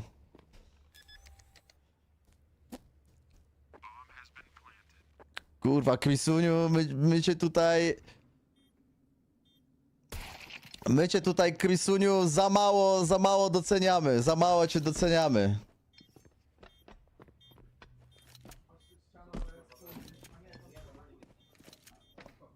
Dobra, Chris, słuchaj. Jako tutaj, kurwa, właściciel tego kanału, w sensie chodzi mi o ciebie, oczywiście nie o mnie, ja jestem tylko petem, który tutaj usługuje. To kurde... W przyszłym tygodniu znajdę czas na to, żeby pojechać tam i chuj z tą dietą.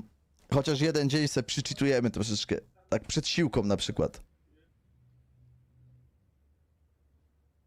O, wiesz, Naworo, pewnie od Chrisa, kurwa, bo to jest wariat. Pewnie od Chrisa.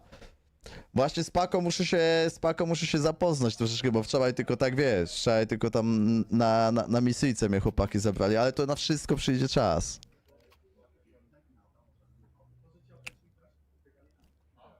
Może napiszę do tego, do Poldiego, ile kurwa kalorii ma twój kebab, bracie, i go wpierdalam.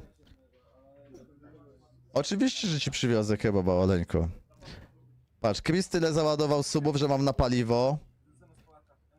Jeszcze dopierdolił donatę na to, żebym miał na kebaba, to mogę zrobić wszystko.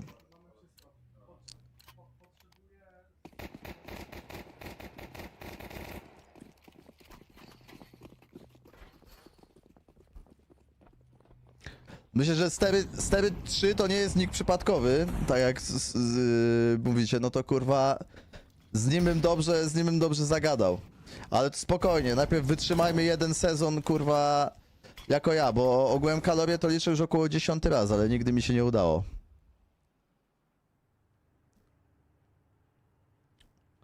A teraz jestem na dobrej drodze. Ale do rzeczy, bo mamy tutaj zajebistą rundkę ze strony... Oj, jednak nie. Kurwa, ale by były jaja, jakby tak na przykład Apogee wjebało tę mapę, to nie uwierzyłbym w nic. Nie no, to jest niemożliwe, serio, to jest niemożliwe. To się kończy 2-0 i to... Każda mapa max do 7. Muszę się brzusia troszeczkę pozbyć, wiesz, Texi? Tak kurwa... z 3-4 kilo najpierw muszę tego brzuszka się wyzbyć. Znaczy tłuszczu. To już zacznie spadać z brzuszka, a później możemy kurwa jechać.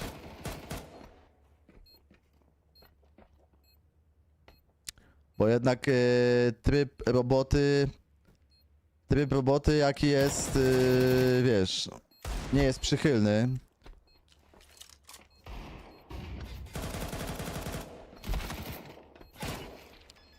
No, i goś na raz mu wali, niestety. Klucuszek zaryzykował, ten fake taki se.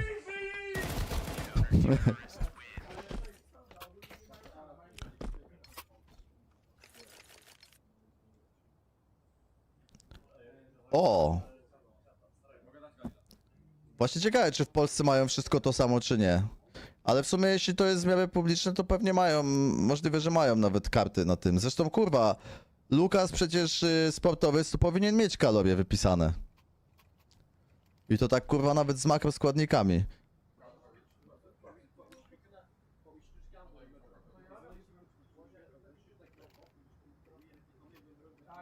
Stary, nawet na fitatu jest wszystko dodane. Mangal kebab, kurwa. Wszystko jest wypisane, elegancko. Dobra, to można jechać. Kurwa! Muszę jakąś misję ogarnąć gdzieś tam w któryś dzień, w tym tygodniu i zajeżdżam tam. I ja pierdolę, tak tęsknię za tym kebabem. Cześć Hubiks, witam serdecznie, dzień dobry. No teraz to bardziej taki, wiesz, rozjebany jak żaba na liściu, zmęczony Paweł po przygodach Wicia z nocy. Ja właśnie mówiłem, że ja się kompletnie się zmieniłem, jeśli chodzi o podejście do życia, odkąd pierdolnąłem tym CS-em na razie. I no szczerze mówiąc, kurczę, tak o pierwszej to już spałem za każdym razem. No plaża była wczoraj kurwa śmieszna, no. Ale mnie to rozjebało jak wchodzę, a tam kurwa jajo wystaje z piasku, nie? Serio, myślałem, że kurwa zgłupieję jak to zobaczyłem. W ogóle się tego nie spodziewałem, ale to jest właśnie rzecz tego typu, którą wymyśla tylko kurwa Testri, nie? I mamy przełamanie, moi drodzy. Mamy przełamanie. Eko mają, eko. Tak, Oleńko, co się dzieje?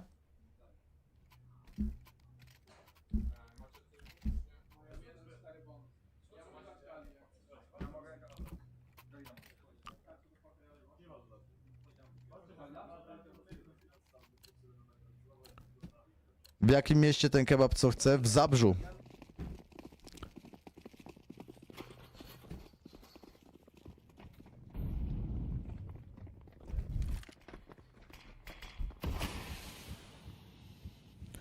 No jest misja, żeby się na niego wybrać, no nie oszukujmy się, jest misja, żeby się na niego wybrać. Pół godziny drogi, ale no jeśli jest taki sam jak w kolonii, to warto. O kurwa, żyrafa, coś ty dopierdolił, człowieku.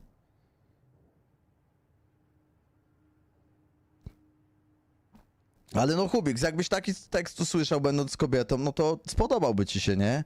A tamta była sztywna, no nie... W ogóle nie czuła tego vibe'u. Co masz chodzić i mówić, ale jest pani piękna, naprawdę, no chciałbym być z panią w związku, naprawdę jest pani super.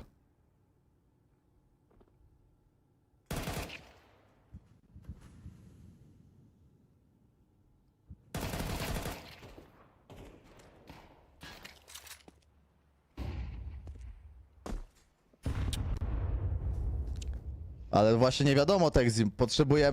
Potrzebujemy właśnie frajera, który pójdzie i nam sprawdzi. No i okazuje się, Chris mnie wyznaczył, że tym frajerem to będę ja. Więc no już trudno, będę.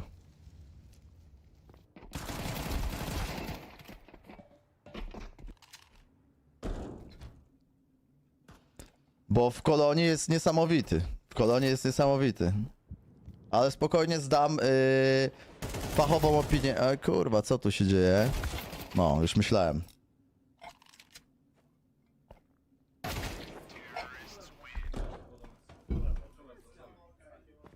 To był forsik, teraz jest eko. Mogę z tobą jechać, ale wracając musimy wziąć coś z mojego miejsca. Okej. Okej, możemy to zrobić. Możemy zrobić takiego tripa. Jak pojedziesz ze mną, no to wtedy będę miał motywację, żeby się wybrać.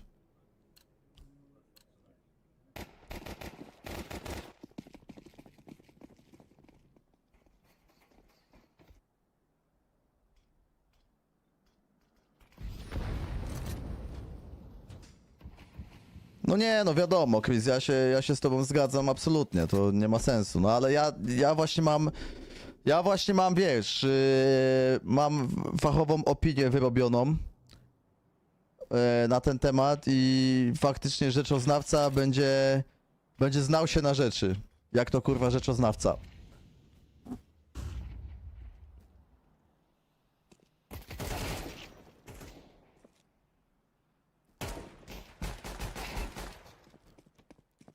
Artysta, ale jedzie. No właśnie, ktoś za tego kebaba musi zapłacić.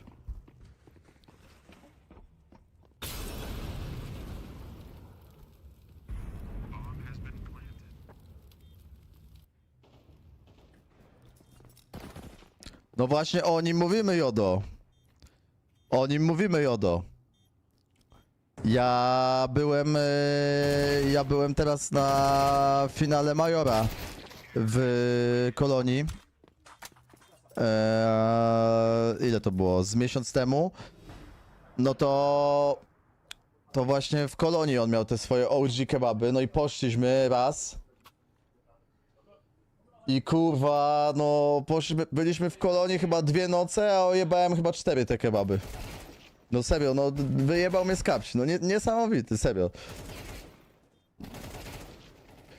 Kurwa, no to mamy kurwa zbieżne opinie. Rozbieżne. Mnie ten kebab wypierdolił z kapci, szczerze mówiąc.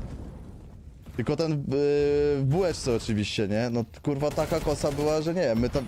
Wszyscy co go wpierdalaliśmy, to nie wierzyliśmy własnym mordom, co my jemy.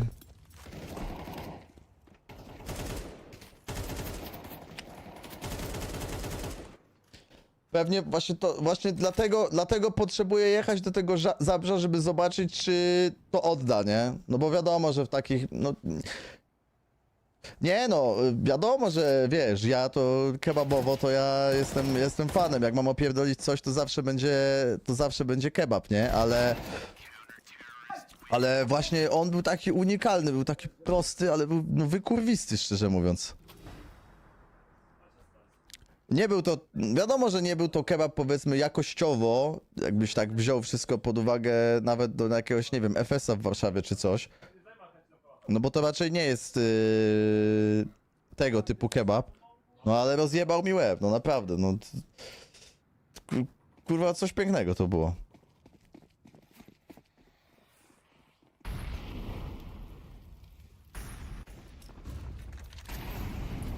Dobra, kończymy ich, panowie, bo już...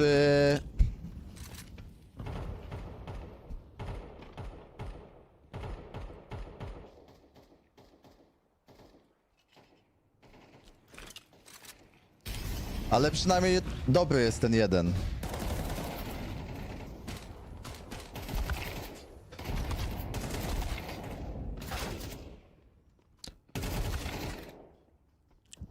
Ja wiem, bo ja też dużo w Niemczech w życiu byłem. Nie mieszkałem powiedzmy, ale często na bootcampy się jeździło, czy właśnie turnieje, czy coś, no to kebabik w Niemczech obowiązek.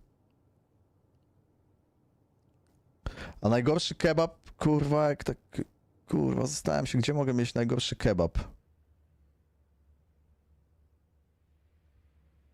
Chuj wie, szczerze mówiąc, jaki był najgorszy kebab, jaki jadłem w życiu.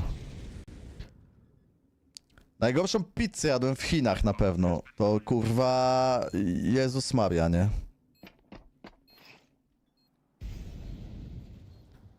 To ta pizza w Chinach, co Alan ma filmik, który mówi... Chcę pizzę, kurwa.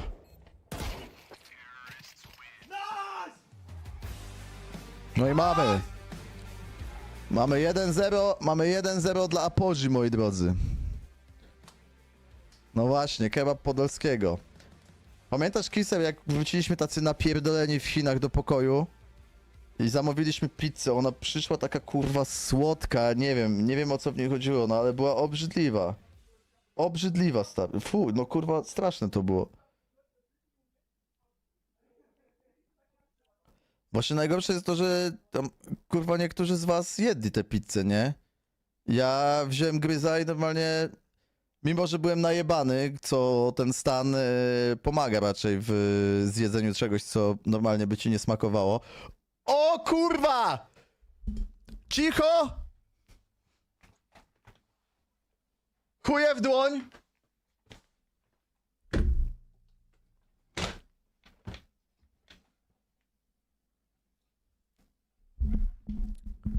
Cicho!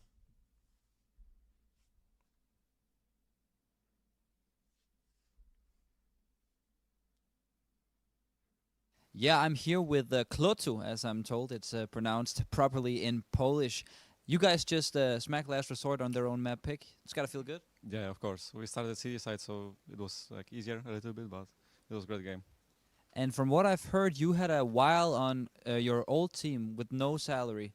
What's the fight been for, like, fighting for an organization, fighting for a team these last couple of months? How does it feel now being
A muszę wiedzieć. Ale będę dopiero jak on się zacznie, bo zjem sobie do końca.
And to go 3-0 to then 4-11, it is pretty crazy that you've literally won, what, 3-0 from the start of the half, and then you won pistol, and that's it. Like, we've not seen gun rounds being won from Betclic.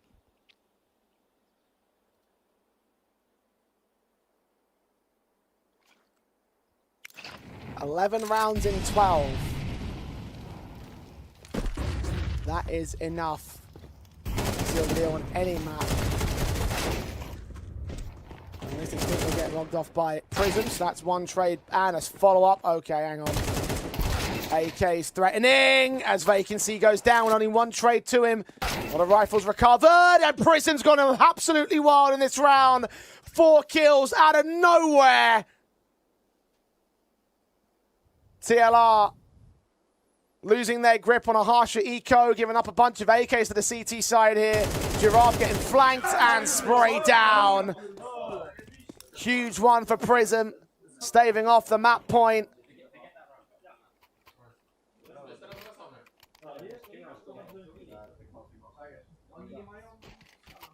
Gaining a huge, huge win for Betclic. Well, what we see is that all the USP players are just baiting, jumping in the open, but at the same time, you still need to hit some cracking shots if you're Prism, because you need to come in quickly with the kills. That was clean. That was some good individual shooting from the in-game leader. But for TLR, I don't think they're going to be too phased by it. Yeah, it's an eco still, whatever. But you've still got such a big round diff and only a couple of rounds to close that you just take a tack, lock in, realign. Yeah, no problem whatsoever. And that might be why Dutchy is calling this tactical. Saying, look, it's a shame it happened. Just focus on getting the job done. They are still in such an advantageous position.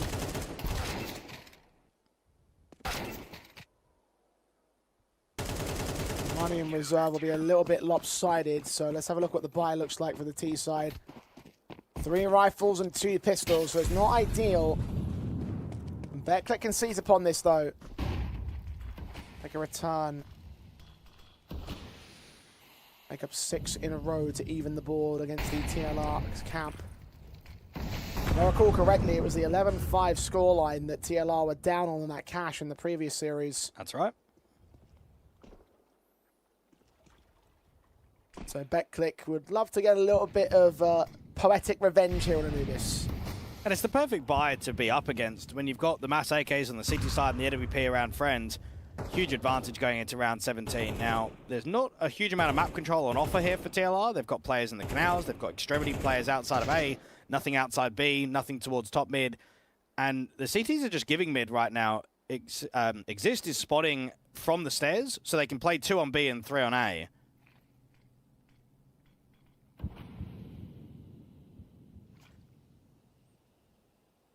Well, T started throwing utility out.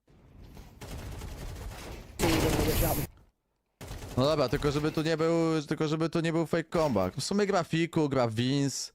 Czy Vince może nie gra, ale Stanisław gra. Możemy pooglądać coś tam, no możemy kurwa pooglądać, no. Wszystko kurwa oglądamy, byle nie grać w tę kurwiałą grę. Ja myślę, że to jest optymalne podejście do tego. No Stanisław, no Stasiek mieszka w Kielcach teraz, nie? Więc w sumie... No. Dobra, to pierdolę jakiegoś owocka, bo mam tutaj czereśnie.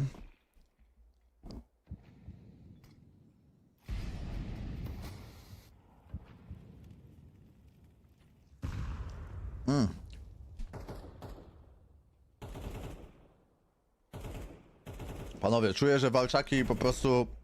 Walczaki już odpadły w życiu. Myślę, że walczaki już nie wstaną. Chyba że będą chcieli tego mocno. Chris. Mogę ci powiedzieć, że CS2 zdecydowanie lepiej się ogląda niż w niego gra.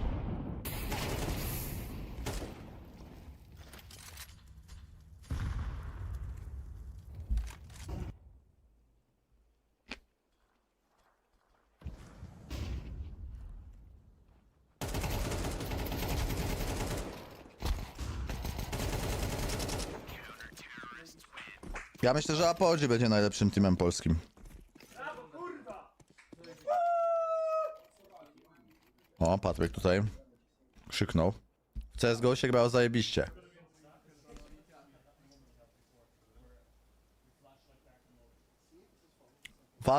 Phantom nie sądzę, że będzie dobre. Jeszcze Apogee będzie lepsze niż Phantom.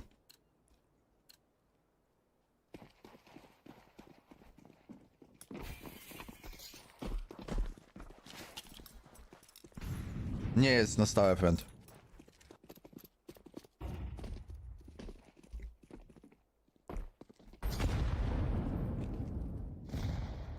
Tak, Hades został usunięty ze składu.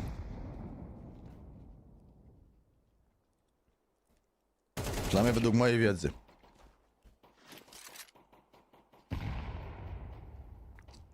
Pewnie wersje będą się różnić, kogo zapytasz.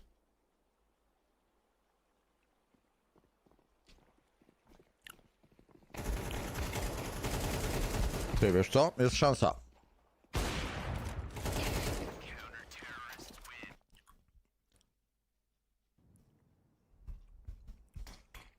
Coś się wkradło tutaj. Nie, lekki delay mógł się wkraść.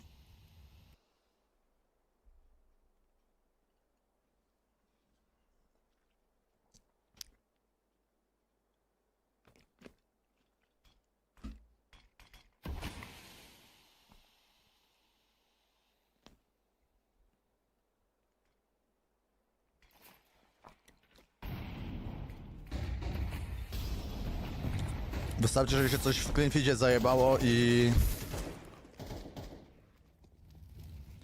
Nie, ale w sensie dobrze mówił, bo był za duży delay. Po prostu się coś na VLC zamuliło. Dobrze mówił. Delay zawsze będzie lekki, ale był za duży.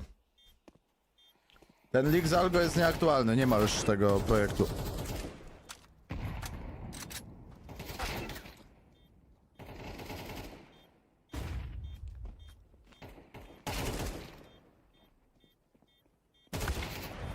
Jak oni nukie płacili kurwa z 3 euro, też bym odszedł.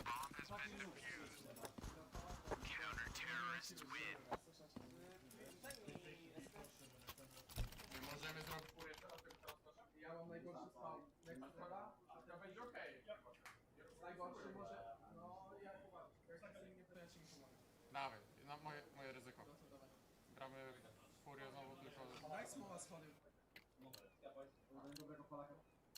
No właśnie. No ten gość wypierdalał jeszcze na to, że na majorze się dorobi, a jak wyszła ta kasa jaka wyszła, to uznał, że to pierdoli. Więc pewnie jak zmienią te zasady... Pewnie jak zmienią te zasady stickerów, to wrócą.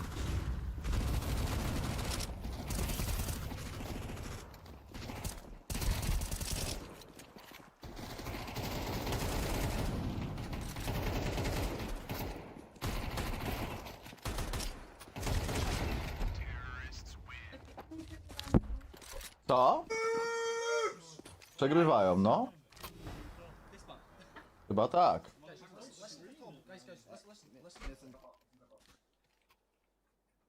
No kurwa, nie spodziewałem się takiej rundy. O kurwa, jakaś burza idzie.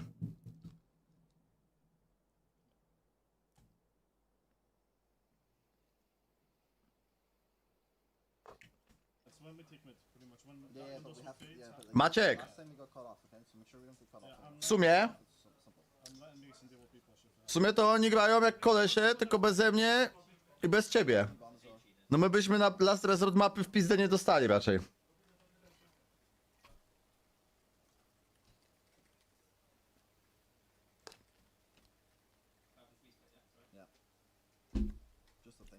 Więc ja nie wiem. No właśnie ja wziąłem w tym udział, ale ja nie miałem aż takiego czynnego, wiesz?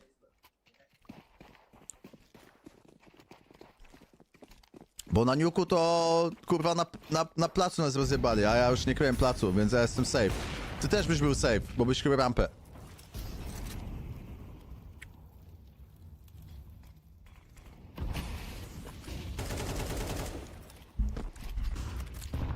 Ale to prawda, jest na honorze plama. Brałem w tym udział.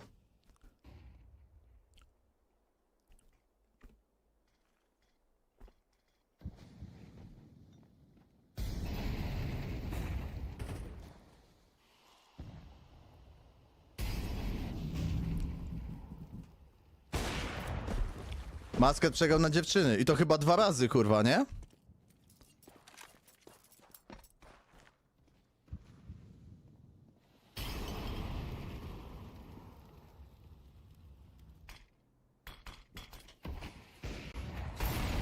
No tak, chciałem, Łukaszku, żebyś...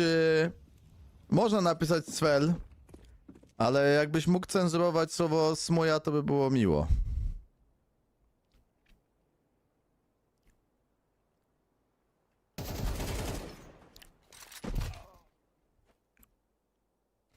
Bo Kiselek też się poczuł urażony.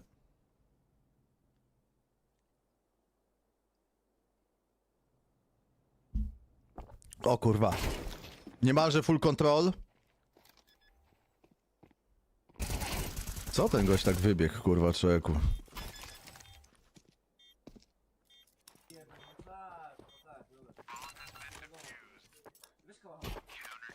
Lancik egzotyczny, no. Taki na wszystko, że jakby coś poszło nie tak, to może pójść jeszcze gorzej.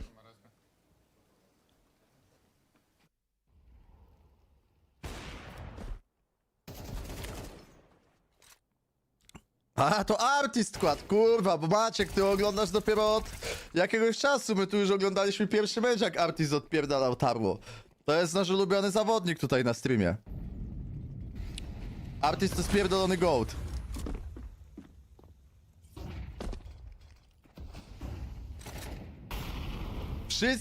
Wszystkie te rzeczy, kurwa, które zobaczysz u artysta, to już ich nie zobaczysz nigdzie indziej.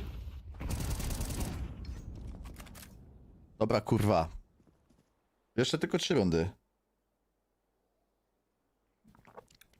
Jeszcze tylko 3 rundy i jesteśmy w domu.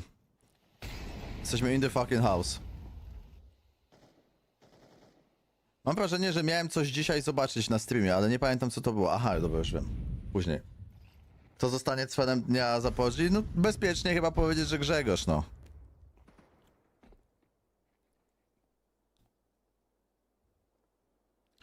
Zbieraj, Gabi Hero, te punkty, kurwa.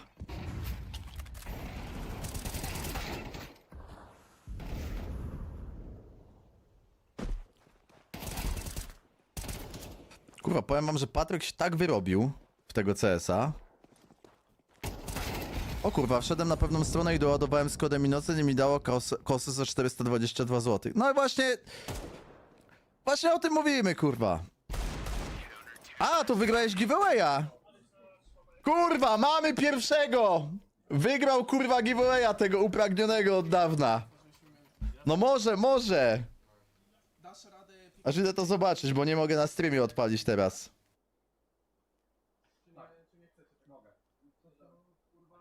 Tak, panowie, jest to legitne. Jest to legitne, proszę bardzo. Czekajcie na OBS, żeby nie było. Jest to legitne, na telefonie widzę. Kurwa, nie wiem, czy będziecie widzieć. A kosa, która już miała 3 ognie, została w końcu wygrana. Została w końcu wygrana. Widziałem to na Twitterze o Liquid i o tym teamie z Litwy. Nie widziałem, co się dzieje. Jakaś... No Chris, co? Bo widzę, że masz małą emotkę, czyli chyba mało doładowałeś. 20 zł, no. No mówiłem, że jak ktoś 200 wpłaci, to na pewno coś wyjebie, a Chris wpłacił sobie 2 dychy i wypierdolił kostkę.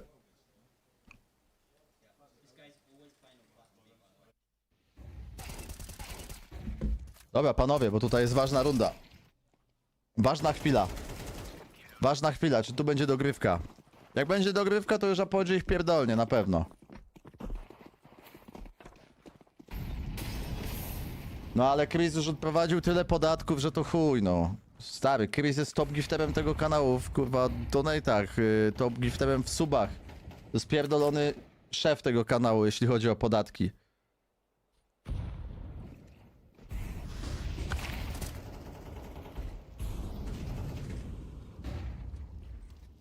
Dobra, Apogee wygrywa.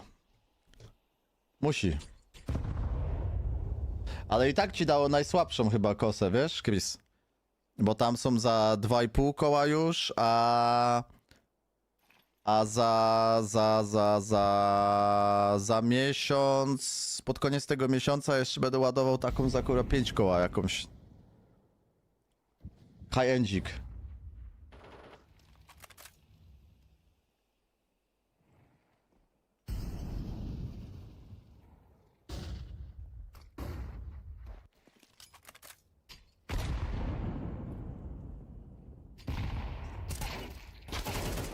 Dobra, jest. Apogee 2-0. Mamy Apogee, moi drodzy, w playoffach, bo tego już kurwa nie wypuszczą. Teraz będziemy mieć okrzyk radości. No tak, no Kundle, coś tam kurwa. Kundle.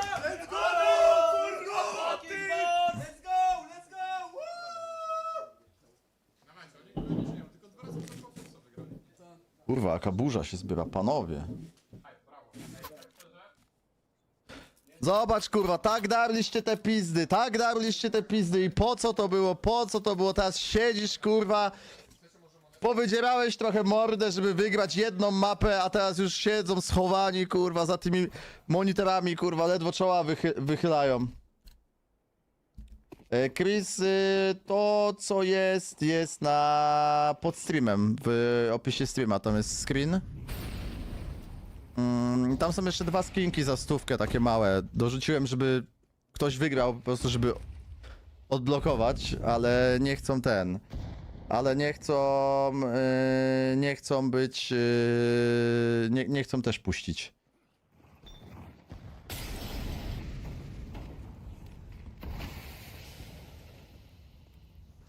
Bardzo ładnie, jedziemy, dawajcie.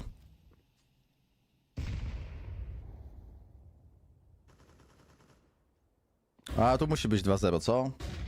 No już nie dadzą sobie tej, no zobacz. Klocu, kurwa, na pewniaka dojeżdża. Poczuli się. Zobacz, kurwa, tu chłopie, co ty, kurwa, tu kombinujesz? I pręd kieruje nawet, zobacz. Troszeczkę wrócił. Bardzo tutaj kreator tego sukcesu tak naprawdę w tym comebacku. Zjebastian Cwelśmierz, tak zwany. Ksywa Zjebowski, Cwelowski.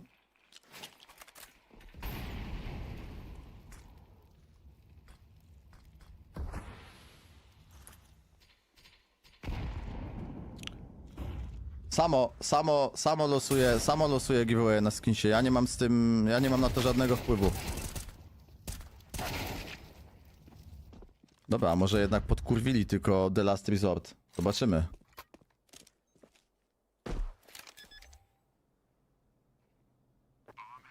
Kurwa, żyje artist. Refleks 3 dni robocze i jest kolejna runda. Nie ma takiej rzeczy, która daje lub nie daje, Chris. Każda może dać i każda może opierdolić, niestety. Tak to działa w życiu. Wejdę na Discord na chwilę zobaczyć.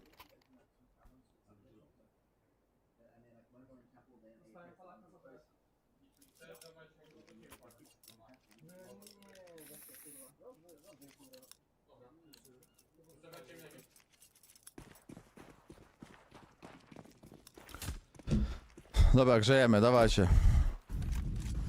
Fenix ze swoim signature pickiem.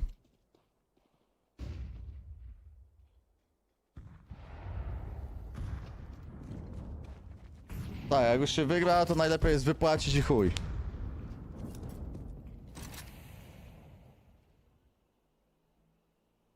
No, nie wiem co ci odpowiedzieć, więc ci nie odpowiadam. Pytasz kogoś, kto ci powie. Ja się nie znam na skinach.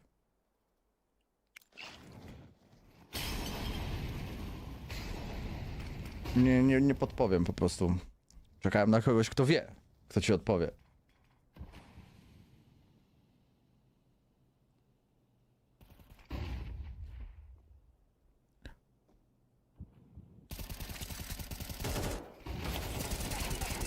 Oj kurwa, zobacz. Panowie, no to już poszło.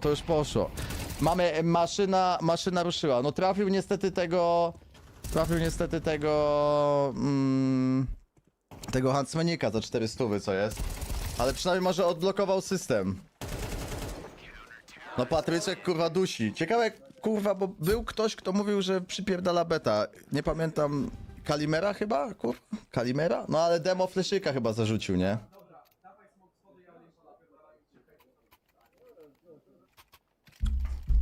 No musiał wziąć sprawy w swoje ręce, nie?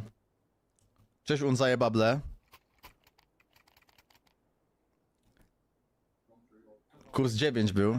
No powiem wam, że gdyby nie to Eko Prisma co takich rozpierdolił, to by było po jabłkach, a tam... Nie pamiętam jaki był, nie wiem czy 11-4 chyba było.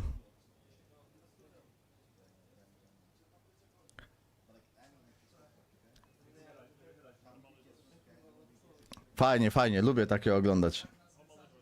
Co się na tym nuke odpierduje, że tak blisko się skończyło z Liquid? Znaczy ogółem Liquid w chuj wygrywało tego nuka. Mieli cały czas pod kontrolą i nagle im zaczęło uciekać. No a potem to już Apogee zjebało trochę klacza. Co się trochę w chuj.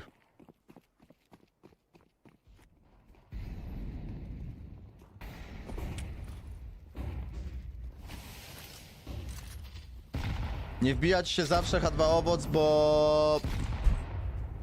W sensie chodzi ci o punkty, tak? Że ci nie rosną. One nie rosną... Albo rosną mniej, jeżeli w ogóle nic nie piszesz. Ale będę rozkminiał takiego bota, który będzie zbierał to wszystko. Takiego autorskiego. Po weekendzie mi kumpel się tym zajmie i spróbujemy napisać swojego bota po prostu. Dobra, chłopie.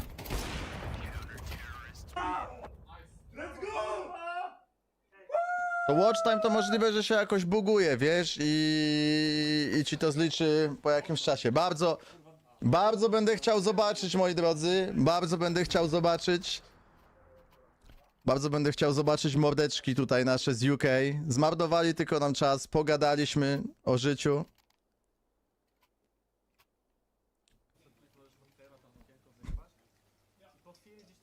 Ja myślę, że wiecie czemu teraz poszła taktyczna? Żeby wkurwić ich jeszcze bardziej. Tylko teraz tak, obrobisz się na Volt najpierw, a potem jak Patryk będzie gotowy, jak wy będziecie gotowi pod B, to żeby Patryk wyrzucał swoją wrzutkę. To było dynamiczne. Kończymy to kurwa, kończymy się, nie? No przecież kurwa nie na kacu, no.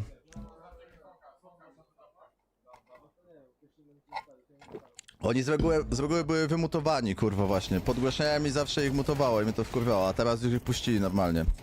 Nie wiem dlaczego.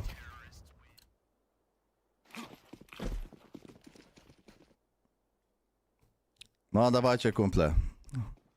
Wykurwiać na wyspy z powrotem.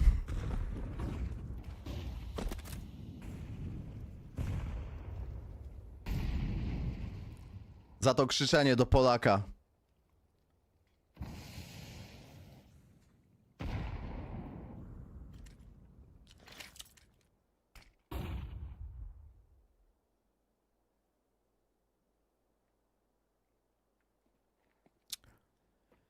Ale się zaraz na skinsika wpierdolimy.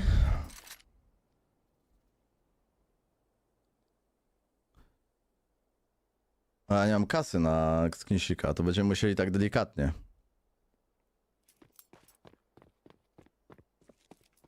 Vlog reklamowy odjebiemy. Jak już będzie można. Zerkniemy tutaj z dowodami, że ktoś faktycznie wygrał tego giveaway Sona.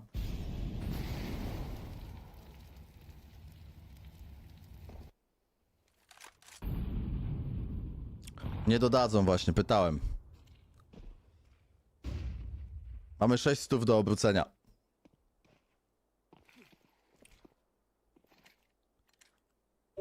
Odwrócone Vitality, moi drodzy, leci. Vacancy, raz, dwa.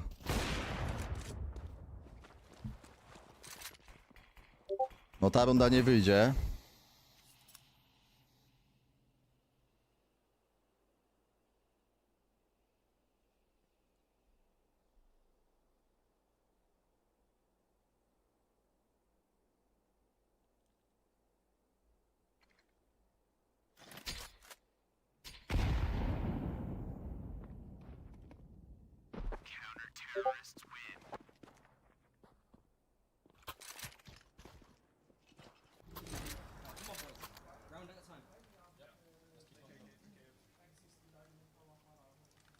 I think we should be mid setup. Oh, no, let's start with TDK. Sorry, Circuit.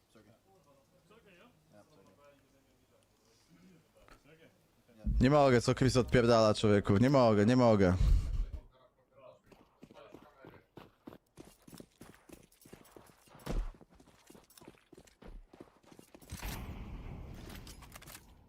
No u mnie taka mocna burza się dzieje z tego, co słyszę za oknem.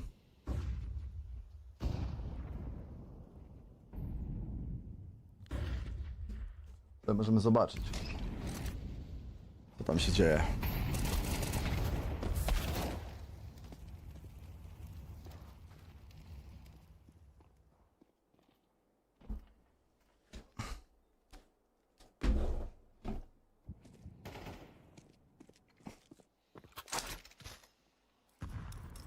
Napierdala deszczem. Napierdala deszczem.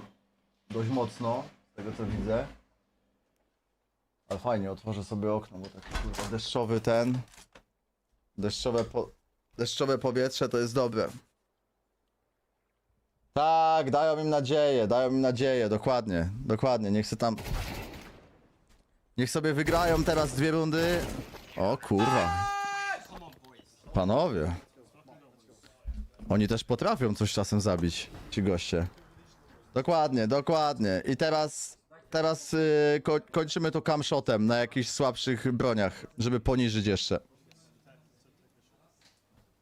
O nie, jeszcze techniczna.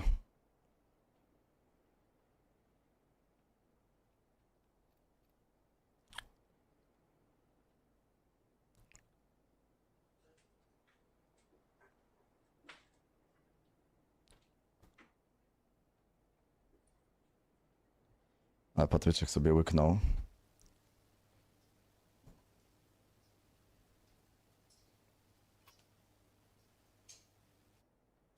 Ale gościu ma rudą tę brodę, co?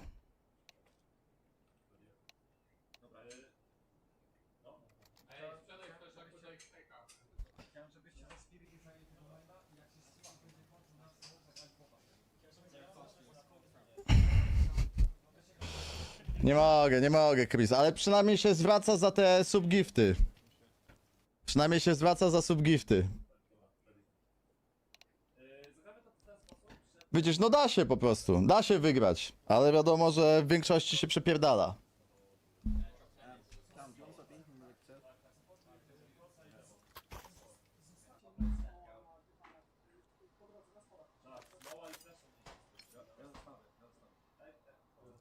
No właśnie problem jest taki, że Chris nie dostał tylko kosy.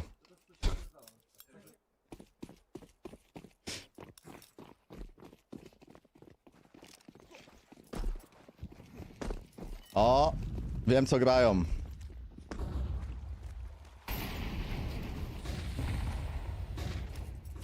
Albo nie? Nie, nie grałem tego co myślałem. Ja pierdolę.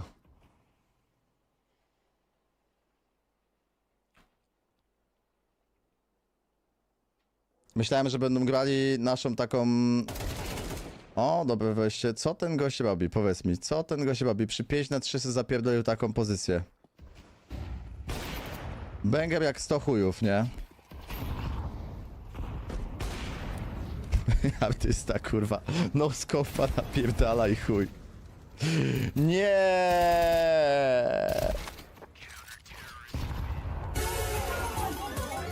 O kurwa.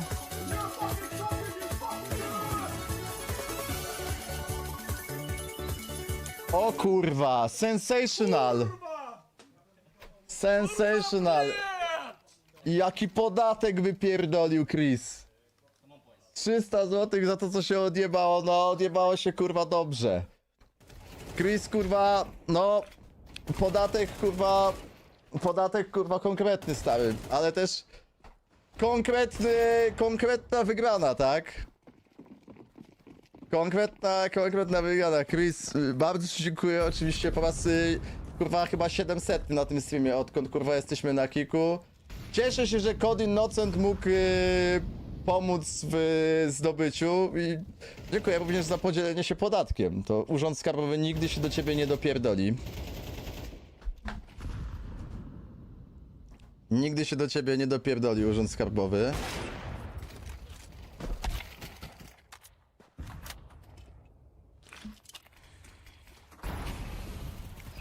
No dobrze, dobrze Chris przypierdolił. Ale właśnie to jest to. Do Chrisa wróciła... Słyszałeś Sensationala, no? Dokładnie to słyszałeś. Kurwa, co to w tym meczu się dzieje? Jakie to są kurwa... Jaki to jest młyn? Jaki to jest młyn? Wypadałoby, żeby Apogee przejebało tę rundę.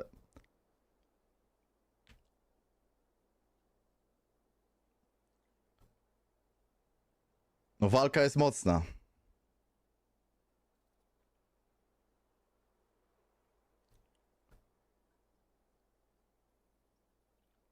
Walka jest mocna i jest wejście na pusty BS. Już wiedzą. Już wiedzą.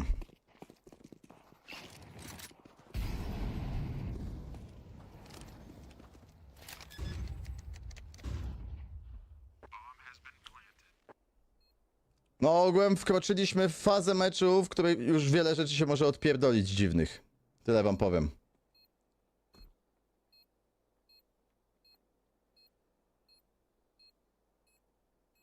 Ale wydaje mi się, że nie aż tak dziwnych, żeby przegrać tę rundę. Dobra, kurwa, wakancji to kurwa bez kitu, był wakant w tej rundzie.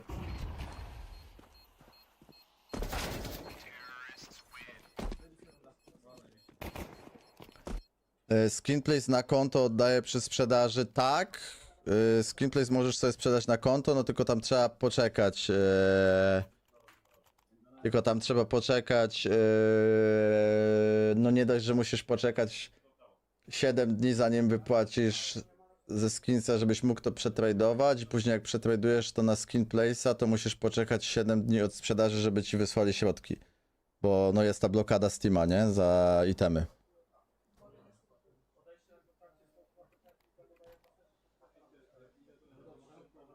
Jaki donate za CS-ika z Mamonem? Powiedziałem, że nie i nie. Nie można się sprzedawać dla wszystkiego. Jebać to. Jakbym dostał taki donate, powiedzmy, to... No nie, po prostu, no nie jest to moja osoba. Nie chcę się otaczać tego typu ekipą i tyle, no.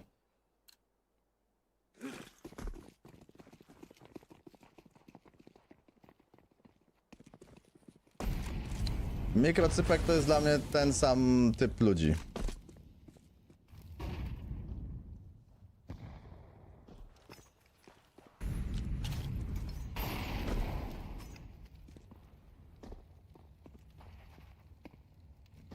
Ty jesteś innym typem ludzi, z którymi mogę się otaczać, Aleksandro. Zagrałbym w CS z jakąś cysatą laską. Ale po chuj grać w CS z jakąś cysatą laską. Aprilio, kurwa. Paweł nie gra z cysatymi laskami w CS-a. Jak już, to Wiciu może na plaży, kurwa, coś robić.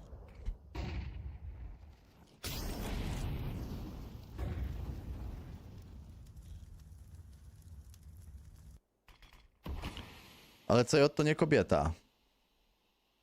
Chyba. Nie, akurat Kiselek ma dużego chuja.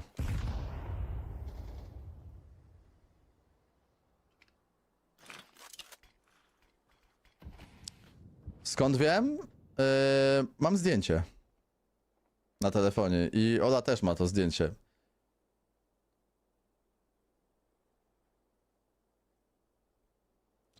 Bo byłem napierdolony w Chinach i nie pamiętam jak to się stało, że je wysłałem, czy próbowałem...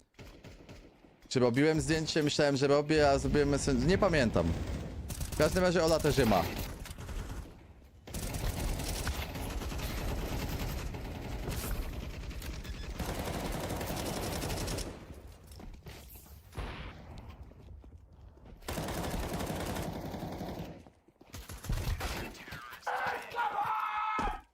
Kurwa, jak się uradowali chłopaki. Co tu się kurwa dzieje? No jest młyn jak ja pierdolę, szczerze mówiąc. Jest młyn. A tu jeszcze trzecia mapa będzie, może. Koniec ratowania.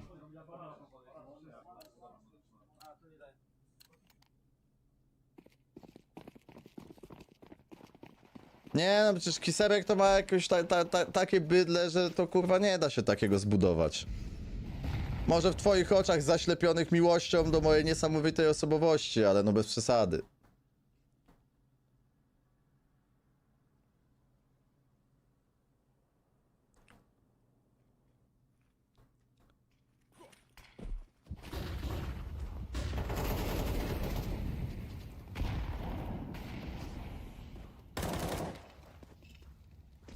Jak jest mały, to jest mały, a jak staje, to duży. No...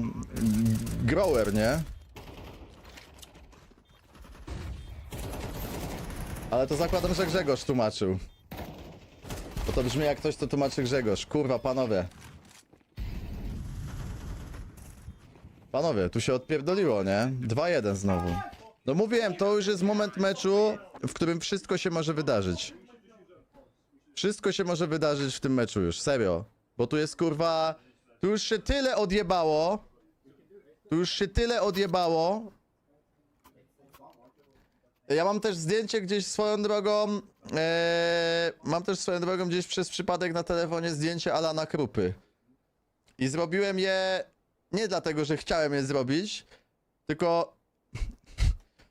Również znowu. Byliśmy najebani.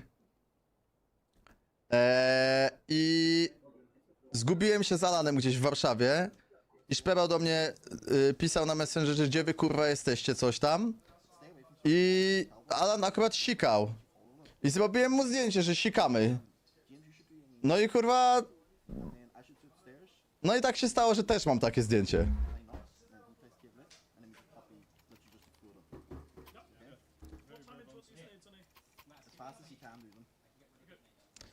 No sikający taki, ale w sumie, no taki penisek, no.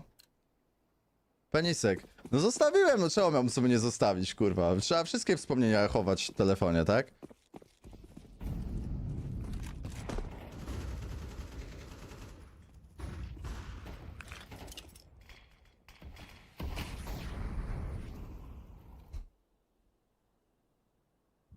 No, Cfeld.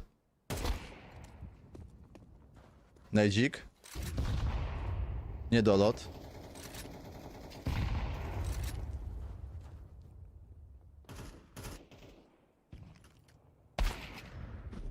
Niestety, overextension od kloca. No tak! Właśnie, Chris zrobił z kodem Innocent z 50 zł 600 dolków dzisiaj i są to fakty potwierdzone screenami. Pokazałbym wam je w tym momencie, ale nie możemy, ponieważ jest to zablokowane na czas trwania meczu. Więc musicie uwierzyć na słowo i wpierdolić na rentę babki.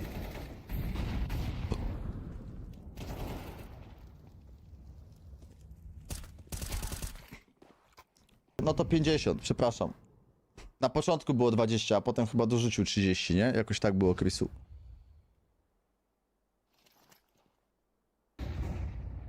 Wiem, przepraszam, ale nie chcę teraz... A no dobra, kurwa, chuj. Nie chciałem wychodzić ze streama, ale już jestem zmutowany. Masz rację. To był mój błąd. To jest właśnie amatorski streamer, wiesz?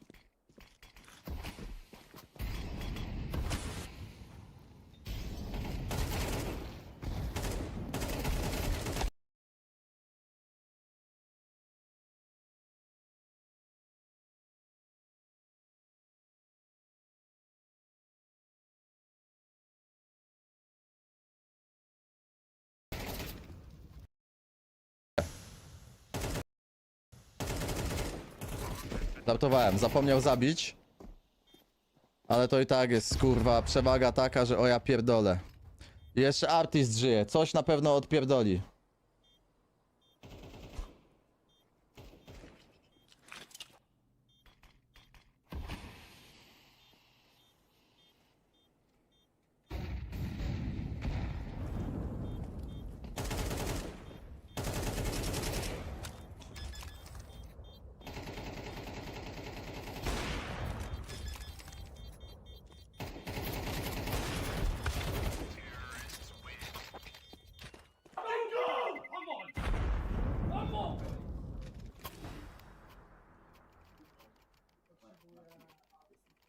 Ajajajajaj.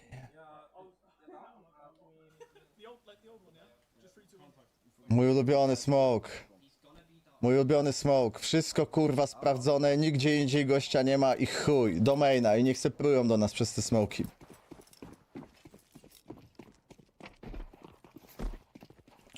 Ale mówię, to jest to, o czym kurwa ja gadam za każdym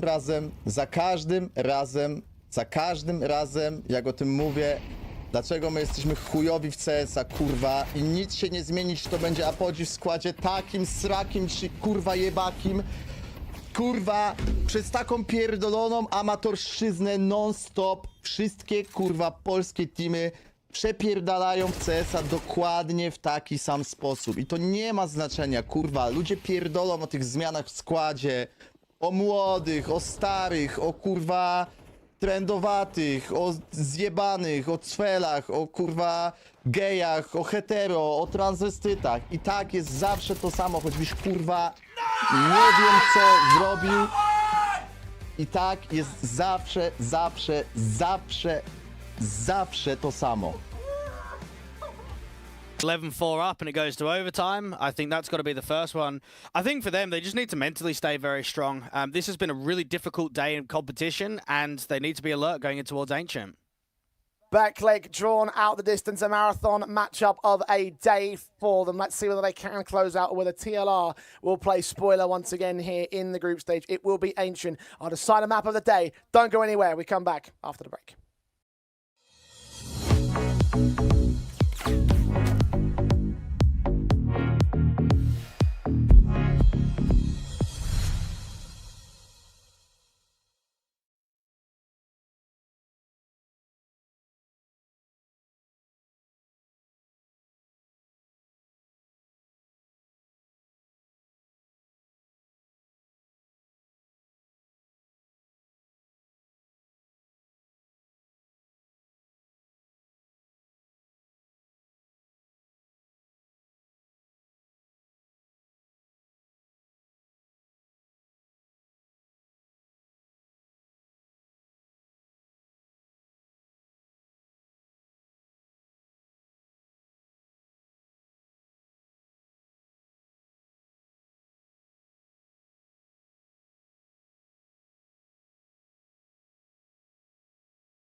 The marathon day continues for Betclic Apogee into their 9th map up in their 3 best-of-3 series.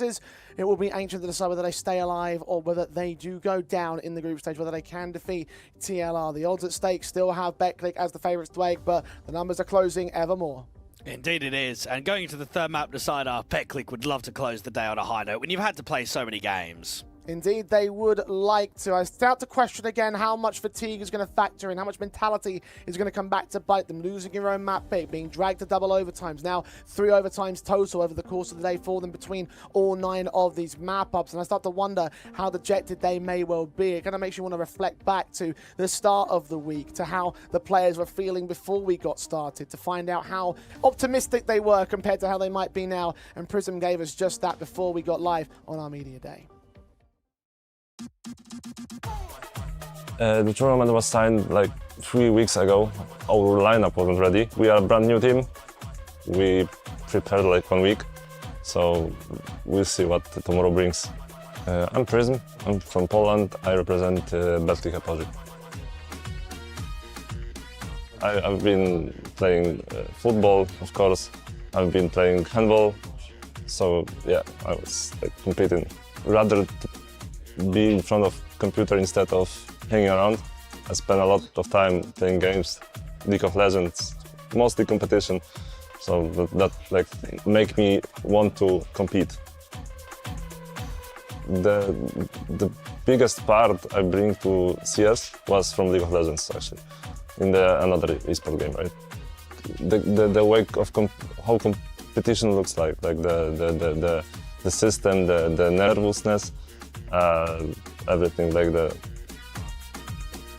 We want to face 9 because Kolesie Clock exists played with Bielany, there is a Bielany, right, and Fly, that's ex-teammates, so we want to face 9.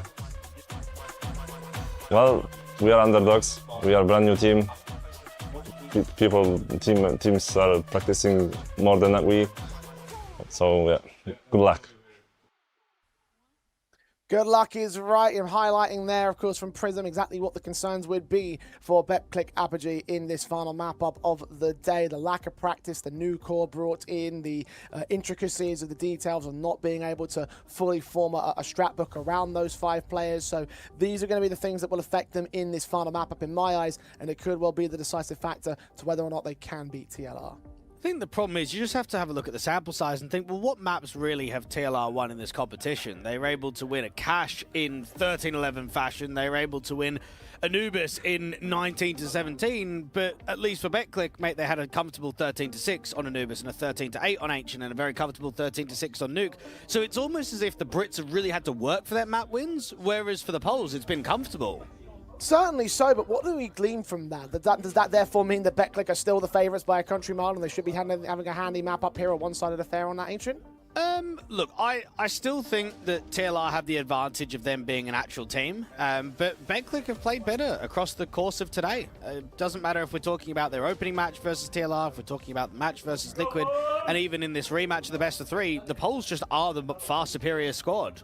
Well, that much was kind of obvious from the outset, honestly. Definitely looking the way things have panned out today, I can't disagree with you. But what might matter more than on the day performance is in the moment performance. And over the next hour, how well they'll do on Ancient, whether they can defeat TLR. They already did it once earlier today at 13-8, but they also beat them on Anubis at 13-6 earlier. And we just saw how that Anubis panned out here in this final best of 3 of the day. So if they can turn it back, they could well turn it in their direction too.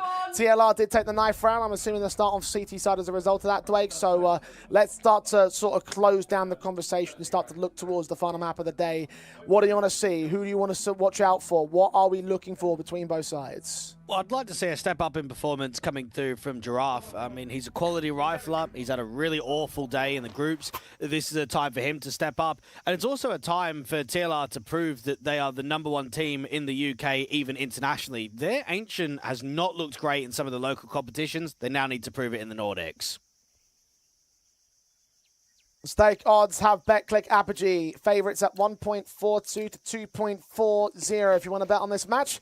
Pulse 35 is the promo code. Place $20 down, and they'll be granted $5 to you every day after login for the whole week. Betclic play into the pistols on the T side start. It's the final map up of the day.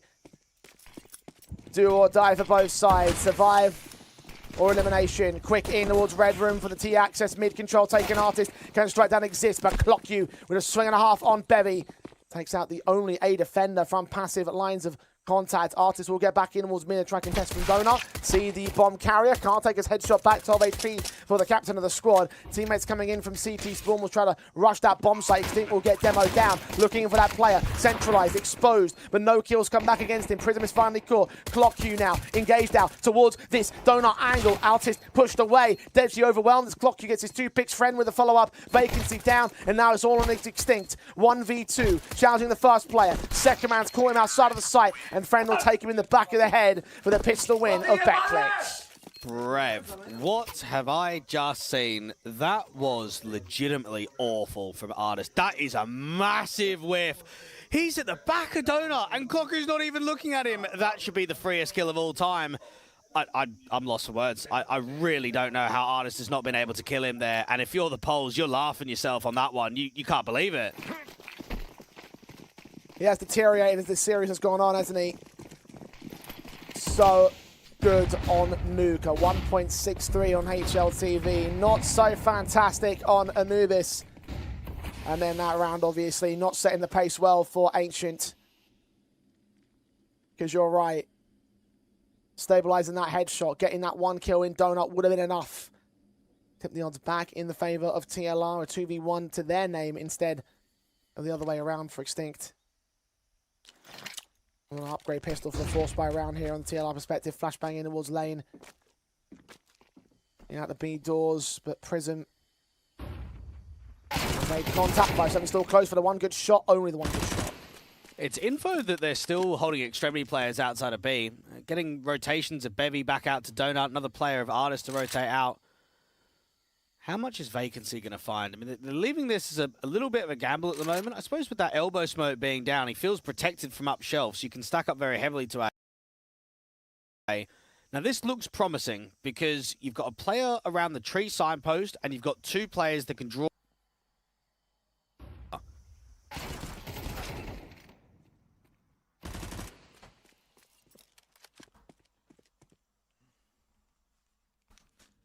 Dobra. Jestem ponownie, moi drodzy. Ja pierdolę, ale tarło tu się dzieje. Kurwa mać, no. A dzień pełen wrażeń. Dzień pełen wrażeń, moi drodzy.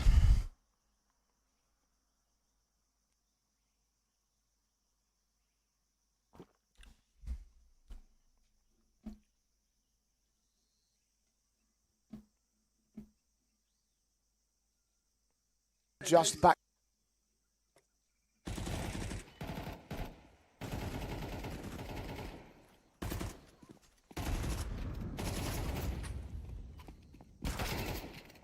No i kurwa klasa. Ale mogą go nie sprawdzić.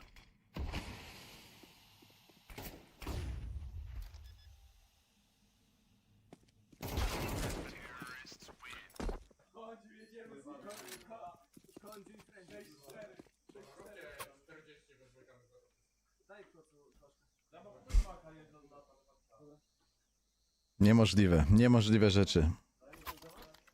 Niemożliwe rzeczy się dzisiaj działy, moi drodzy. A to kurwa jeszcze nie koniec, ale wydaje mi się, że już koniec. Tak, to będę robił, bo tu nie ma w ogóle żadnych ikonek jeszcze. Nie zmieniałem tego, bo nie wiedziałem, czy jakiekolwiek suby będą. Oczywiście, jak zakładałem ten kanał. Jest ich trochę więcej niż tego zakładałem, oczywiście. Głównie za sprawą tutaj naszych kurwa gifterów, oczywiście. Ale coś porobię. Tylko kurwa, nie mam trochę pomysłu na te emotki, wiecie? Muszę coś zaprogramować.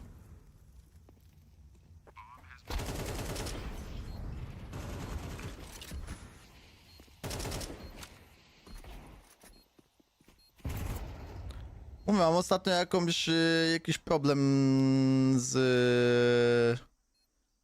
z moją stroną artystyczną.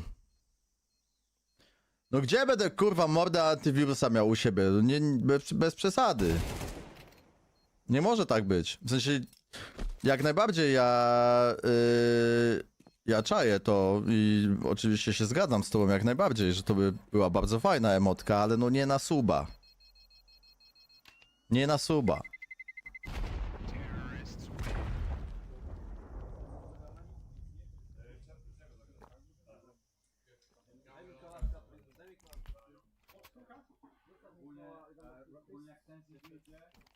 No właśnie. Trochę tych kurwa gifcioków poszło. Spokojnie, Łukaszku. Spokojnie. To jest tylko kurwa... To jest tylko dla chętnych. I z możliwościami w danym momencie. Niczym się nie przejmuj, stary. Takich rzeczy... To jest transmisja kurwa... Od ludzi dla ludzi.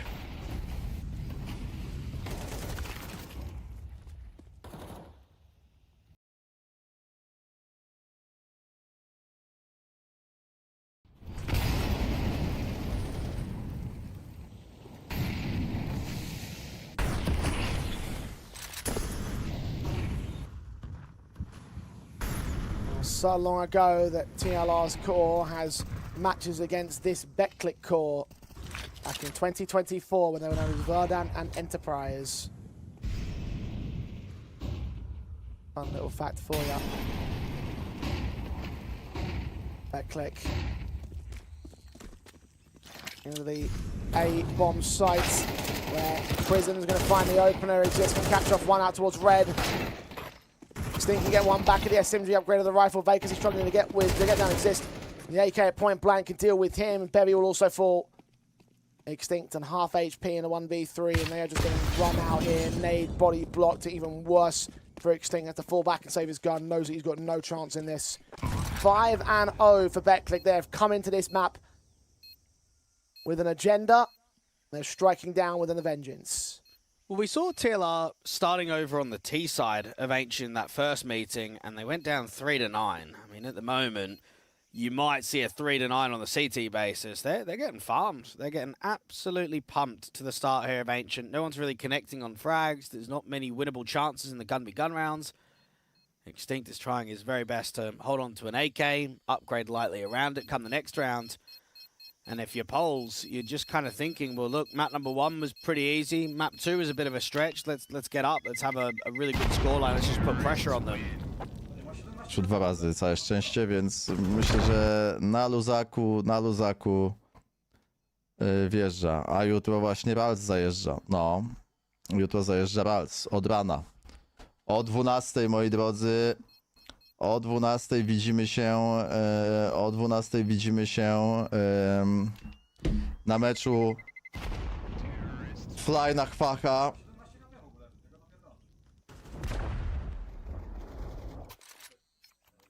A co, też obstawiłeś jak przegrywali tą mapę, że wygra? Apogee?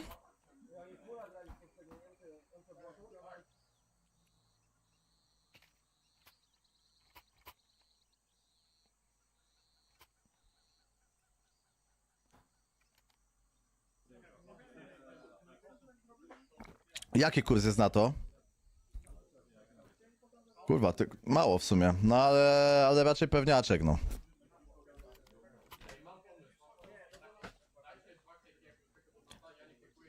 Nie no, panowie. Myślę, że na to, że Brud wygra z Nine, to jest kurwa szansa taka, jak to, że Szpero zostanie jutro prezydentem Rybnika.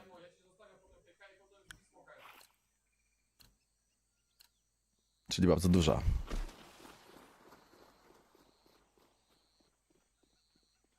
Myślę, że nawet mapy im nie ujebią.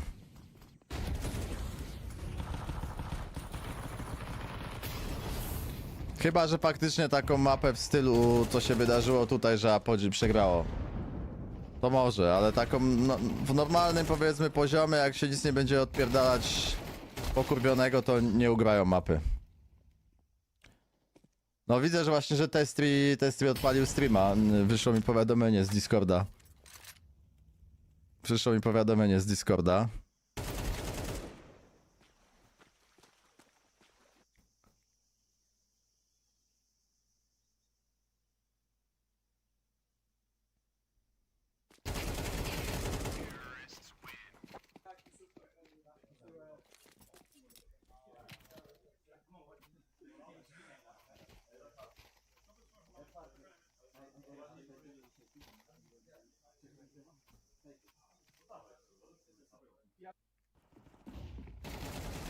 Ja nie oglądam w ogóle, nawet wiesz, że nawet nie wiedziałem, że takie rzeczy się dzieją?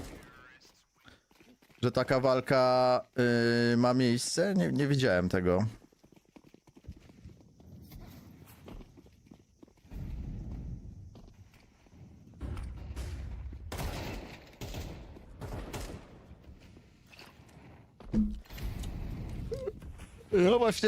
Ja właśnie nigdy nie miałem takiego jakiegoś poczucia, że... W sensie, ciekawe to jest, ale nigdy się jakoś nie jarałem. Lubię obejrzeć tam czasem jakąś walkę fajną, wiadomo, ale nigdy nie miałem tak, że to śledzę w żaden sposób.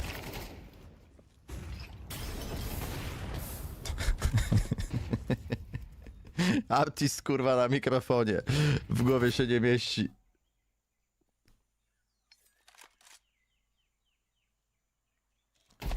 Zapierdol, no. Ale dobrze, że się kurwa... że się kończy to już. Dobrze, że się kończy, trzeba... A tu jeszcze, wiecie, jeszcze trzeba na skinsika zostać. Zobaczymy, co możemy z 6 stówek zrobić. Nie ma szans, nie ma szans. Premki na pewno nie. Premki mają bana na najbliższe dni, na jutro na pewno, pojutrze może też. Pojutrze może też. I kurwa, ja powiem wam, że na świeżości będę wchodził. Cześć Cody, na świeżości będę wchodził na Elo Reset raczej.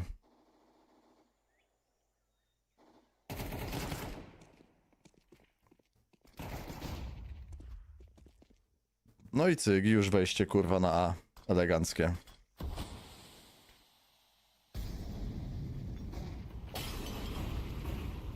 Jak trafiają Palaka na default, to znaczy, że widać, że początek teamu.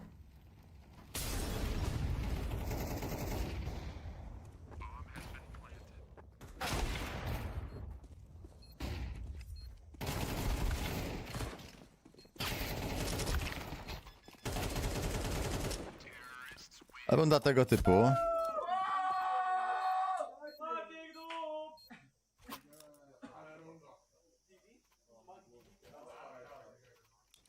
I tak to se właśnie leci. Mówiłem, że tu przekopę dostaną.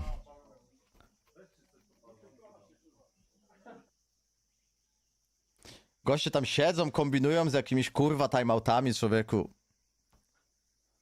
Szkoda prądu.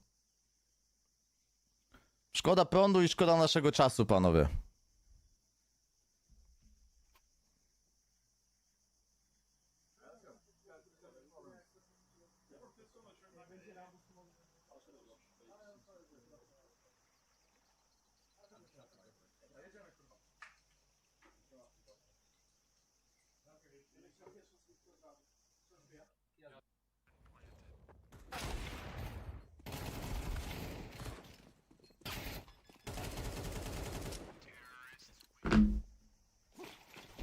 Nie, to już jest koniec, to jest mecz o wyjście z grupy, przegrany odpada, wygrany wychodzi do playoffów z drugiego miejsca. Akta Divi, moi drodzy.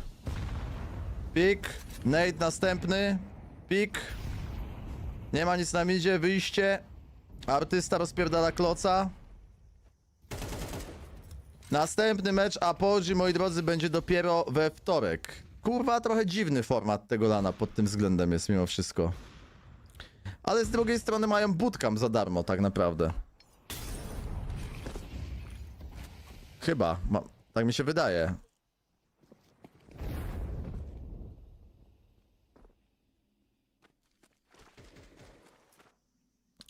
W sensie za darmo, no w cenie tego wpisowego mają chyba pragrumy wszyscy. Tak mi się wydaje przynajmniej.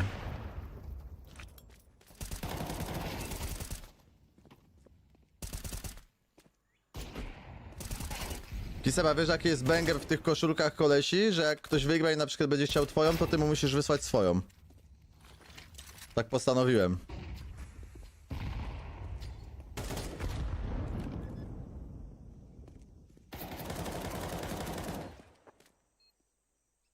No dobra, może nie kiserka. Macie rację. Może nie kiserka. Wszystkie oprócz kiserka. Lepiej nie ryzykować, kurwa.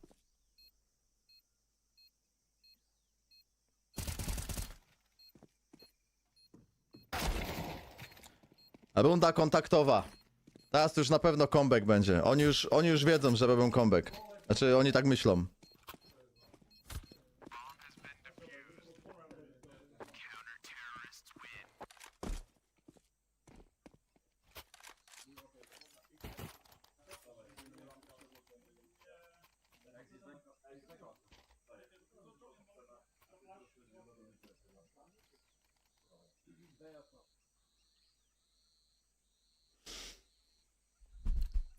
Sfelo by dał swoją? Oczywiście, żeby dał, jakbym ładnie poprosił.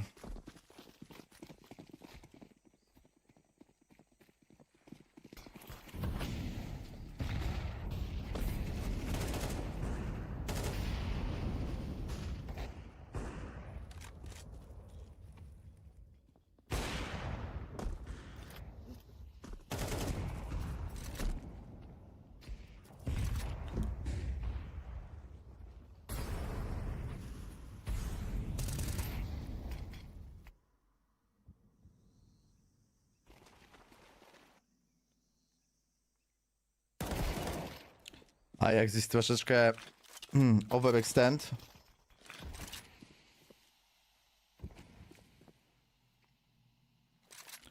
A oni w nich mają, oni w nich mają wyjebane, idą se dalej po prostu, a oni siedzą we trzech na B, gdzie zabili gościa, który już zajął BS.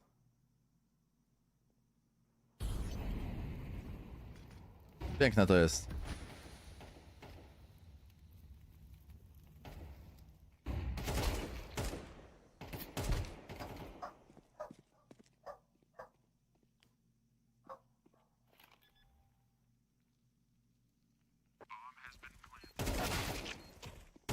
Fantastyczne zagranie BFB. Brawo, brawo, to było dobre w chuj.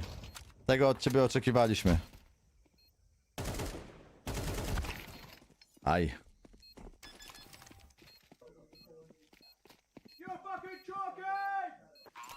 No fajne, fajne, właśnie kurwa spoko. Masz gości, którzy przyjechali na lana, dają im kurwa punkciki, za Liquid było mało do straty. Dwa razy se ich zajebali.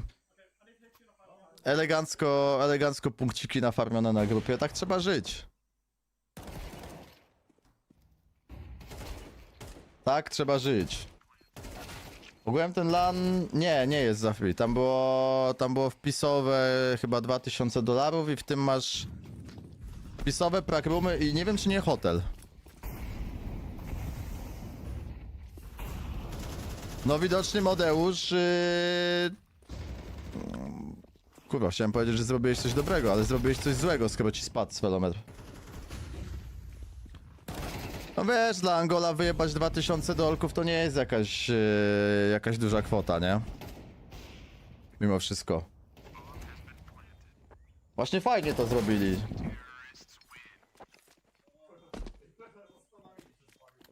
Czy oni... Tak, będą...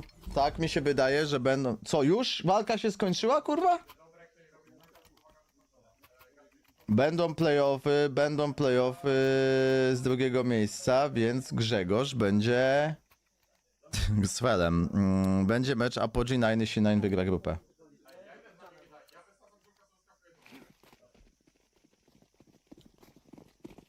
Tak, no możesz wyjść z otwartych kwalifikacji, ale no większość slotów jest do kupienia, nie? O, takie sobie wyjście na midzika.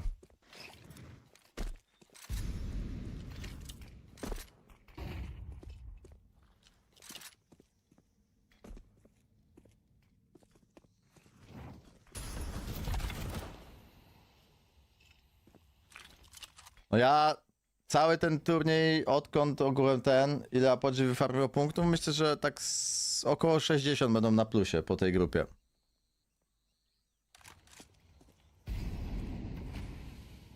Tak na oko patrząc.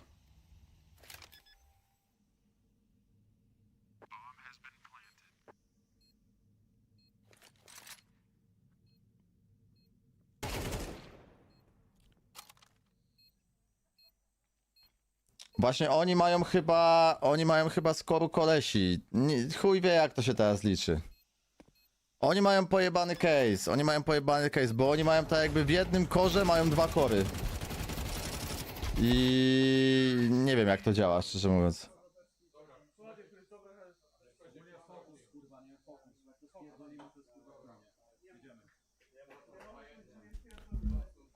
Dawajcie, no rozjebcie ich do kurwa dwóch i tyle, no i do widzenia. Dziękuję, kurwa.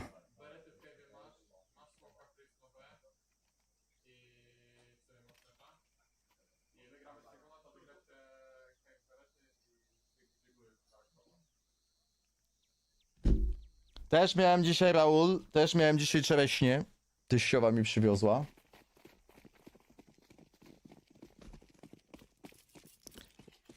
Ale Klocu...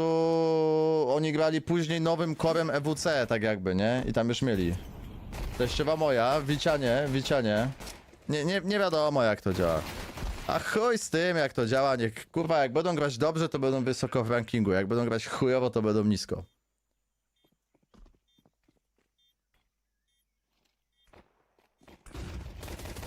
Takie jest oficjalne stanowisko Innocent TV. Aż kurwa. Jeszcze pistola wjebią. O, dobra, spokojnie, artyst żyje, moi drodzy.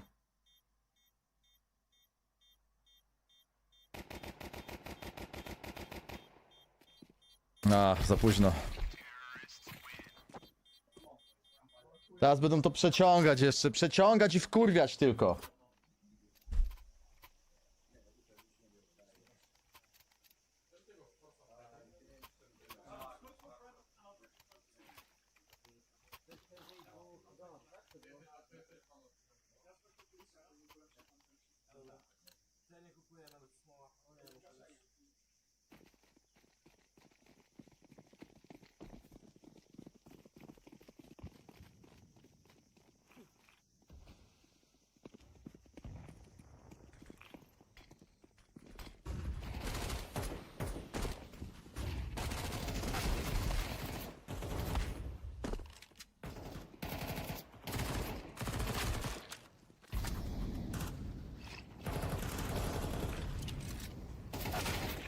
Co wy pierdolicie, że to BC Game walczy?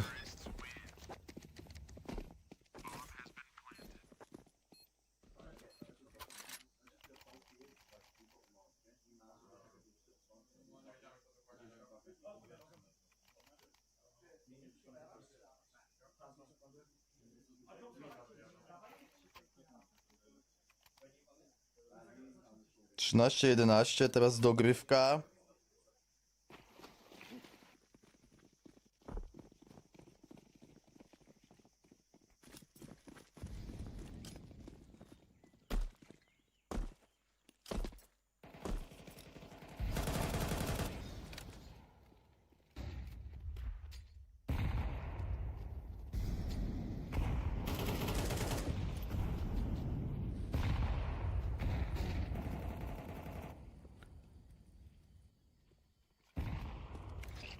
Memzinio sensu, no i Simpla, nie?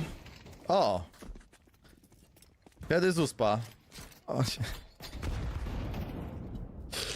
kurwa, ale mnie śmieszą, kurwa, ale mnie śmieszą te, kurwa, ziomeczki, no zajebiści są, szczerze mówiąc.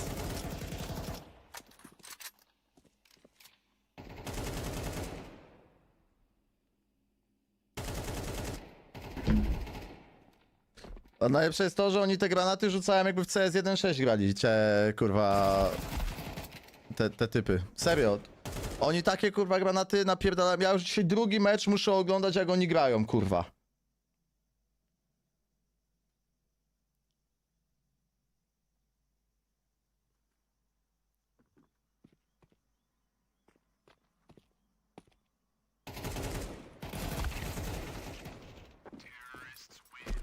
Dobra, teraz tylko, kurwa, żeby oni nie wygrali, stary, następnego fulla, bo to się będzie ciągnąć, kurwa, w nieskończoność.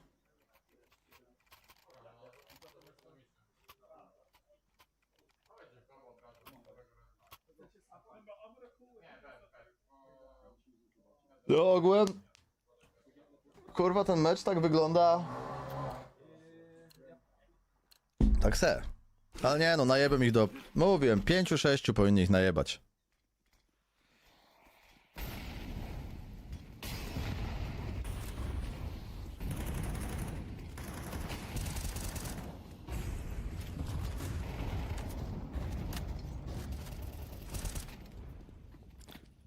Już jest entry na zadymie.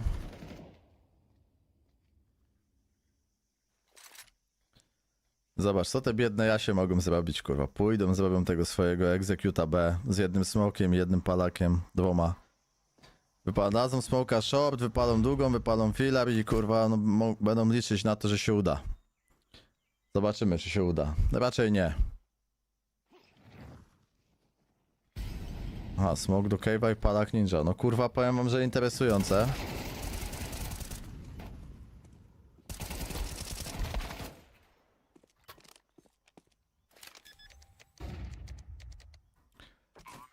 No nie, no, żyje on.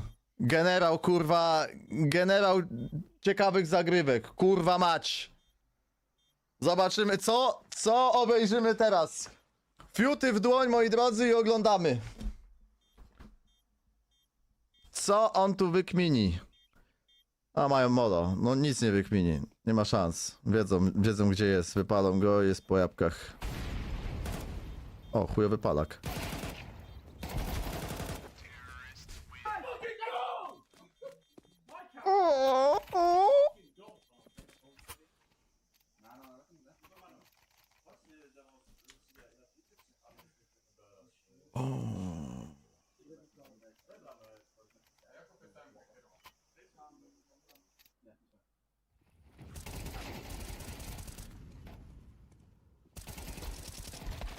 Jeden na 3 na artista, kurwa, no ze wszystkich.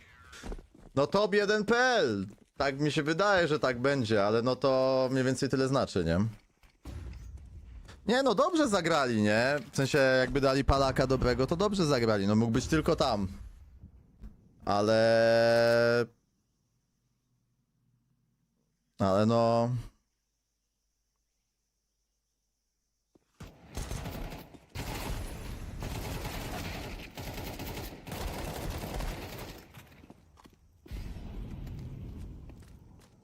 Co się tutaj dzieje? Wszystko.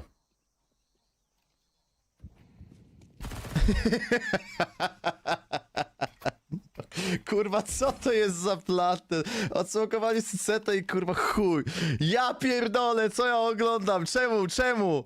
Kurwa mać, artysta w klaczu.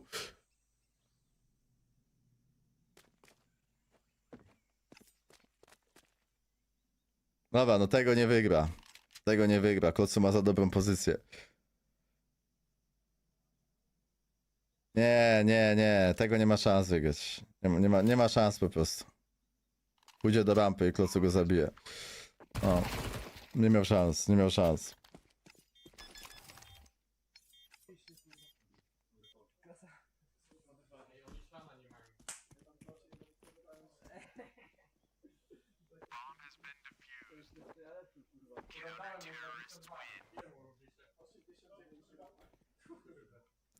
Ale powiem wam, że kurwa content jest niesamowity jednak. Kurwa, nic nie przebije, kurwa, oglądaliśmy to jakieś Starladery i inne. Ale jednak jak polski team gra, to kurwa, to jest to, nie? Nigdzie takich ciekawostek się kurwa nie spotka jak tutaj.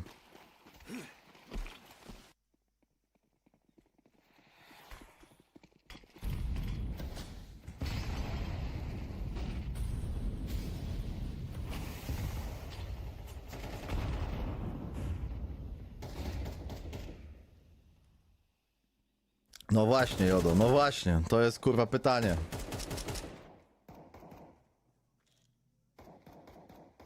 Nie wiem o czym to świadczy i co to świadczy, ale na pewno nie jest to nic dobrego. Na ten moment.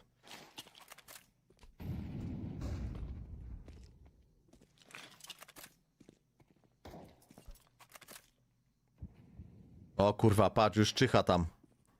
Rudobrody.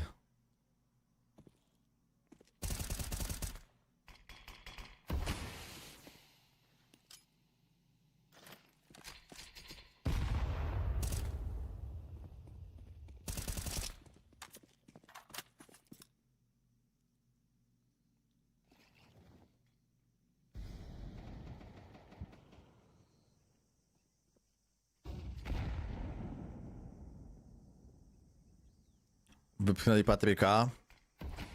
Bardzo dobry smoke ze strony Patryczka. Bardzo dobry smoke. Będzie wejście na czerwony zegar z 2 gości i na szybkiej rotacji. Ten gość z okna to chyba jest artysta, więc nie zagra jako pierwszy. Tak. Więc przepuści Exista. No. No, mocno. No, dobrze, po meczu. Po meczu.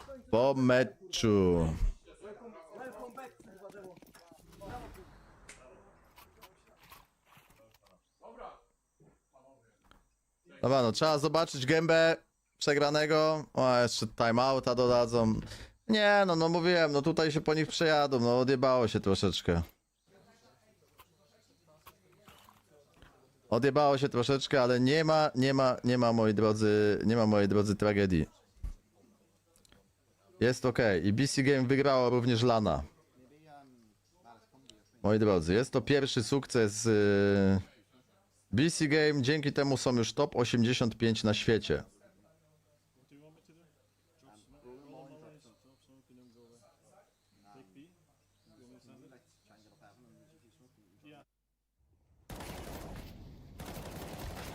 Top 85.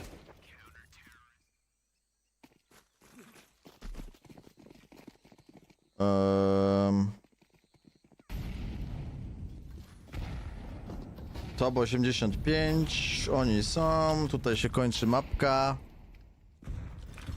Jeszcze zostanę na jakiś czas tutaj na segment sponsorowany. Segment sponsorowany po tym meczu. Czy po tej rundzie. Tylko obejrzymy jeszcze gęby przeciwnika. Więc jak chcecie zostać na segment sponsorowany i sobie troszeczkę porozmawiać, to zachęcam, a jeśli nie, no to cóż, to zobaczymy się jutro. Mamy to! Dowiezione, plan minimum wykonany na ten turniej, znaczy